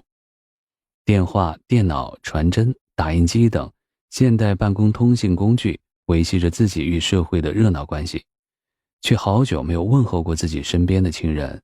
人们常常日夜颠倒的加班应酬，每天的生活就是工作、饭局两点一线。人际交往在城市中正成为不断膨胀的泡沫，破灭之后却是苍凉。然而当今社会的人们正在经历着人际交往的考验，在品味孤单与寂寞之后，老乡会、同学会、8分钟约会等种种联谊会全面繁荣， QQ、微信等网络交流手段也变得空前热闹。可为什么我们真正的朋友越来越少呢？很大一部分原因是我们过分看重人际的互利关系。陈静供职于上海的一家大型房地产公司，他身为市场部的推广经理，经常要策划一些活动。他接触的客户大多事业有成，甚至小有名气。几年下来，陈静的名片盒里存了一大把交换来的名片，手机、笔记本电脑、记事簿里存满了各种关系户的联络方式。在各种社交商务场所，他应酬的八面玲珑，每天他的手机频频响起，与各路人马通话时都是一股亲热劲儿。在朋友的眼中，陈静的生活可谓丰富多彩，结识的朋友也都是精英。但陈静却说，除了工作上的联系，我真正的朋友并不多。工作性质决定了我几乎每天都在认识新的人，但事实上这些人绝大部分都只有一面之缘，下一次有事需要再联系的时候，就跟陌生人没什么两样。陈静说，有一次自己遇到一点事情需要帮助，可抱着几大摞名片，却实在想不出有谁能够帮忙。其实身边很多同事也都是这样，我们办公室里几个同事都是单身，家长急死了，不明白做推广认识那么多人，怎么就遇不到合适的。其实他们哪里知道，虽然我们平时工作看似热热闹闹，但事实上真正的圈子太小了。陈静无奈地表示，虽然在工作中会接触大量的人，但不知为什么很难与他们建立起如学生时代般真诚的朋友关系。繁忙的工作让他根本没有时间考虑个人的问题。那些通过工作认识的朋友都是有利益关系的，抛开这层关系，便什么都不是了。和案例中的陈静一样，现代社会中很多人也认为人际关系似乎越来越淡薄，我们经常找不到可以说真心话的朋友。其实我们忽略的一点是，与其低质量的群居，不如高质量的独处。我们更要明白的是，不可能谁都成为我们的朋友。当然，即便是如此，我们依然要真心待人，真诚结交，并遵循结交朋友的原则。第一，学会倾听，真诚给予。作为朋友，你首先要学会倾听。当你的朋友遇到挫折，碰上烦恼时，他需要一个倾诉的对象。如果你能够真诚耐心地倾听对方的诉说，就是为朋友打开了一个情感的发泄口，朋友也会对你感激不尽。另外，你还要真诚地帮助朋友。朋友遇到困难需要你伸出援手时，如果你能够帮忙，就要帮他渡过难关。如果确实是超出自己的能力范围，也要让他感觉到你在他的身边，给予他克服困难的勇气，而不是冷冷的袖手旁观。第二，人脉不等于朋友。人脉是一张关系网，通俗地说，就是用于互相获取利益的人际圈，但不等于朋友。我们在平时要注意结交一些真正的朋友，如果功利性太重，关系肯定不会持久。在你困难的时候，他们也不会伸手帮忙，而在你失去利用价值之后，这些人也会毫不留情地转头就走。第三，最好少谈钱。朋友之间互相帮助是理所应当的，但在钱财方面还是谨慎为妙。如果是向朋友借钱，即使不是什么大数目，也要严格遵守约定的日期，尽快归还。别以为对方跟你是朋友，就主观认为你的东西就是我的，我的东西就是你的。越是好朋友，越要有交往的底线，要彼此尊重。偶尔打破孤独，融入人群。现代社会发展迅速，但孤独却作为一种越发严重的感受，侵袭着人们的生活。也许有人会说，现代社会已经人满为患，不管走到哪里，都身处于熙熙攘攘的人群，怎么会觉得孤独呢？没错，现代社会的确嘈杂热闹，但是人群孤独症患者越是置身于热闹的人群中，就越感到孤独。其实我们很容易就能打破孤独。尽管在现代的大都市里，人们居住在钢筋水泥的城市森林里，也因为频繁搬家而和身边的人日渐疏远，但只要我们有勇气打破孤独，孤独就会应声破碎。人们拥有热情与爱，就是要满怀真诚地对待同伴，这样人与人之间的坚冰才能被打碎。因而我们要想战胜更加顽固的孤独，首先就要走出自怨自怜的阴影，走入阳光之中，走进与朋友的真诚友爱。只要我们愿意寻找，总有一个地方，我们在那里可以与他人一起享受生活的美好，尽情释放自己的热情，享受他人的热情。当然，这么做的前提是，我们必须有勇气，有勇气打破枷锁，有勇气走出人生的困厄，也有勇气融化心底的坚冰。田小苗一直独身一人在大城市里生活，他已经习惯这样的生活。回到家里自己开灯，根本不知道邻居住着谁。近来田小苗又换工作了，他不得不搬到新租的公寓里生活。这对他而言无所谓，哪怕是住了好几年的公寓，他也不认识所谓的邻居。然而才住了几天，田小苗就感到很烦恼，因为他的隔壁住着一个有着2个小孩子的家庭，其中一个孩子还是一个小宝宝，夜里经常哭泣，搅扰了田小苗的睡眠。为此，田小苗非常后悔租了这间公寓。一天，田小苗刚刚下班回家没多久，突然停电了。田小苗摸索着点燃蜡烛，这时候响起了敲门声。田小苗很纳闷，因为他的家里从来没有客人到访过，他不知道谁会在这个时候敲门，因而紧张地打开门。门口站着一个半大的孩子，笑眯眯地问：阿姨，你有蜡烛吗？田小苗一下子意识到隔壁的孩子来借蜡烛，因而毫不犹豫地拒绝道：没有。没想孩子笑着从自己的口袋里拿出2根长长的崭新的蜡烛，说：阿姨，我就知道您没有蜡烛，这是我妈妈让我送给您的，我们就住在您的隔壁。妈妈说您刚搬过来，如果缺少什么就去我家里找。一瞬间，田小苗觉得心里暖暖的，她不知道该说些什么，只好笑了笑。为了报答这2根蜡烛的友好，田小苗次日下班后特意买了很多水果，分了一半给邻居家的2个小孩。后来孩子的妈妈做了好吃的饭菜，也会让孩子送一些给田小苗。一来二去，田小苗忽然觉得有邻居真好，甚至比亲戚还要好。在这个十里中，田小苗原本已经习惯了城市的钢筋水泥，始终独居的他不愿意和任何人打交道，总是回到家后就再也不出门。幸好这次停电，他才感受到邻居的友善，因而也渐渐打开心扉，愿意接纳他人走入他的生活。他也因为与邻居的相处，意识到人与人之间的距离并没有那么遥远，人生是非常美好的。一同生活如此美妙，这句话告诉了我们与朋友相处的乐趣。诚然，我们肯定独处的妙处，但我们毕竟是社会中的人，不可能脱离人群而存在。而且真正的独处并非刻意避开人群，更不是内心的孤僻，走进人群也更能感受到快乐。不妨回忆一下，在读书时代，我们和同学室友一起上课、放学，一起生活，一起做一些荒唐的事。那个年代是快乐的。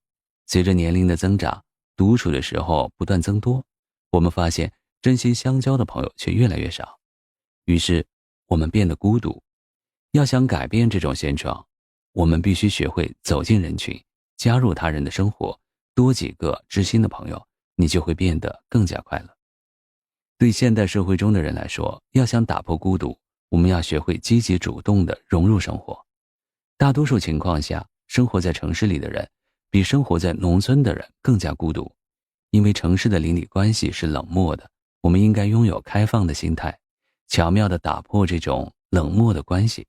工作之余，我们还可以参加各种俱乐部，从而与更多的人相处，也渐渐习惯与陌生人相处。人生是精彩的，朋友们，从现在开始，让我们远离孤独，积极主动地融入人群之中吧。第10章，不必害怕孤独，学会与自己相处。我们都是凡夫俗子，每个人都免不了与人接触。我们都生活在一定的集体中，都要与人相处。很多时候，人们宁愿面对别人，也不愿单独面对自己。其实，漫漫人生，没有谁会始终陪伴我们。与我们相处一辈子的还是自己。那些真正快乐的人，往往懂得怎么开发自己的快乐源泉，会在寂寞的时候，给自己安排一片只属于自己的小天地。独自一人也可以狂欢。随着年龄的增长，你是否有这样的感觉？以前觉得一个人吃饭逛街很难为情，现在却无比享受。有人打电话约你出门，你宁愿拒绝。你变得不喜欢呼朋唤友，推杯换盏。你可能会纳闷，也许会感叹自己大概是真的老了吧。其实这种宁愿孤单的心理状态，就是认识到了独处的妙处。正如一句话所说，孤单是一个人的狂欢，狂欢是一群人的孤单。这句话可以理解为，真正的孤独是一种真实的自我，想自己所想，做自己所做。也许内心忧郁，却并不空虚，是一种自我和本我的狂欢。而空虚的人害怕孤独，一刻也静不下来，只能在与人交往和狂欢中忘却自我，麻痹自我。这里的孤单与狂欢有反向思维的意境，包含朴素朦胧的哲学理念。如果一个人的心态良好，即使孤单，也能把它当作一种自我的完全释放。而一个人心态处于低潮，即使被欢乐包围，依然会感到莫名的孤单。的确，一个人独处的时候多了，有时就宁愿一个人做自己喜欢的事。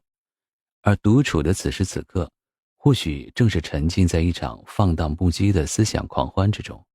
其实，越来越享受独处，也是成熟的标志之一。刘女士开了一家公司，很多事都需要她亲力亲为，大到公司发展规划的制定，小到公司的财务问题。更让刘女士感到疲惫的是，她几乎每天都要应酬客户，于是不停地吃饭、喝酒、谈判，让她感到厌烦，甚至恐惧。有一段时间，她的胃病犯了，医生建议她不要在外面吃饭，于是她决定给自己放1个星期的假，调理调理身体。这一周，她开车回到农村的老家。老家是一个静谧的地方。清晨起来，她听到潺潺的流水声，空谷中鸟儿的啼叫声，呼吸着新鲜的空气。那些所谓的客户、订单、酒桌等等，都被她抛到脑后。从那以后，刘女士每周都会花上半天时间到自己的秘密基地里调节一下心情。偶尔她也会带上好茶，独自一人坐在河边，什么都不想，什么都不做。她很享受这样的独处。的确，很多人都和刘女士一样，因为工作生活不得不四处奔波，硬着头皮在喧嚣的城市里闯荡，时间一长便疲惫不堪，精神紧张，却不知如何调节。其实，如果我们能挤出一点时间独处，享受孤单的乐趣，那么心情也会得到舒缓。有句话叫平日越热闹，独处越重要，生活越慌乱，独处越困难。每个人都只能陪你走上一段路，没有人可以真的陪你一辈子。其实独处并非孤独，更不是别人眼中的凄凉。有时候我们选择一个人去做一件事，并不是因为没有朋友的陪伴，而是更遵从自己内心的喜好，更喜欢自我对话、自我了解。当你真的找到自己的节奏，你会发现从独处中得到的内心喜悦，并不比从人群的热闹中得到的少。一个人安静地待着的时候，更容易想明白一些道理。你会发现，其实对某些决定，你并非需要别人的意见；对某些事情，你内心深处早就有了答案。其实和别人倾诉，都不比与自我对话来得更彻底、更清醒、更舒服。每个人都有自己的生活，读懂自己比表达自己更重要。有人说，我们的一生需要学会很多技能，如何在孤单中狂欢，似乎也是重要的生存技能之一。因为真实的灵魂、自由都是在独处中完成的。其实细细想来，大部分人都在逃避和摆脱孤单，都希望被众星捧月，都希望欢歌笑语。但我们更要明白，孤单才是人生的常态。相比学会与他人相处，我们更需要学会的是如何与自己相处。因此，孤单并不是一件坏事，我们每个人都拥有孤单的权利。在独处时，可以让思想天马行空，可以让举止无拘无束，可以让言语无所顾忌，可以让行为回归自然。享受孤单，才能摆脱世俗的羁绊，找到真实的自我。一幅传世画作，一曲美妙旋律，一首隽永诗词，一个奇思妙想，一篇经世文章，都有可能是孤单之后的杰出之作。在喧嚣的世界，给自己留一份宁静。有人说，生命就像一艘船，穿过一个个春秋，经历风风雨雨，才能驶向宁静的港湾。然而，喧嚣尘世中的人们习惯了呼朋唤友、三五成群，甚至是灯红酒绿的生活，他们很难安静下来，一旦独处，就会显得手足无措，不知如何排遣。有人说，孤寂是吞噬生命和美丽的沼泽地。其实不然，孤独是让内心安静下来的绝佳方法。正如白落梅在《你若安好便是晴天》中所说，真正的平静不是避开车马喧嚣，而是在心中修理种菊。尽管如流往事，每一天都涛声依旧，只要我们消除执念，便寂静安然。如果可以，请先让我预知一段如莲的时光，哪怕将来有一天加倍偿还，这个雨季会在何时停歇，无从知晓。但我知道，你若安好，便是晴天。可以说，安静下来的时候，我们才更容易触摸到自己的心灵。事实上，那些真正心静的人，崇尚简单的生活，极少抛头露面，换来的是对人生和社会的宽容、不苛求以及心灵的宁静。他们像秋叶一样静美，淡淡的来，淡淡的去，给人以宁静，给人以淡淡的欲望，活得简单而有韵味。身是菩提树，心如明镜台，时时勤拂拭，勿使惹尘埃。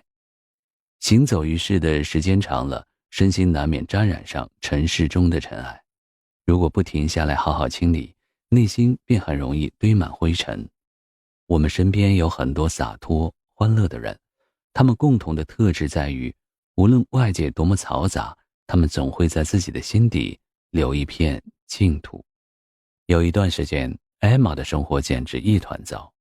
在生活中，她70多岁的妈妈生病住院了，5岁的女儿因为肺炎住院。在工作上，因为助理的疏忽，她的一个建筑设计方案涉嫌剽窃，被另外一家公司的负责人起诉，不久即将开庭。对于自己，可能是因为人到中年，她也总是觉得精力不济，神思涣散，不管干什么事情都打不起精神来，只能一天天强撑着熬过去。一个偶然的机会，艾玛认识了一位作家，跟作家相处一段时间，她学会了独处。夜深人静的时候，她会自己在书房里静静地待一会儿，戴上耳机，靠在书房的椅子上，躺着躺着就能睡着。她发现时间一长，很多问题似乎都变得明朗了，自己也精神抖擞了，对自己遇到的那些糟心的问题，她也不害怕了。诸葛亮说，非淡泊无以明志，非宁静无以致远。然而身处闹市，我们又该如何获得宁静？答案是让自己的心沉静下来。相反，假如让心随波逐流，必定会流于俗套。为了眼前的浮华而拼命地追逐求索，这样的人生非但不能宁静，而且不能淡泊。尘世中的我们也应该有这样一份安然宁静的心。然而，如何才能让心宁静？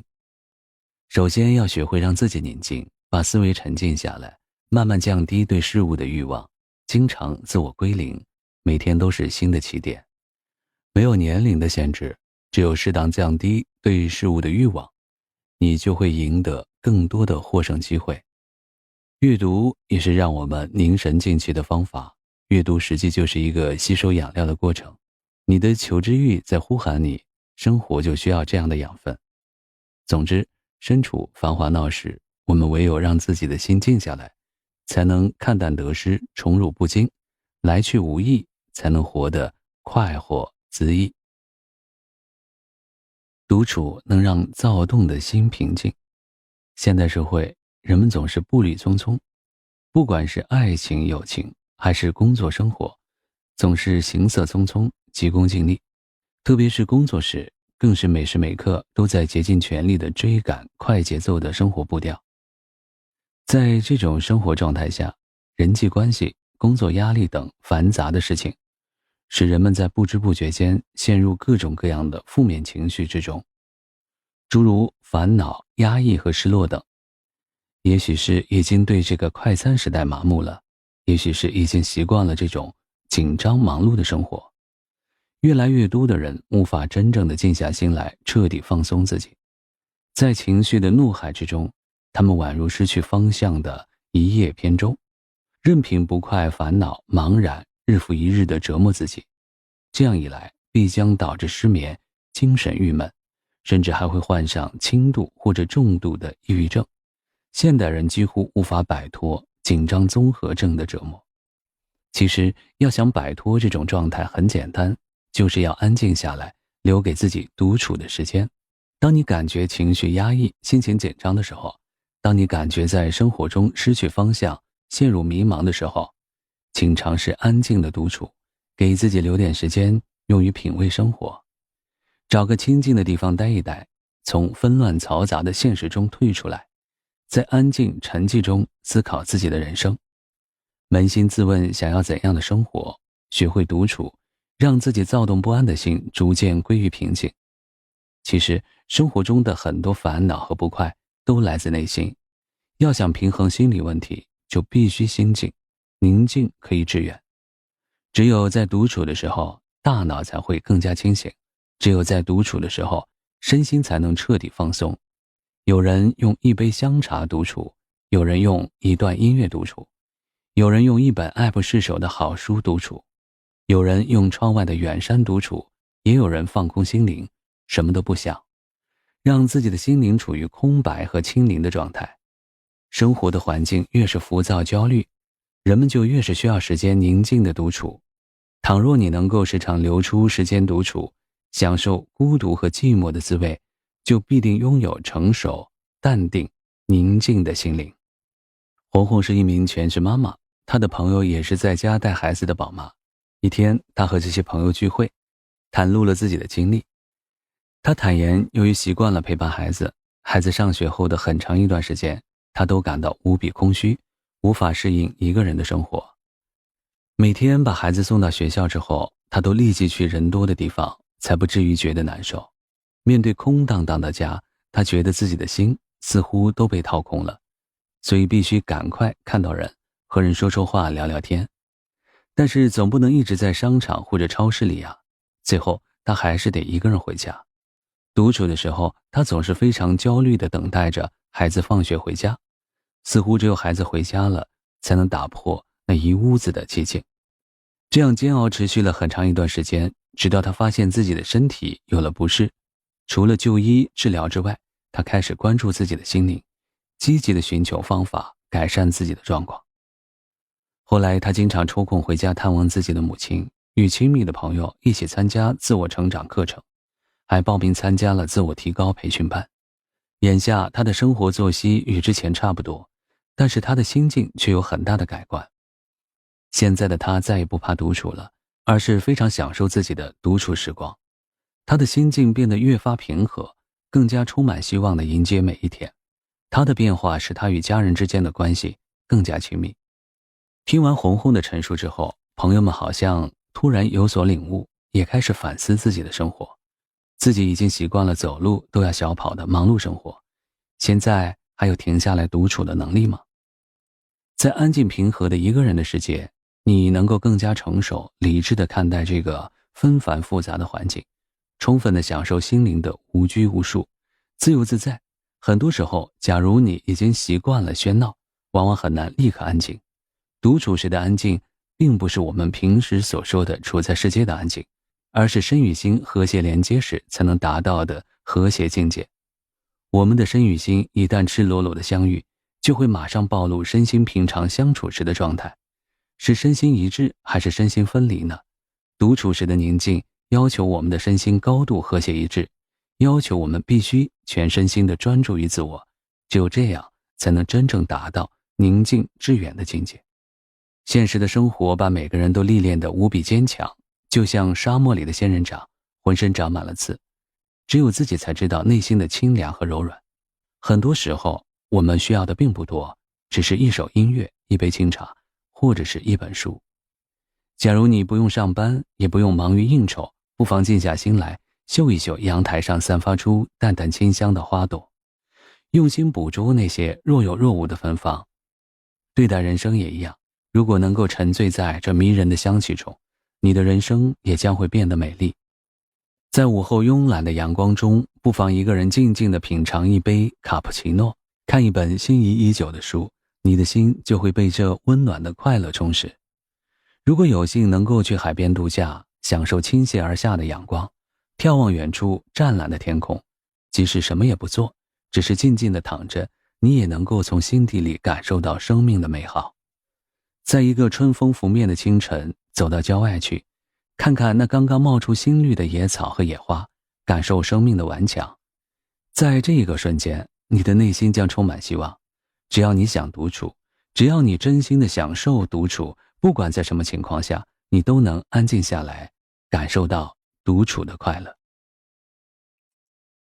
探究独处的真正含义。最近网络上流行一个问题，为什么有些人开车到家后会独自坐在车里发呆？一些网友以为，因为打开车门的一瞬间是个临界点，打开车门就要面对繁琐的生活，是父母的孩子，是孩子的父母，唯独不是自己。而在车上静静的发呆，这段时间就属于自己。这是一个简单的问题，但在这个问题中，我们也足以看到现代社会的人们多么渴望独处。不少人认为独处就是远离人群，一个人待着，其实不然。在牛津词典中，独处是这样定义的：个体独自一人，没有与他人进行交流的客观状态。一位心理学家对独处的定义是，在特定的时间空间内，与别人没有直接来往时，开放、自在、觉悟的心态。这句话的意思是，独处并不是形式上与他人的空间隔离，而是一种破除外界屏障的心理状态。独处的意义在于开放、觉悟、自在的状态，而不是孤单寂寞、充满负能量的独处。对此，也有心理学家进一步指出，只有当个体与他人在各个层面都不存在交往时，才能称为独处。因为独处并非只是个体独自一人的状态，而是指个体没有社会互动的状态。换言之，独处既可以表现为独自一人，如独自在房间里读书，当身处于人群之中，只要没有社会互动，也可称为独处。如在图书馆或者自习室内独自读书或者思考问题，也可算作独处。对于普通人来说，独处是对自我身心的一种调整，是一种处事态度，更是一种独立人格的体现。我们来到这个世界上，长大成人，就是要成为独立的自我，而不是他人的附属品。可见，独处并不等同于孤独。由于外在表现和内心状态的相似，人们常常混淆这两个词的概念。孤独是个体渴望与人际交往、亲密关系却得不到满足时的不愉快体验，独处中的人可能不快乐，也可能是快乐的。由于独处的动机不同，产生的情绪体验也不同。例如，有的人在失恋后想远离人群，一个人安静一段时间，以此抚平感情中的创伤，并更好地规划未来。每天在嘈杂的环境中待久了，想要享受仅仅属于自己的静谧时光，放松心情。无论是哪种情况，独处都是对内心的提炼，抛掉浮尘，只享受当下的时刻。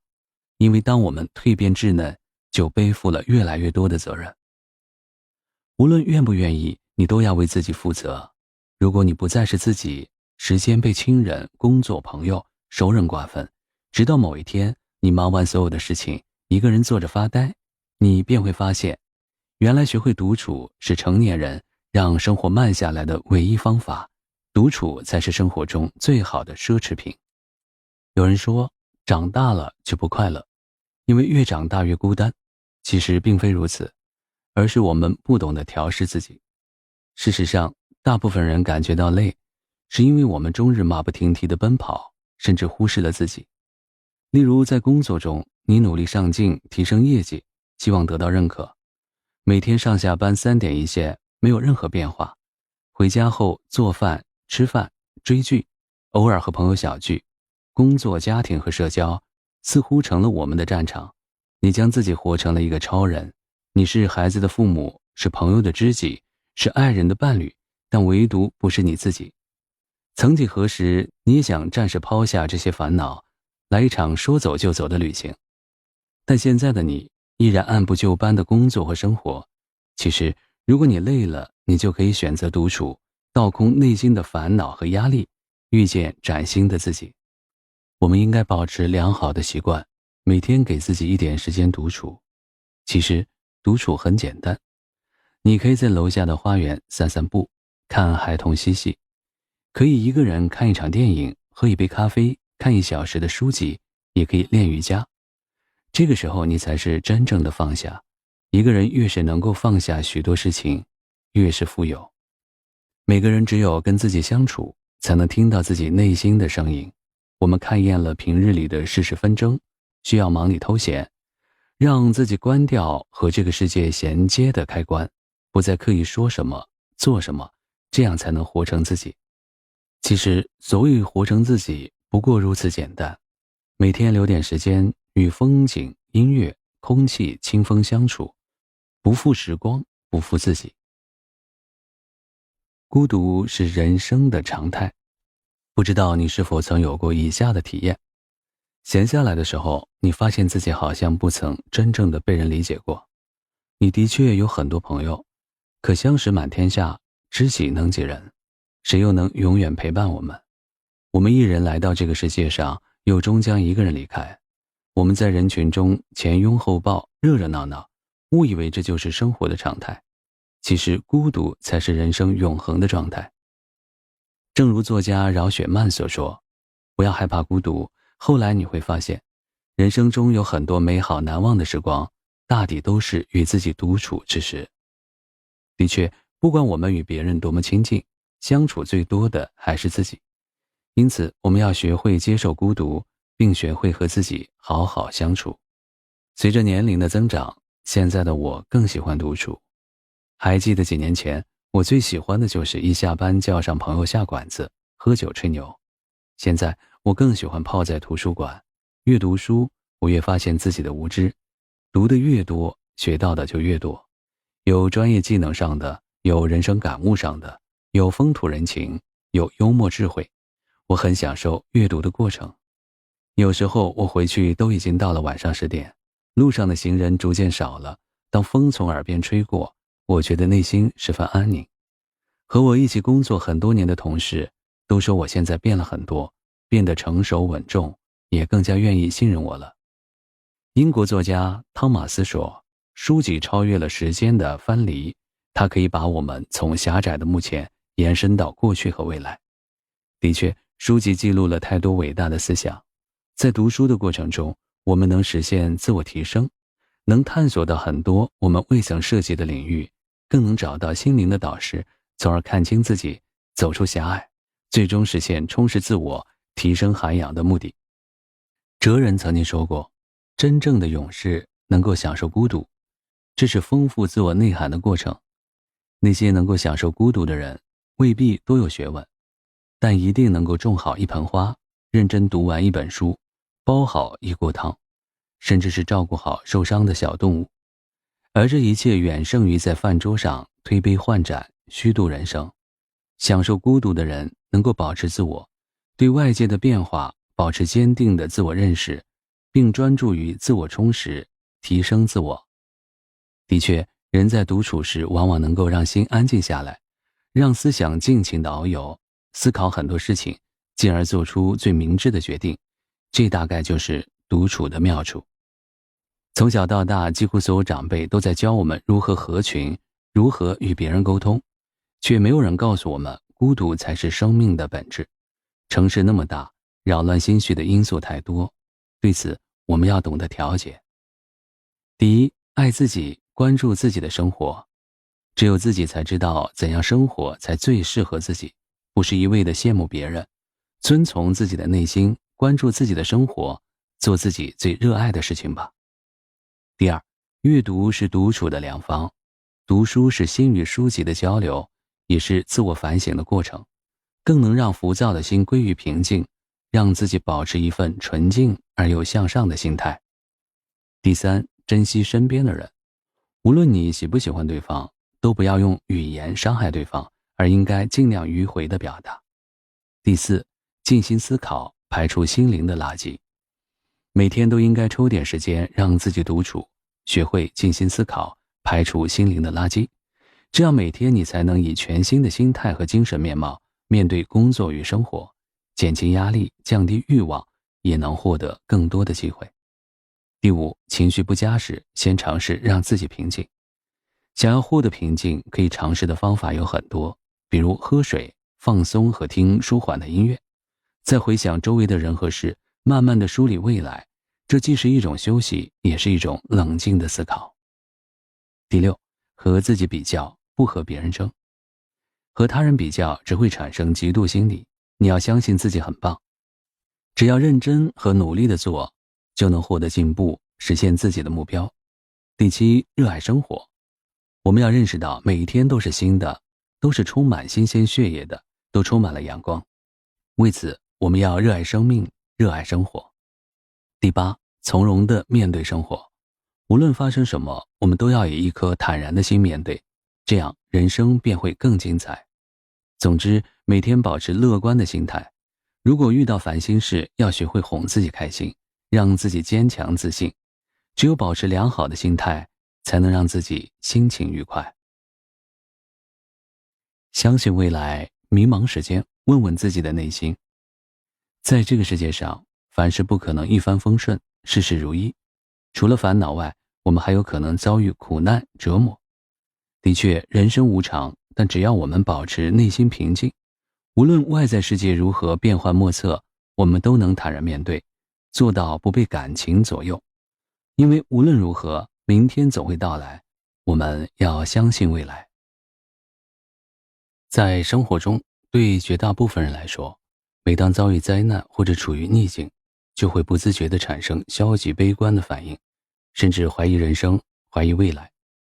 当我们失去重要东西时，当我们感到被周围人抛弃时，当我们被羞辱打击时，这些情绪总是不请自来。其实无论如何，我们都要让自己静下来，恢复自己的内心，还要相信未来，因为一切都会过去。其实人生本来就是起起伏伏的，但无论如何，昨日毕竟是昨日，无论昨日如何，我们都要学会为它画上一个句号。强留只会让你深陷其中，无法自拔。例如，我们在生活中经常看到一些人面对爱情的失去，无法释怀，伤人伤己，而适时放手才是一种解脱。因此，分手、失恋都不必太在意，因为即使昨天再美好，也必将成为过去，今生还有很长的路要走。更重要的是过好今天，把握明天。人们常说缘分不可强留，缘来了，缘散了，留下一些美好，也留下一些遗憾。正如生命中的一切，是你的就是你的，不是你的则强求不来。凡事让缘分决定，留下的就好好珍惜，错过的就随风而去。凡事顺其自然，才会获得平静的快乐。你会发现，无意中，原本属于你的快乐已经悄悄来到你的身边。当然，我们需要放手的不仅仅是爱情，还有太多未曾释怀的点点滴滴。要学会放手，就要学会忘却，忘却昨天的烦恼、痛苦、忧伤，黑与白，是与非。我们要对自己有信心，虽然现在正处于不好的情况，但还是要相信自己一定能够过这个坎，而且自己经历挫折之后会变得更加成熟，更加强壮。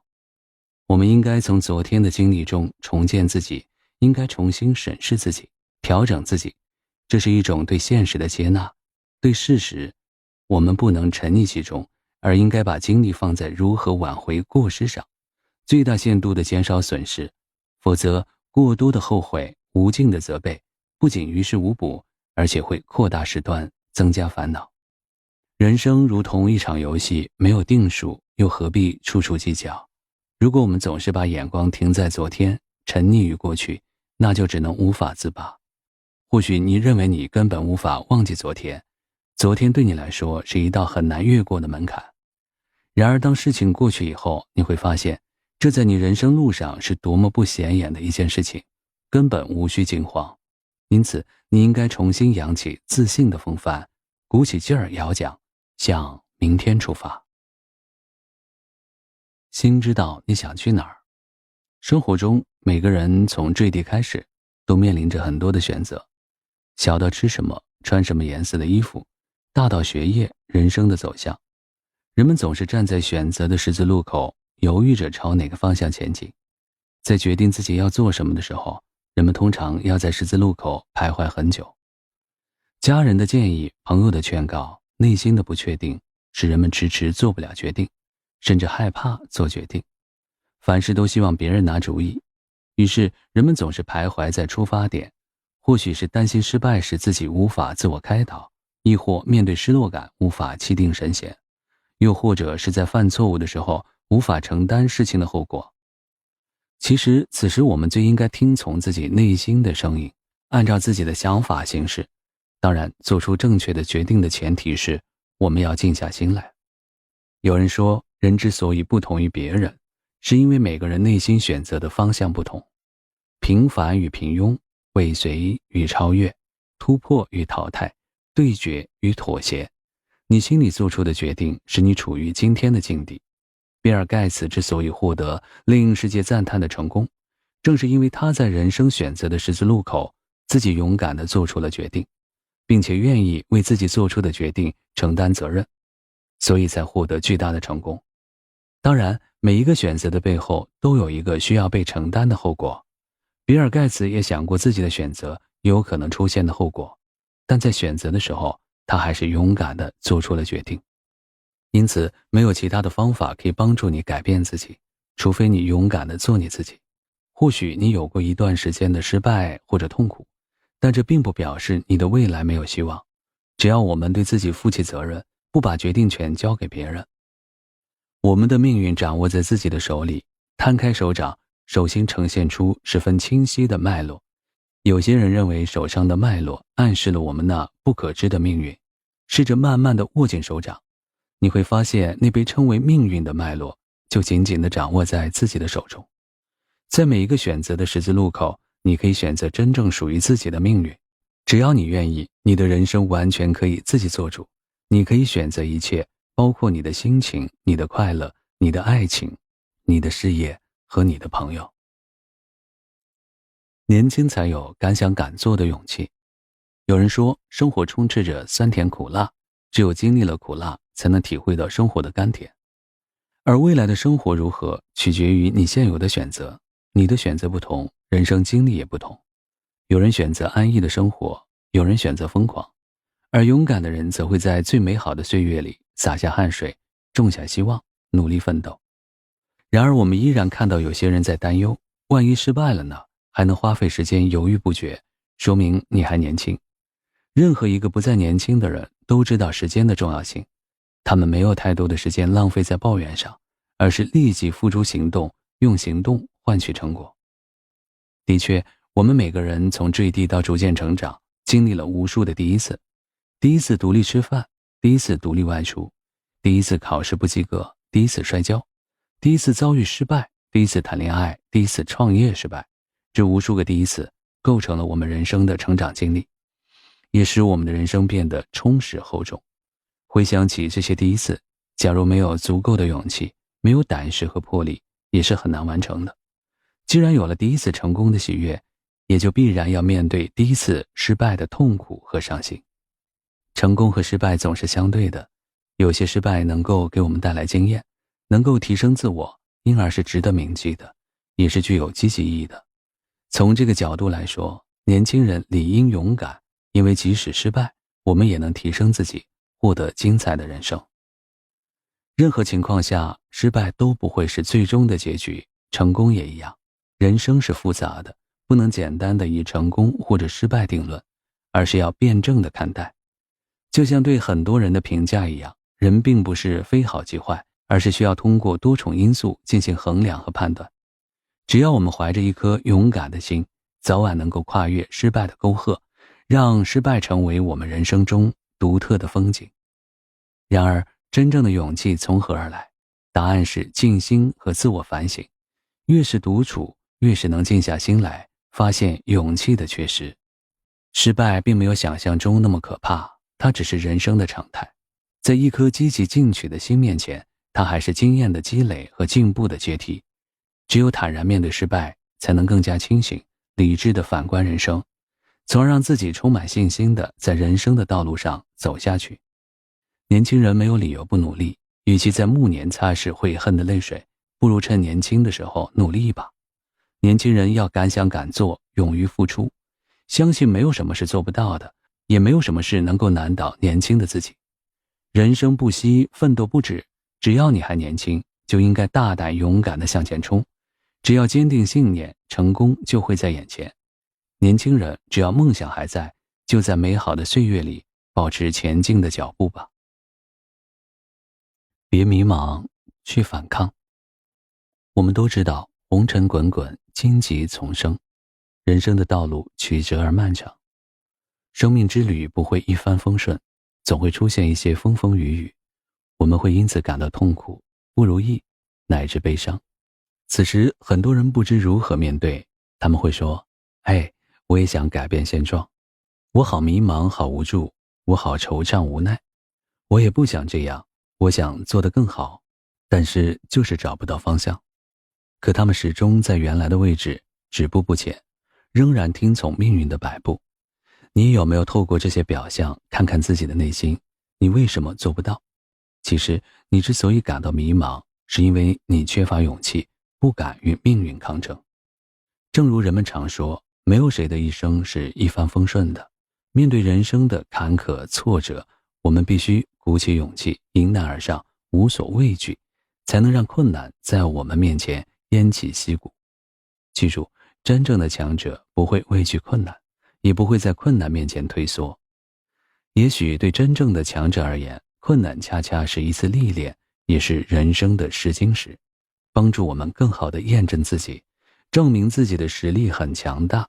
我们要时刻记住，只要我们的心永远张开希望的翅膀，人生便没有绝境。贝多芬的命运交响曲体现了人类与厄运搏斗，最终战胜命运的不屈的斗争精神。其实这部作品也是贝多芬的人生写照。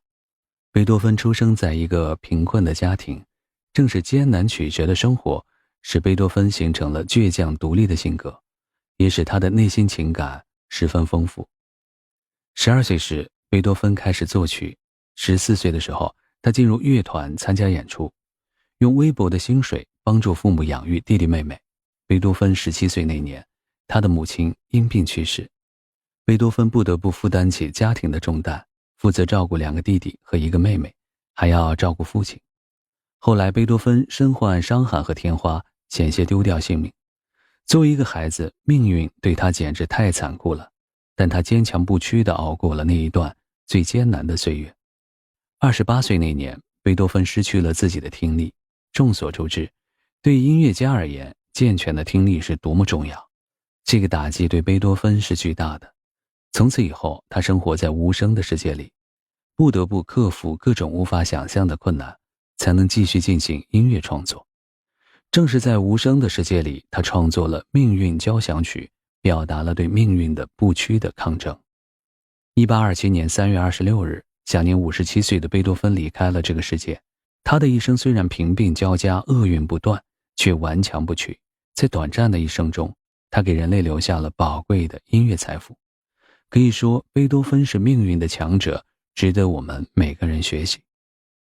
一个音乐家失去听力，就像一个画家失去了眼睛，这样的打击是令人难以承受的。然而，贝多芬熬过了生活的重重困难，最终在艰难的处境里创作出经典的传世音乐，给予世人无穷的力量。现实中，大多数人不会像贝多芬一样遇到这么多的困难，所以更应该顽强不屈地活着。退一步而言，就算命运多舛，也应该想一想张海迪、海伦、凯勒，再想一想桑兰等身残志坚的人，我们才能更加坚定不移地走出属于自己的人生之路。试想，一个人如果遭受小小的磨难，就马上灰心丧气，陷入绝望的深渊，终日消沉哭泣，那么即使身边遍布机会，他也很难发现。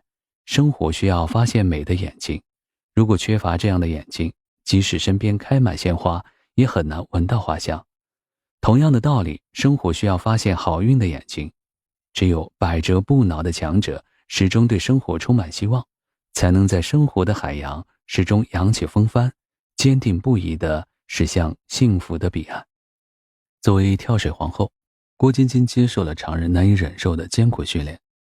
7岁的时候，其他的孩子还围绕在父母身边，尽情享受无忧无虑的童年，她就已经开始接受跳水训练。在残酷的训练中，她曾经2次甩断过腿，脚踝也常年受到疾病的折磨。然而这一切都没有让她退缩。2000年悉尼奥运会，郭晶晶在预赛、半决赛都领先的情况下，却以金牌失之交臂，这使她感受到强烈的挫败感。在参加悉尼奥运会之前，她接受了魔鬼般的训练，整整100多天都是游泳馆和宿舍2点一线的生活。因此，当只拿到银牌的时候，她在那一个瞬间想到了放弃。然而，和所有成功者一样，她最终选择用更加艰苦的训练，忘记肉体和心灵的伤痛。每次训练，她都憋着一股劲儿，终于接受了失败赋予她的经验，决定以自己的实力与命运抗衡。多年以后，郭晶晶依然很感谢那一次悉尼奥运会，正是那一次失败，让她更加坚强不屈，直到成为奥运冠军。在悉尼奥运会之后的4年中，郭晶晶几乎包揽国内外赛场的冠军，并于2004年雅典奥运会成功夺冠。如果郭晶晶在悉尼奥运会之后放弃运动生涯，游泳项目上就少了一枚璀璨的明珠。正是因为坚持，郭晶晶才顺利在雅典奥运会夺冠。不管是对她个人还是对祖国，这都是一种荣耀。命是弱者的借口，当弱者遭遇挫折的时候，就会把一切归结于命，而运是强者的好运。正是因为真正的强者从不放弃，时刻做好准备，所以才能眼疾手快地发现好运，抓着机会。你想与好运相随吗？那就把自己变成强者，只要时刻准备着，好运一定会青睐于你。诚然，我们有时候会身处一些举步维艰的境况，但除了认清事实，勇敢接受之外，还必须努力地改变现状，争取走出困境，赢得美好的生活。当然，这个过程必定要经受痛苦，因此让自己静下心来极为重要，否则人就会永远在痛苦中打转，找不到解脱的光明之路。眼泪并不能让我们被拯救。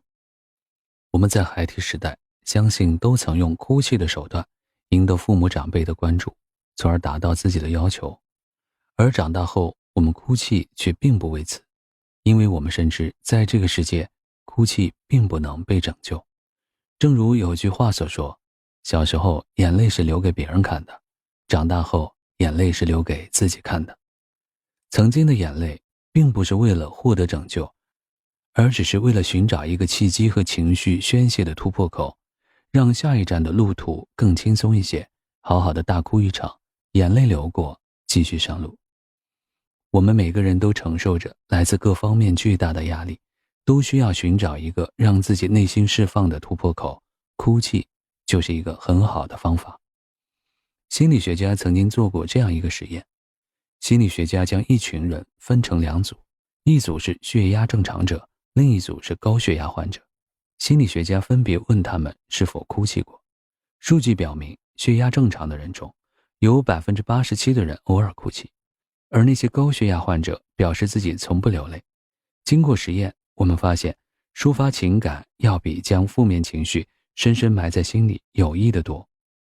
袁先生原本生活美满，有一个美丽的妻子，但就在他30岁那年，刚怀孕5个月的妻子在家中滑了一跤，导致流产。后来妻子被诊断出了不孕症，整天郁郁寡欢的妻子又在一次交通意外中丧生了。袁先生心力交瘁，但他还是坚持努力工作，并兼任了几家小公司的顾问。虽然他很劳累，很操心，甚至很压抑，但他从来不曾流过一滴泪。朋友都说袁先生是个硬汉。后来袁先生感觉自己的头总是很疼，吃了头疼药也无济于事。后来朋友推荐他求助心理医生，心理医生告诉他，他内心的悲痛压抑得太久，如果想哭就要哭出来。在医生的建议下，他以泪水的形式宣泄出心中的苦楚，整个人也轻松了很多。哭是人类宣泄不良情绪的一种本能行为。有研究表明，女性之所以比男性长寿，除了女性身材矮小、代谢消耗低、生活工作环境相对安全，主要的原因是女性喜欢倾诉和哭泣。研究表明，哭得多的人比哭得少的人要健康。因此，当我们心中积压了不愉快的情绪时，不要强忍着故作坚强，不妨尽情地哭出来。我们应该看到哭泣的正面作用，它是一种常见的情绪反应，对人的身心都能起到有效的保护作用。因此，当你遇到突如其来的打击而不知所措时，不妨先大哭一场，不要在意别人的眼光，哭没什么见不得人的。我们每个人都可以将此刻的眼泪当成对昨天的告别，因为如果背着沉重而巨大的心理包袱，是无从谈论未来的。要开启全新的人生，就必须丢掉这些包袱，接纳并尊重自己的过去。人生如变幻莫测的天空，刚才还晴空万里，转眼就会阴云密布，倾盆大雨。人要向前看，不管过去多么悲伤失意，过去总会过去，只有向前看才会有希望。莎士比亚说过，聪明的人永远不会坐在那里为自己的损失而哀叹，他们会用情感去寻找办法弥补自己的损失。因此，请抛却那些失败后的不安吧。如果你想取得最后的成功，就必须破釜沉舟，勇于忘却过去的不幸，重新开始新的生活。有人对人生做了一个很恰当的概括，人的一生可简单概括为昨天、今天和明天。这3天中，今天最重要，因为过去已经成为事实，再去追回也无济于事。而对明天的事，我们谁也不能打包票，因此我们要做的就是活在当下。有人写了这样一篇日记，刚分手的几天，心里真的很难受。我是一个很固执的人，认为自己永远也走不出过去。现在我也不太清楚那些日子是怎么过来的，我强迫自己忘掉。可是越是这样，那些画面在我的脑中越清晰。悲伤、难受这些词根本无法描述我当时的心情。也不知道是从什么时候开始，我接受了这个事实，不再刻意地想以前。我努力的生活，努力让自己快乐，我关心身边的每一个人。渐渐的，我走出来了。偶尔听别人提到他，还会忍不住关心，但我知道这已经与爱情无关了。恐怕很多人在爱情路上都曾经受过伤，都有过这样一段疗伤的经历。人活于世，谁都有不愿想起的伤心往事，它不像电脑文件一样可以被人删除编辑，只能靠我们自己修复。那么我们该怎样从心理角度修复那些旧伤呢？心理学家指出，要修复自己的心态，调整自己的状态，就要接纳和尊重自己的过去与昨天，因为下一秒，现在也将变成过去。如果能够减少抗拒的时间，那么你就能较早地走出来。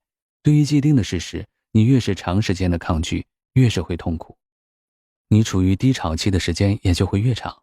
只有接纳，才能摆脱消极不安的状态。接纳并不是意味着算了，认命吧，我不会再有什么发展了，接受这种状态吧，而是一种积极进取的态度。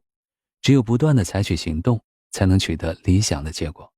因此，面对糟糕的昨天，我们应该先接受它，越是抗拒，越是无法平和地面对。不要再不断地反问自己，我怎么会这样？我怎么会遇到这种事情？这样只会加剧你的痛苦。